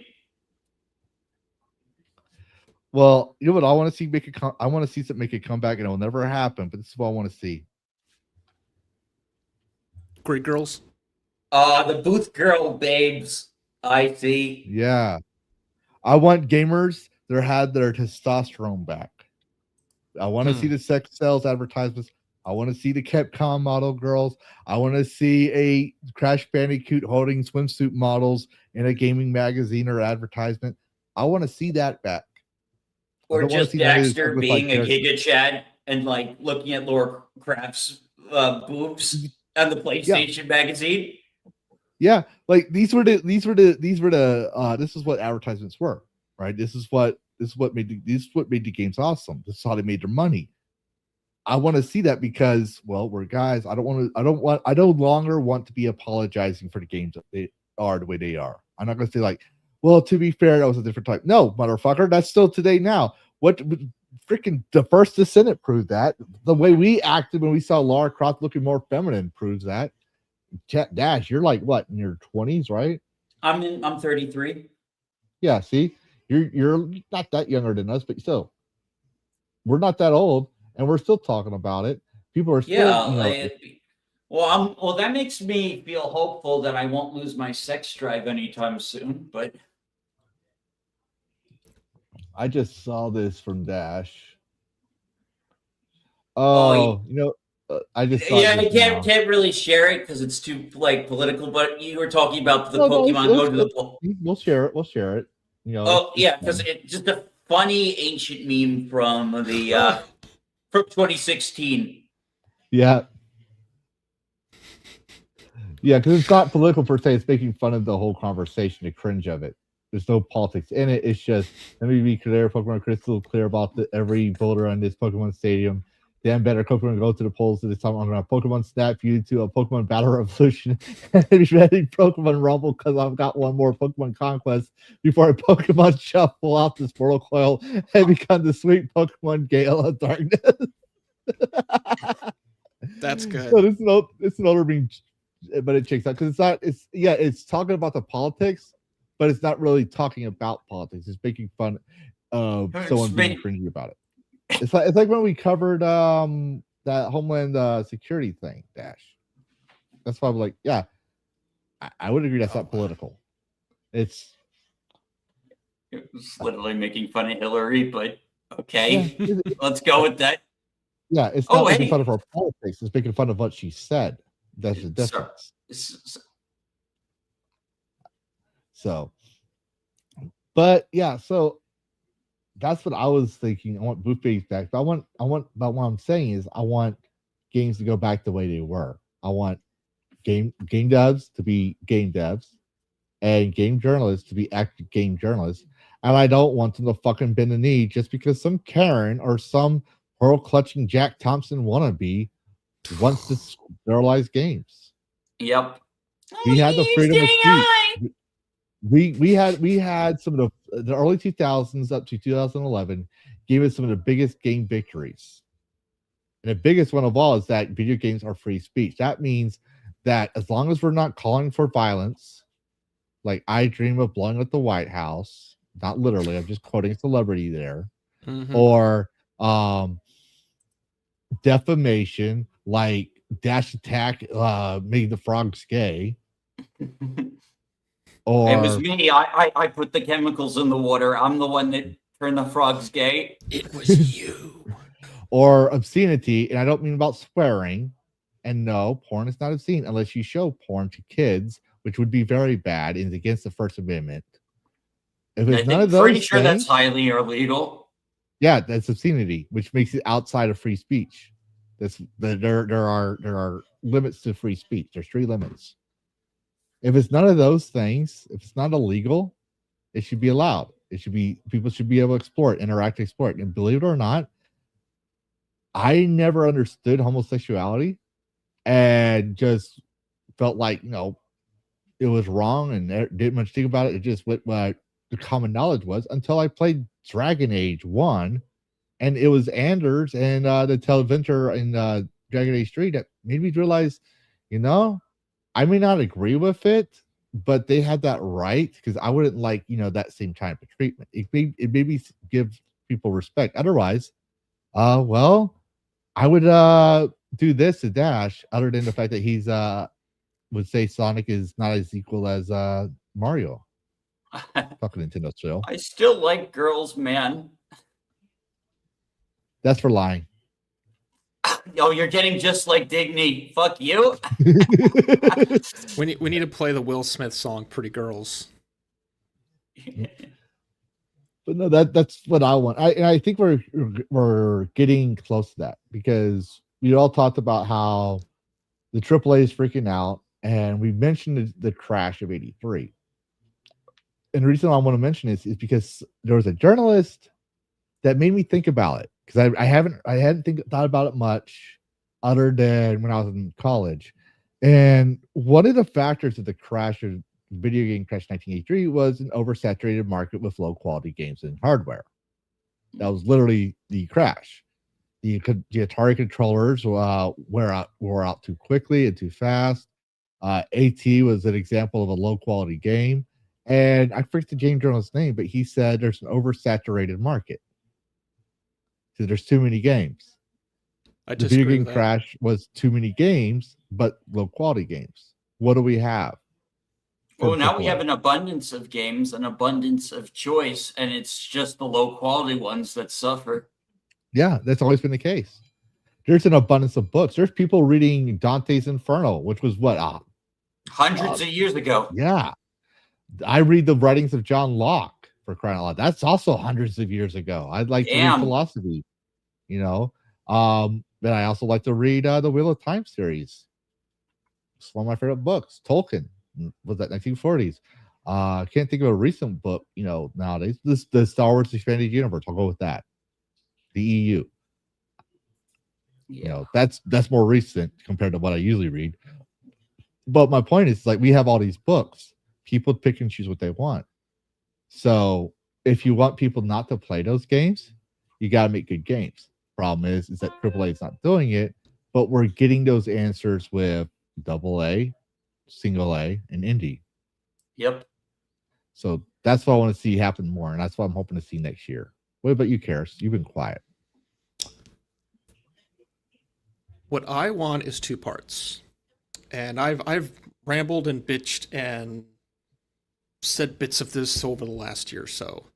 The first thing I want, de-bloat your fucking games. Stop putting, now I'm not talking about like, oh, we have an RPG, we have a lot of side quests. That's one thing. I don't care about a first-person shooter with all these stupid quests where I have to slide on the ground and stab someone in the dick with a knife 25 times in order to get my next unlock. I'm not doing the quest. The 1%ers, sure, let them do that. I don't care about that. That's not why I got that game. I got that game because it's a Call of Duty game and I want to either blow some people up or I want to see what the story is. Stabbing someone in the dick 25 times is not going to help convey the story. Is there really an achievement for that? Yeah, I think it was either Cold War or Val. It's one of the ones you have to slide into someone and do a melee hit on them. That's actual fucking thing to get an unlock. And I saw that and I was like, fuck this game. De-bloat your games. What was it? Helldivers recently de-bloated their game from like 100 or 200 gigs down to like what, 40 or 50 gigs? Well fucking done.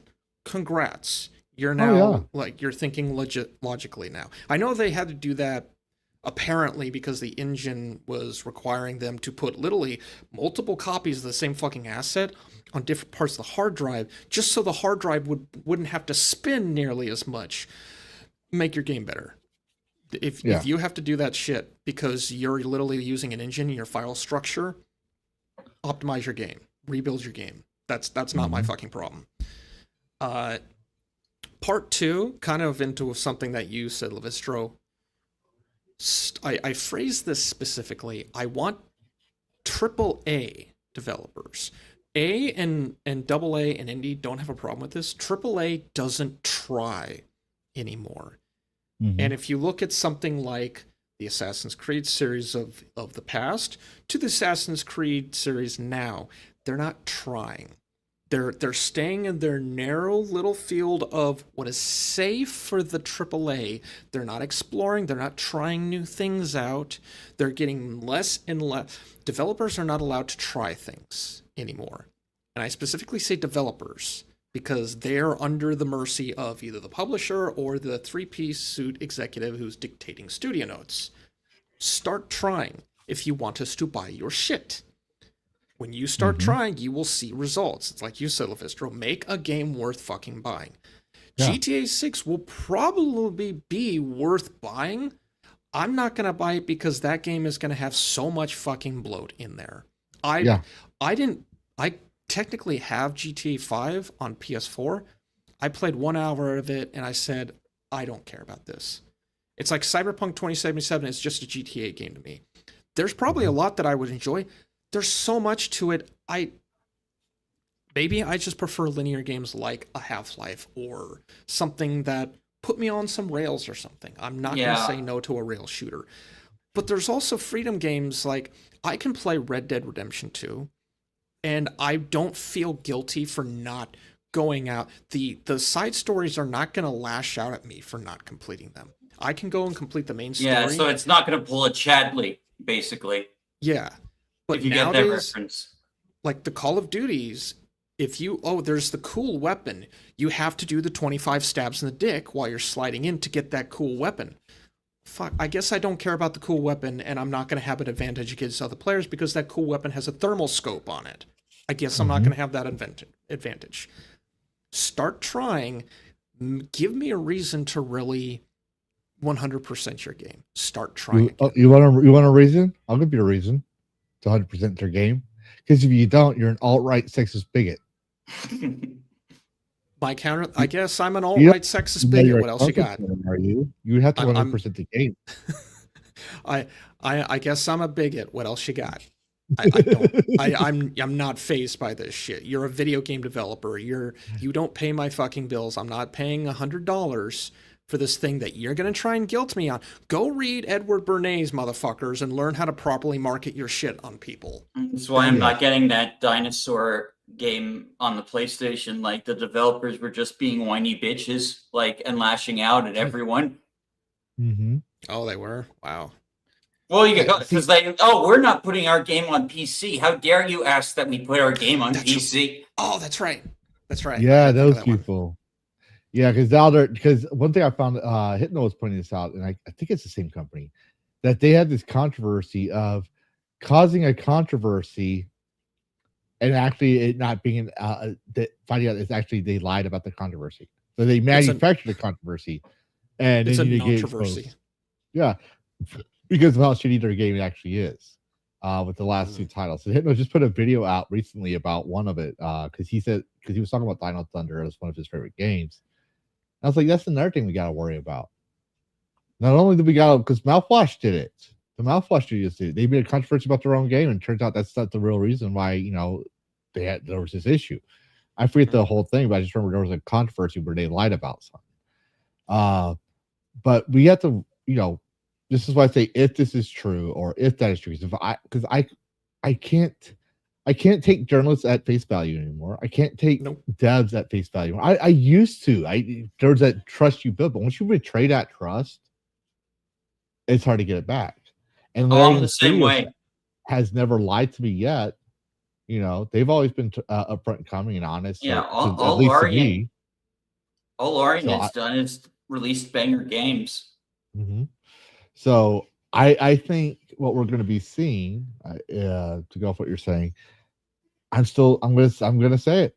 I want Assassin's Creed to survive the test of time. It's not going to happen because Ubisoft is doing the same shit every day since 2009. Just it gets worse and worse, and then they keep they doubled down about the game pirates and 2009 as their excuse for Uplay, and they're doubling down on Assassin's Creed Shadow and pissing off an entire country and a culture. Do I want to play a game like that? It could have been a good game. Don't get me wrong. I think the Attack on Titan crossover cemented it as just being a joke of a game. Mm-hmm. And that's why I tend to go when it's something like Ubisoft. I love to go for the sludge, the sledgehammer. A lot of people use the rapier. I'll use a Carlin joke. I go for the sledge and say Ubisoft is not a game developer anymore. No, they are an investment company that happens to sell software. Yeah, that's it. That's all they. Well, the funny thing is that's how they started out, if I remember correctly from my history of the Ubisoft, and they became the first. France labeled as the first international software French-owned company, and it's come full circle. Yves Guillemot, yeah, granted, the game developers had the passion. But the crunch culture, or like it was common to have crunch culture because you want to get things on time and you're passionate about the game. That's the thing people don't realize. With corporations, it's an art. You can't just make a toaster and call it art. Yeah. If my toaster breaks, I'm not going to be pissed off and crying because the toaster I love is no longer a toaster. I'm just gonna go out and get another fucking toaster. You made me spend time and investment in these characters and made me care about them.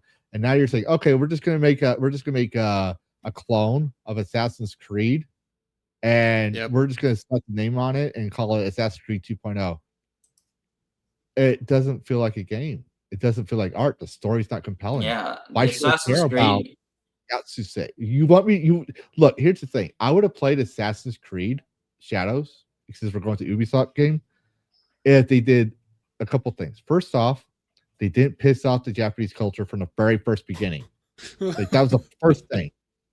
The second thing is they were honest about it. It's like, yeah, here's the thing. We heard Yasuke may have was existed during this time frame. Normally, we don't cover historical characters, but we thought it'd be we wanted to put to see something different because you're the player, and so what's the better way of having a player play in feudal Japan and seeing things from a different, that's strange and different to them than playing as Yasuke? But you also get to play as a ninja. Not a female ninja, which in the historical time frame, which they would have told you, because the Japanese tells you there's no actual female ninjas. The Konichi are basically the eyes and ears of the ninja. They never did anything stealthy. They were just they said, okay, the Shogun said this, and he had these many people in there, and so that way the ninja got that information and they figured out, okay, to get the sacred scroll wherever they needed or attack their target, this is how many people they have in the castle. This is where the Shogun's gonna be at this time. That's what the Konichi were. They were just basically informants. They never really. This is what I was told from a Japanese history, an actual Japanese history expert. Okay, like from Japan. I have to find a book on it. But anyways, you tell me that you just want to try something new and different. I wouldn't care that you had Yasuke, but you know what? They're trying to be respectful of the culture. They apologize. They didn't do their due diligence. And they're going to make it better, make it right, because they didn't know how important this was, and they should have, right? We're playing Yasuke not because he's the first black samurai and they want to prove a point. It's he may or may not have. That's up to you to decide. We just want to give you an outsider view of the culture to show you how the assassins and Templars got into Japan. I would have been fine with that. I really would. I'd be like, you know what? Here's the lore about it. It's just like when they tried to do back in Ezio's days that Leonardo was gay. They actually have a line. Yeah. That was another controversy. But they wrote it in a way. That one for sure. They wrote it in a way that they acknowledged the historical rumors about Leonardo, but it was still up to you. They didn't explicitly say he was gay. Like you can. Well, I mean, in the DLC, you get with his alleged boyfriend, and Ezio kind of puts 2 and 2 together. Yeah. I forgot about that. You already said I did forget about the DLC, but you get the point. It's like you let me have that player choice, that player freedom, and don't tell me what to think. Let me figure it out. Let me make my own conclusions. Be honest and forthcoming. You fuck up, I will. If AI was actually bad, and Larian says, we were wrong about having AI. We didn't realize the controversy. We didn't realize it would actually harm our business, which it's not doing anything to them. Or they said, we were using it for concept art. And you know what? We're sorry about that. We're not going to do that anymore because we realized that's not cool. I'll still respect Larian, but Larian hasn't done anything wrong. I want the game devs of yesteryear back. I'm gonna quote a journalist. I want the games and game devs of a bygone era back. The ones that are like, fuck you, I don't care about your politics. I'm making a fucking game. Yeah. Because they remembered what we all went through as kids and back then when they were Gen X adults. Fucking Karen clutching her pearls and saying, oh my god, this game is satanic. Oh my god, this game is too violent. And lawyers saying GTA is going to teach kids to do crime and then to get disbarred. I want those badasses back. I want the badasses back. I don't want this milk toast. I'm gonna say it. The moment they allowed women into game dev as executives, and was not the women themselves, but the fact that they let these women in here, right, and not try to balance things out and let them change things, we lost games. There were some great female developers, some great female characters, but no, we lost all that because they were afraid to offend the woman. No, you don't do that. Just once you got afraid to offend something, you lost. Be offensive. Give me shock value. There's another thing that developers understand this. People who make things understand this. Executives don't, because they love to chase trends. They're constantly looking for the next thing. I learned this in college doing music engineering. The brain loves novelty. It loves when shit changes.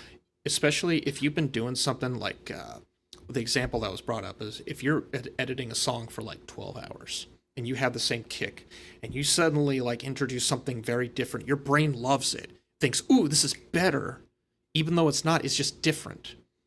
Executives love doing this with trends in video games, and they might not even realize that's happening to them, but they're throwing away. You mentioned that, oh, we want to try something new. We want to try something. Somehow new is like mixed with being better. It's kind of like what Nintendo did with the open world Mario Kart. Like, it sounded great on paper, like, amazing, but then like when you really think about it, there's nothing really much to do. Yeah, it doesn't translate well, the open world. Like, Mario Kart worked as a linear racetrack for a reason. And it was, I won't want to say flawless, but it was effective. You introduce this new variable, this open world, which hasn't been tried before, and you want to lead with that, well, it's unknown territory. It might work or it might not. But this idea that is going to work no matter what is the real delusion. Well, I think like if they had structured it like Diddy Kong Racing, maybe it could have worked. Yeah, maybe. But they didn't, because it's different. We don't even want to go Diddy Kong Racing. We just want to go different. And the cynical part of me says that AAA execs are never gonna learn this lesson, because they've gone to business school and like this is what's pounded into their brains from college or whatever they interned from, that different is always better. That, oh, the things of the past we don't need to do because we want to be different. We want to stand out. We want to be the hero. And you've got that kind of arrogance that says, we need a different video game. No, we don't. We don't always need new. If you want to do something new, just remember that there was a reason that the old stuff worked. And if you want to go completely off the rail, Half-Life Alyx, I'm impressed that did work the way it did. Like, just, you're not playing Gordon. You're not playing, I mean, sure, we had other characters like Barney and Shepard, but those were like minor characters from the original. Minor characters. Alex is a primary character. It's like playing Eli in Half-Life 2. It's like, that's very different. It worked. Because, well, Valve understands. Do different would blend with the same. Executives don't understand that with AAA. And cynical part of me says to just give up and not accept it, even though, like Lavistro said, like, I would like Assassin's Creed to come back and be amazing again. Yeah. I don't know if it's going to happen next year. They would need a really good writer to like re-anchor the story, get old fans. I thought that's what they were going to be doing with Mirage. I thought like kind of, yeah. I thought they would too. I thought that would be going back to like Altair. Ubisoft and Ubisoft, they've been fucking themselves over on the foot for years, because most of the women that were part of Ubisoft from the beginning with the original 8 and in the early 90s that expanded their empire, they're still there. One of them is the DEI hire manager person thing, like DEI marketing, whatever. I can't remember the title. They're still there. Then they have 2 co-hosts or 2 co-CEOs. You're talking about 2 alphas, man and woman, but 2 alphas who are going to argue with each other over the direction of Ubisoft one day. And then you got the employees. It's literally, they put themselves in a spot to where this is the reason why there's 6 heroes to share that we talked about in the beginning. They're going to fall. Assassin's Creed is going to be they're going to sell their IPs, or they're not, hoping that they'll get out of the rut and just shut down, and then it's a fire sale because no one owns the IP anymore. Then you have EA Games being bought out by Saudi Arabia. First part, I'm like, yes, finally. But at the same time, this is Saudi Arabia we're talking about. There's that downside. They're going to fall. EA Games, I'm surprised, hasn't fallen already because of their fucking reputation over the past 30 years. Give it a year.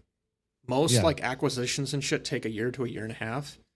They got to let things settle. Fair, I do remember when EA was good back when they made those like single player Harry Potter games and stuff. It's in the game. EA Sports, all that stuff. Like, I never played a sports game, but I did play a couple of EA games. Like Ubisoft. Did you play the Harry Potter games? No. They were really fucking good. Like the first 3 at least. In the No, early I also 2000s, did play Order of the Phoenix on PSP. in the early 2000s, I was playing Tom Clancy games, so Splinter Cell, Rainbow Six, all those good games. And then they had Assassin's Creed. Once I played the first Assassin's Creed, and I've always loved history. I knew they had a sequel. I was going to buy it. I waited in line early off my duty just to get the Assassin's Creed 2 series, every last one. Oh yeah. I fell in love with Assassin's Creed like so hard because like I too was also interested in religion and history, and I just thought Altair was like the coolest. And he was a Muslim, and he wasn't white, and yet everybody loved that game. People loved, and it made it spark. Actually, if in the lore, like so, apparently he had a Christian father and a Muslim mother or something. If you go by the if you go by the lore, so he's like he's a child of both worlds. He's a child of both worlds, but he followed the Muslim faith, is what the lore also. Well, actually, Altair was a staunch atheist. Really? Because I remember. I have to go look at I have to go see if I got my original. Especially after he learned about the pieces of Eden, especially he. Okay, Altair, that part, yeah. Altair was not a fan of religion. Like if you read the lore, like he felt like it was a means of control. That is fair. But yeah, so we're gonna wrap up the conversation. Because we did talk about what gamers want. I think we're in agreement with gamers just want new games, fresh games, inspirational games. We want to be immersed. We don't want your slop. And we're probably predicting that AI is going triple A is probably going to decline more the next year, and we're going to see the rise of more AA games. I would say, is that what we're all saying? Yes. And can I add a little tiny bit on top of? Sure. Because I covered this about a year ago. It was one of my first episodes. We're going to start seeing more complaints, but they're going to be phrased as though it's a problem within the games industry. Like some of the articles you mentioned, people are buying less games. No. They're buying less AAA games, and AAA is bitching about the fact they're not making money. People are buying indies. People are buying A and AA. They're not buying nearly as many AAA because no one's going to spend $70 to $100. That's like a third of some people's paycheck. They're not. That's where the decline is, and you're going to see more and more bitching about there's overabundance of games. This wasn't a problem. I went looking up. I know I saw an article. I haven't been able to find it. Someone somewhere said there's a game for everybody. It was like in the 2000s or the 2010s. Someone legit wrote this article. There's a video game for everybody. Now suddenly there's too many games. It's only there's too many games because AAA isn't making money off of all of these games. So I think you're going to start seeing more and more bitching about no one's buying games. Yet you go look at like the Steam charts and all the other surveys. People are buying games that are $20 to $23. Belly Owner News is already talking about it. So I think you're going to start seeing that a little more next year as well. Exactly. Dash, you got any thoughts to add to that? No, I do agree. Like I think you are going to see some sneaky attacks on AA's like Larian, and they're going to try and make them get appeased. Please stop bashing our studio. We'll do this. We'll do that. Please. But you know what? My hope is that gamers will support these studios, and that these outside forces will be irrelevant. In fact, I'm thinking about possibly even picking up the Switch 2 version of Divinity 2, just to stick it to. Well, do it. Well, here's what I'm going to point out on all that. Are you done? Yeah, I'm done. Okay. Yeah. What I'm going to point out is, remember my rules with games we find interesting? Yeah.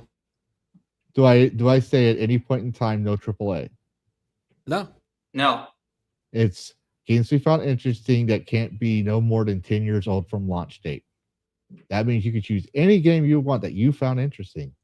And the whole year we've been doing this, not one game that I can recall was AAA.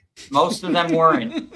I might have recommended I might have recommended a couple of AAAs that were coming out, but other than that, like, mostly double A's and indies, because like, that's like this game I have up here. Yeah, you can start it. So you just burn the. You have to permission. You need to allow me. Oh, I didn't. Okay, yeah, you do have it there. I thought it was mine. So yeah, Yes. games we find interesting and go. What is this? Yeah, so Ball Pit.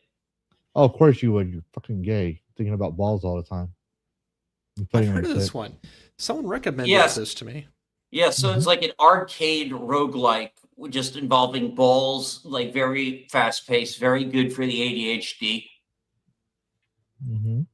So is this like a tower defense, kind of? Ball defense? Ooh, pretty. Nice. CC unique balls. And they're all multicolored. See, I have this kind of love-hate with the bullet hells because I survived near, but then there's a part of my brain that says, I don't want to play any more bullet hells. But you're the one shooting the bullets.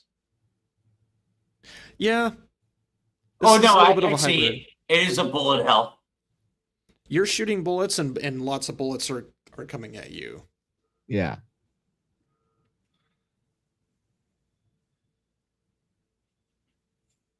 Yeah, someone recommended this to me on Twitter.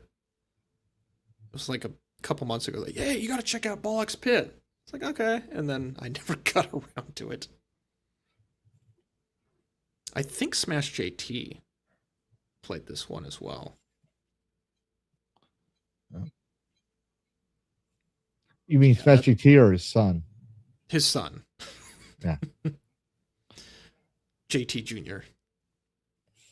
Oh, well, yeah, we do have one more thing to cover, but we'll wait until Dash is done. And yeah, so I've been like, this game's been on my radar because like I know like it does have a Switch 2 version. I figured it'd be great to pick up on that. It's not very expensive. In fact, it's even on sale. It's $15 and it's like $12 right now. Awesome. Nice. So we had, before I forget, because I keep forgetting to answer mention these polls, we had a poll that I started when I set the stream up. And it says, what do gamers want for Christmas? And their choices were Mariah Carey, which 18% of voters chose Mariah Carey. I don't know why they would. I think they just hate their life. Maybe they're AAA shills that, like being punished or something, What you do with Beatrice Nightingale and yourself, we don't need to know. The other one was to crush their enemies. About 18% of people said that. 9% said they prefer trans reputation. So, that's just what they want. Dash, yeah, if we know that was you. And 55% of gamers said what they want for Christmas is, sir, I don't care. Just a good game. I voted for destroying our enemies. What is best in life? Crush our enemies. We know you wanted trans reputation. But that being said, Karrus, what good game can you recommend? I hope I haven't recommended this one before. This just got released. Let's see here. I love how Hitman's pistol is pointed directly up at Dash. I know. What? Notice that? Yep, that is. I like Swen with the Christmas gift. Like he's about to get me something like for Christmas. Mm-hmm. Well, it says Larian's next game. So come on, share the screen, do the thing. Yeah, okay. It's because I did. Yeah, that's weird how you do that. Oh, here we go. All Peggy right. 16, Terminator No Fate. Oh, I covered this game earlier, so yeah, go ahead. Yes, I'm not going to play the music because it has very much copyrighted music. Oh yeah. I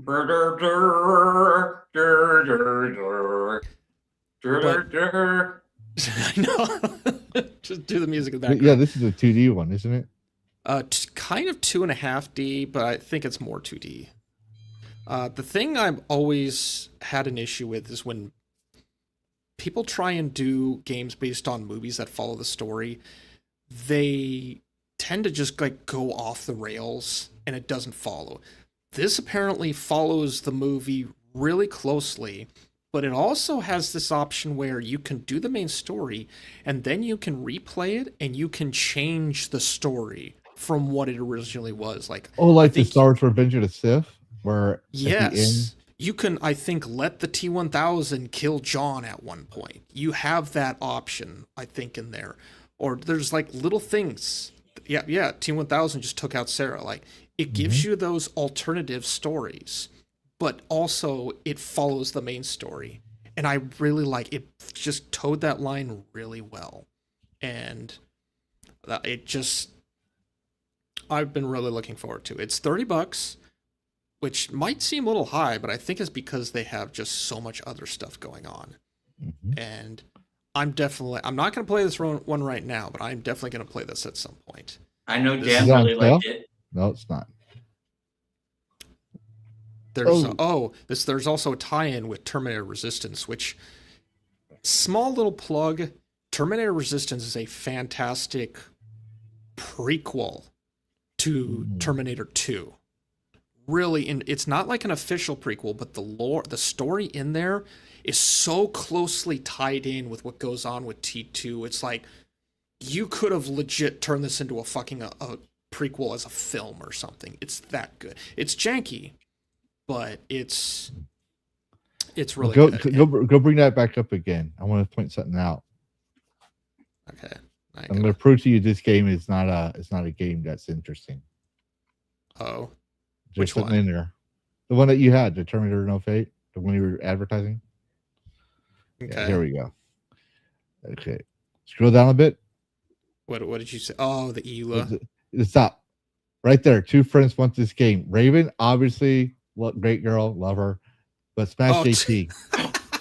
He doesn't play games. So the fact that he wants this game means that he has it's not a game.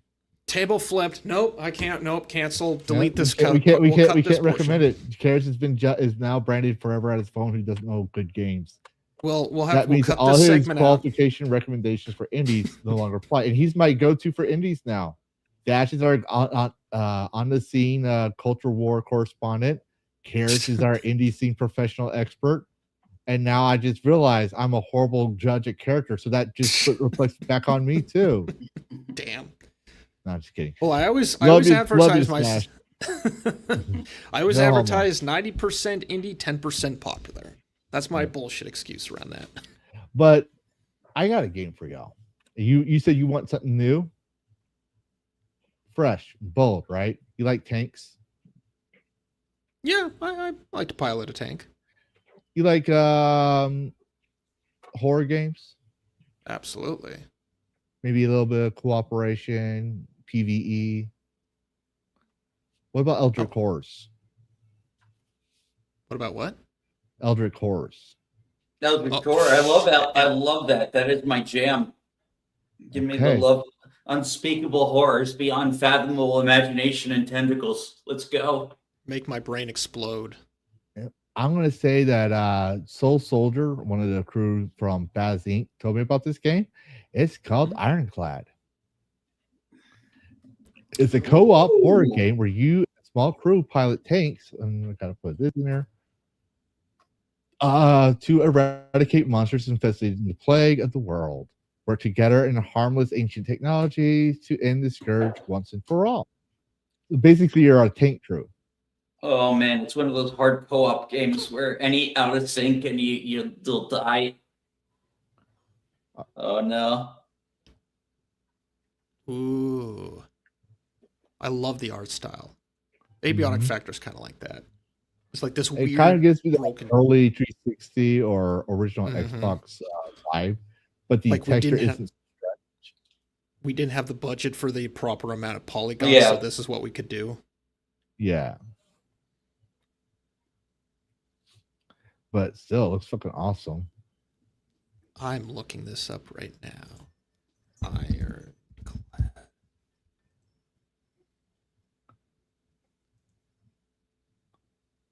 Yeah, see, the meshes and art style might not be that pretty for some of you that are used to fancy artworks and stuff. But someone in there pointed, I think it was Skilly asked about graphics in game. Graphics are secondary. Yes, you don't want ugly graphics. I won't lie. If there's a game that has the textures are stretched or too fuzzy, I won't play the game. There are certain 3D pixelated textures I won't play, like some early pseudo 3D Doom games, because the textures are horrible, because it causes strain on my eye. This is why I don't like playing Minecraft too much. But yeah, if the mechanics are great and wonderful, right? Like you have good fun mechanics, the story's good, it's engaging. I will even ignore the bugs. The mechanics have the key thing about games is mechanics. You gotta have good mechanics, followed by a good story, add in a little bit of graphics for spice. It's like your graphics is the seasoning. It's like the icing on a cake. It's not the cake itself. The cake itself is the mechanics, the controls, how fun it is, how interactive it is. The more illusion of choice the player has with those mechanics, the more fun they are, the more engaging it will be. You have to have that nice balance. And then the icing is on top of it. So as you can see here, I thought it was interesting. I thought the concept is interesting. I'm hoping maybe if it was fun and engaging, they make a sequel. They might have better graphics, right? But I'm willing to give them a shot. But yeah, so it's to be announced.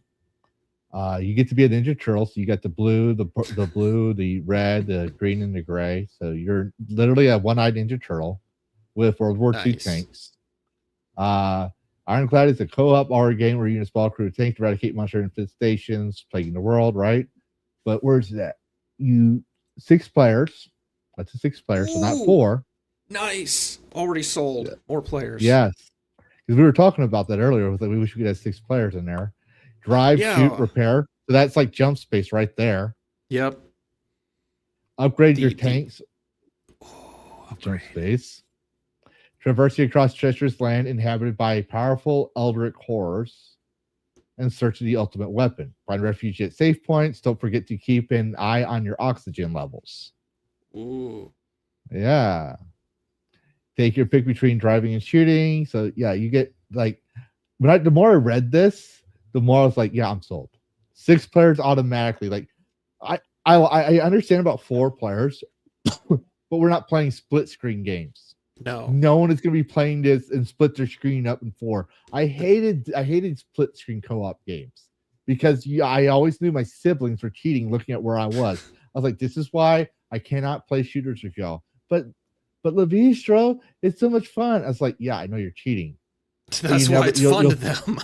You can't. I'm at least grateful that you're a horrible shot. But I know you're looking at the screen because I played this game when you're not around. Like we played Blood Gulch on Halo and stuff like that, for example.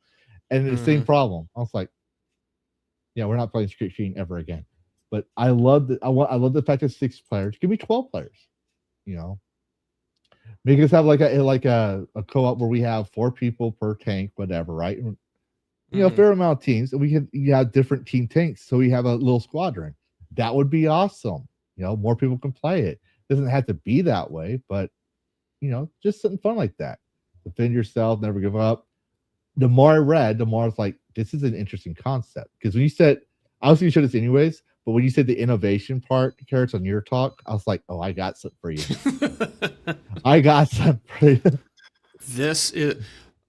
We are beyond the days of GoldenEye and, like you said, the split screen.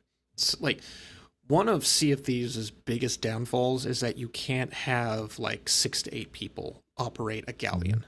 Up that shit. Fucking up it. We're adults. The net code, internet. I'm pretty sure Pirates of the Caribbean Online could handle that. Why can't Sea of Thieves? I know. Yeah, what's there's the only deal? one downside in here that I'm going to point out. That's why I scrolled all the way down. Runs on Unreal Engine 5. My expertise with Unreal Engine 5, right? This could have been better on Unreal Engine 4.26. 4.26. This would have been better on Unreal Engine 5. Like if I did a 5 out of 5 stars type of thing, I never really do 5. You have to fucking impress me. This would have been a 4 out of 5 stars for me. You know, Or 4 out of it's 5 really games. like the double. It's the triple A's that can't work with Unreal Engine 5 and that make terrible games with it. Like Claire proved you can make games in Unreal Engine 5 and have them be fun. Yeah, what I'm trying to say is this is normally without the Unreal Engine 5, this would be about a 4 out of 5. You have to really fucking impress me to get a 5 out of 5. With the fact that he's saying Unreal Engine without playing it, just at face value. Yeah. Like if I was going shopping, I would say 3 out of 5 based on Unreal Engine 5's representation. Doesn't mean that I won't play it later. I'm probably going to get the game anyways because it's intriguing enough for me to let me give it a shot. But if it comes out that I was right about Unreal Engine 5 causing all this jank and I can't stream it with this level of graphics, it will literally be a 3 out of 5 for me. But still, the concept is interesting, and we'll see how it goes. I think more and more devs are realizing, because we now have the data that we can pinpoint where the problem seems to be with Unreal 5. I bookmarked this earlier. Yeah, it was 8 hours ago I bookmarked this. There's a developer making a game called Whispers in the Fog. It's on Unreal 5.7.1, but they specifically note no lumen / SSR reflection and with ambient occlusion. Like, they're listing the shit that they're not including. That's actually good. Yeah, and I'm like, bookmark, I'm going to wish list this damn thing. So I think more devs are realizing, okay, we know what we don't need to put in the game, so it's not going to fuck with our performance. And I think that until 6 comes around and maybe they fix this, no lumen, which I don't care. I don't care about lumen. Fuck it. Get rid of it. What the hell is the lumen? It's a lighting system. It's part of like it's the lighting basically the thing that's supposed to make it really real-time lighting kind of thing. Like one of the features they also have is texture string. I don't fully understand. I don't care. Just make the lighting look decent and like, you know, then you know, Unreal Engine 4 had in my personal view of all the Unreal Engines, 4 had the best lighting. I don't need lumen. If I want lumen, lumen would belongs to Hollywood Cinematics. I was just gonna say, I think lumen was originally designed with the idea of being pre-rendered for film. Yeah. No wonder. Fucking wonder. Why else would you have, like, lumens looks good in pre-rendered shit, but then when you try and utilize it in real time, like Source Engine had this problem for a while until they were able to figure out their dynamic light. That's why it took them so long to implement it in Source. But Valve figured out how to do it. Lumens, I'm pretty sure, was designed with massive film industry in mind. Yeah. And devs don't fucking understand that. Oh my! It's because like there's they're different using the versions same lighting that like Marvel and Industrial Light and Magic are using for their movies. That is going to fuck up a game's performance entirely. Exactly. And part of that is also Epic Games' fault because they wanted to make one big engine and not realize that what made Unreal Engine 4 very well is you have the car, like there's actually like a car designer's version of it, or you can make a car. Well, I mean, Unreal used to. I mean, Epic used to know what they were doing, and then they got woke and greedy. Yeah, that's the thing. That's the same thing. They're like, we want this one catch-all engine, and yet Unreal Engine 4 had a version of their engine just for Hollywood and all this other stuff. Yep. They didn't realize that game devs, they're going to be like, okay, Unreal Engine is made by Epic Games, who made their own games. And Unreal Engine is based on Unreal Engine Tournament, the name of the game. So therefore, the engine is named after the game. Therefore, they know what they're talking about. They made this thing. So it wouldn't be in here if it wasn't supposed to be in here for games. No, they're not. You're not thinking of your head. This is the problem why you don't cancel your creative directors because you don't like their politics or you're so hungry for their seat and fire them because they know something you don't.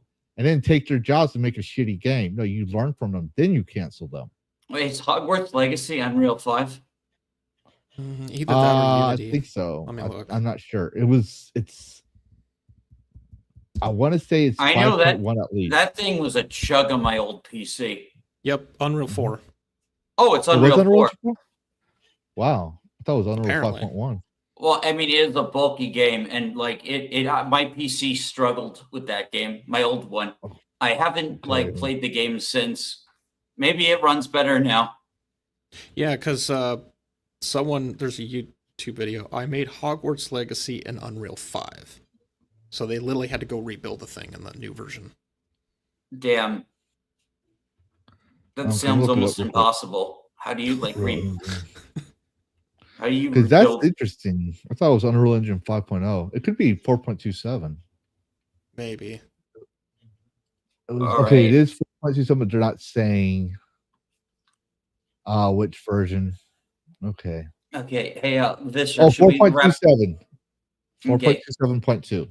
We're almost getting to the 5-hour mark. Lavistro. Yeah, I noticed. I spoke too soon, but to be fair, I did expect it to rest this long.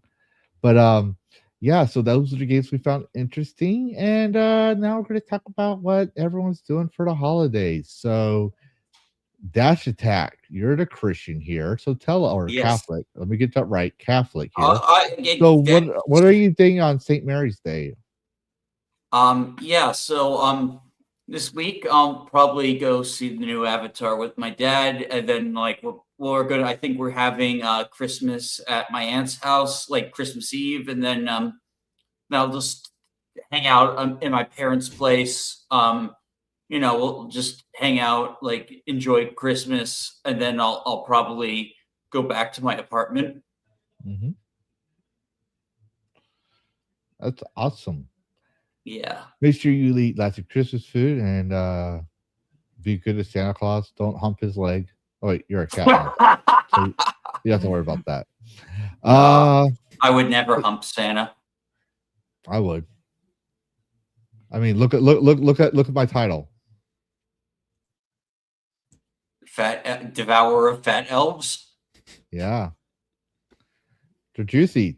Elves are usually skinny and they're fast, but when they're fat, they're slow and juicy, just the way you like it. Just like the WoW elves. Yeah, that means Karrus, what you got going on for your holiday week? Technically, I am on call here in the city of Portland, and oh God, yeah, rip to my sanity.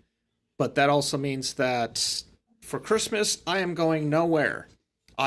For the last, I think, several years, I have gone somewhere. I've done something with some relative because girlfriend and I, we are exhausted because we've been packing to move. We're being lazy. We're staying home. We're going to have our own little Christmas. We're probably going to go see the new Avatar because we saw the previous ones in theater. Oh, no, I saw the second one in theater. I missed out on the first one. But I did eventually watch the first one just at home. So we're probably going to go some point next week to go see the new one. So that'll be fun. I don't, aside from Sky Texas' birthday is tomorrow, so I'll probably be playing some Halo. But I am going to be I don't want to be bothered kind of thing for holidays because I'm just tired. I'm so tired. Christmas with just your girlfriend, that sounds great, dude. It is. Yeah. It's going to be like, yay, what do we want to do? Do we want to go drive to the mountains and see snow? What do we want to do? We never had that option, really. Yeah, Philip. Feel sorry for me. I'm in Portland. Oh yeah, stay in your hotel room. Don't go outside. Oh yeah, I'm at a. Don't dox yourself. I'm at a Hyatt hotel. There's many Hyatts. I'm not at the Embassy Suites because the Embassy Suites apparently 2 people died at that hotel. The violence is just so. It's getting up there that hotel has a reputation now. 2 people died a while back. I'm like, don't go to that one. Okay, moving on. Yeah, find a safe neighborhood. And just find where none of the Antifa people are, and just. Which is basically near the airport. I remember when I was going to the Game Awards, I went to a hotel that was kind of like the hotel in Home Alone 2. Ooh, the Plaza. Ooh, I didn't know you ever went to the Game Awards. Not Game Awards, sorry. Game Developers Association. Yeah. That's cool. This was way back when I was an earlier game dev and I was trying to market myself because I was trying to be a freelancer and I got a chance to go. So I went. And I was like, well, I know how California is. And I bought a really expensive hotel that took me about 6 years because it almost maxed out my credit card. And I go out to smoke, and it's dusk, so the sun's going down. You can barely see all the shadows. When that time period hits, that transition between actual sun and dusk and darkness, I have a hard time seeing to drive. So I'm not driving, thank God. But that means I can't see very many shadows. So I see this like blob on a corner of the smoking area, and I'm like, what is that? I go looking at it because I also don't have a sense of smell because I got blown up. So my smell doesn't link things. I nearly puked. Guess what I saw in San Francisco? The poop brigade? Human poo. In a fancy 5-star hotel area. And to make matters worse, there was a mall nearby, and I saw this line. I looked at it, and I asked the concierge guy, I was like, the guy that opens the door and all that stuff. I was like, is iPhone coming out with a new phone? Because that's what I was thinking. It's like, no. It's like, then what's with all those tents and people sleeping on the streets? Like, no, that's the homeless, sir. The what? Yep. Am I in the rich part or the poor part? What do you mean? Am I in the wealthy part or the poor part? Well, sir, we don't want to like shame the poor. Just answer where I'm at. He's like, you're in the wealthy part of the city. I was like, okay, then why are the homeless here? It's like, I can't answer. I'll go to jail. I was like, what? This is why I never moved to California, and I was so grateful I did not go to full AAA route. I would have been jailed the first day. If you went to downtown San Fran, there's literally like, what is it? 27th block will be really nice and cleaned up. 28th block, fucking Escape from LA. Just night and day difference. Yeah. I never, ever went back to California ever again. Like, I was like, when people say, you want to go to the next GTA? I was like, no. You don't want to represent it. I'm your freelancer. But you went to last year. Yeah, because I wanted the experience and I regret it. What? I regret it. I thought I had just using a freelancing company. That being said, we're gonna wrap it up because we did go 5 hours and I just see the time. I don't know if I will be streaming this year. I got to hunt down Santa Claus and his reindeer team 6, all 9 members of them. Doing this for 40 years, I think, trying to bag and tag to Santa Claus, because he didn't give me what I wanted for Christmas one year. So there's that. Not going to have any videos coming out, but I will be trying to test some live streams when I can. But Wednesday probably won't have anything going on because for Phasing. 26, I think you and I were talking about something maybe. I can't remember. It was because it was you, Scaly, and Skytix were talking about it, and I can't remember. Oh, Starship Troopers. We were winging the idea of inviting as many people as possible for Starship Troopers because you can have like up to, I think it's like 6 or 8 squads. We all just join on one server and go ham on it. Yeah, so that's one thing we were talking about that might happen. I don't know. We haven't said anything other than that. But my schedule this week, because of Christmas, it's hit and miss. I may or may not. But next Saturday for DragonCast, we have Abe's Gonna Get You, who we were supposed to have earlier. He's showing up, and we're going to be doing a year in review podcast episode. So we reflect on the whole year. So unless there's actually breaking news we have to cover, it's just reflecting on, was this a good year for gaming or a bad year for gaming? So, I want to be part of that one. Yeah, well, you're part of the panel. You're my indie expert. I mean, I need to know how the indie scene was for the year in review. And Dash, you're my culture on the ground, in the field culture war correspondent. So I need to know the year if you're there. If you can't make it, fine. But I kind of need you. We're the CNN of gaming. No, man. The bad part. So DragonCast next year. You won't be here for 27th? Oh, that'll be the last one. That'll be the 27th. Yeah. Oh yeah. So 27th. I could probably make the 27th. Yeah. If you can't, that's totally fine, understandable. But that's the last slot for Abe, and then obviously we'll be doing less interviews and more of this type of stuff. Yeah, I think the new format will be good because the interviews were getting kind of long. But that doesn't mean I think we can still do guests every now and then.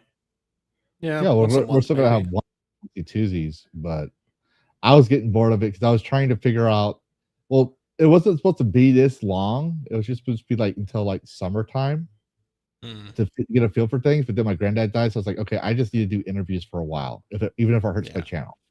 And now we're going to get into an actual gaming news thing. So, yeah, there we go, everybody. There's the big reveal before the new year. It's what we're doing. Surprise! So, nice. Happy game. This is Lavistro and the crew saying happy gaming. Play the games you want your way and tell society to fuck off. Bye.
You're still here. What? You thought there'd be a post-credit scene or something? This isn't a Disney movie. Show's over. Go get some sleep. Play a video game. Watch another YouTube video. I gotta take care of the Dragonlane and possibly get some sleep myself. Goodbye all, and thanks for watching. And happy gaming.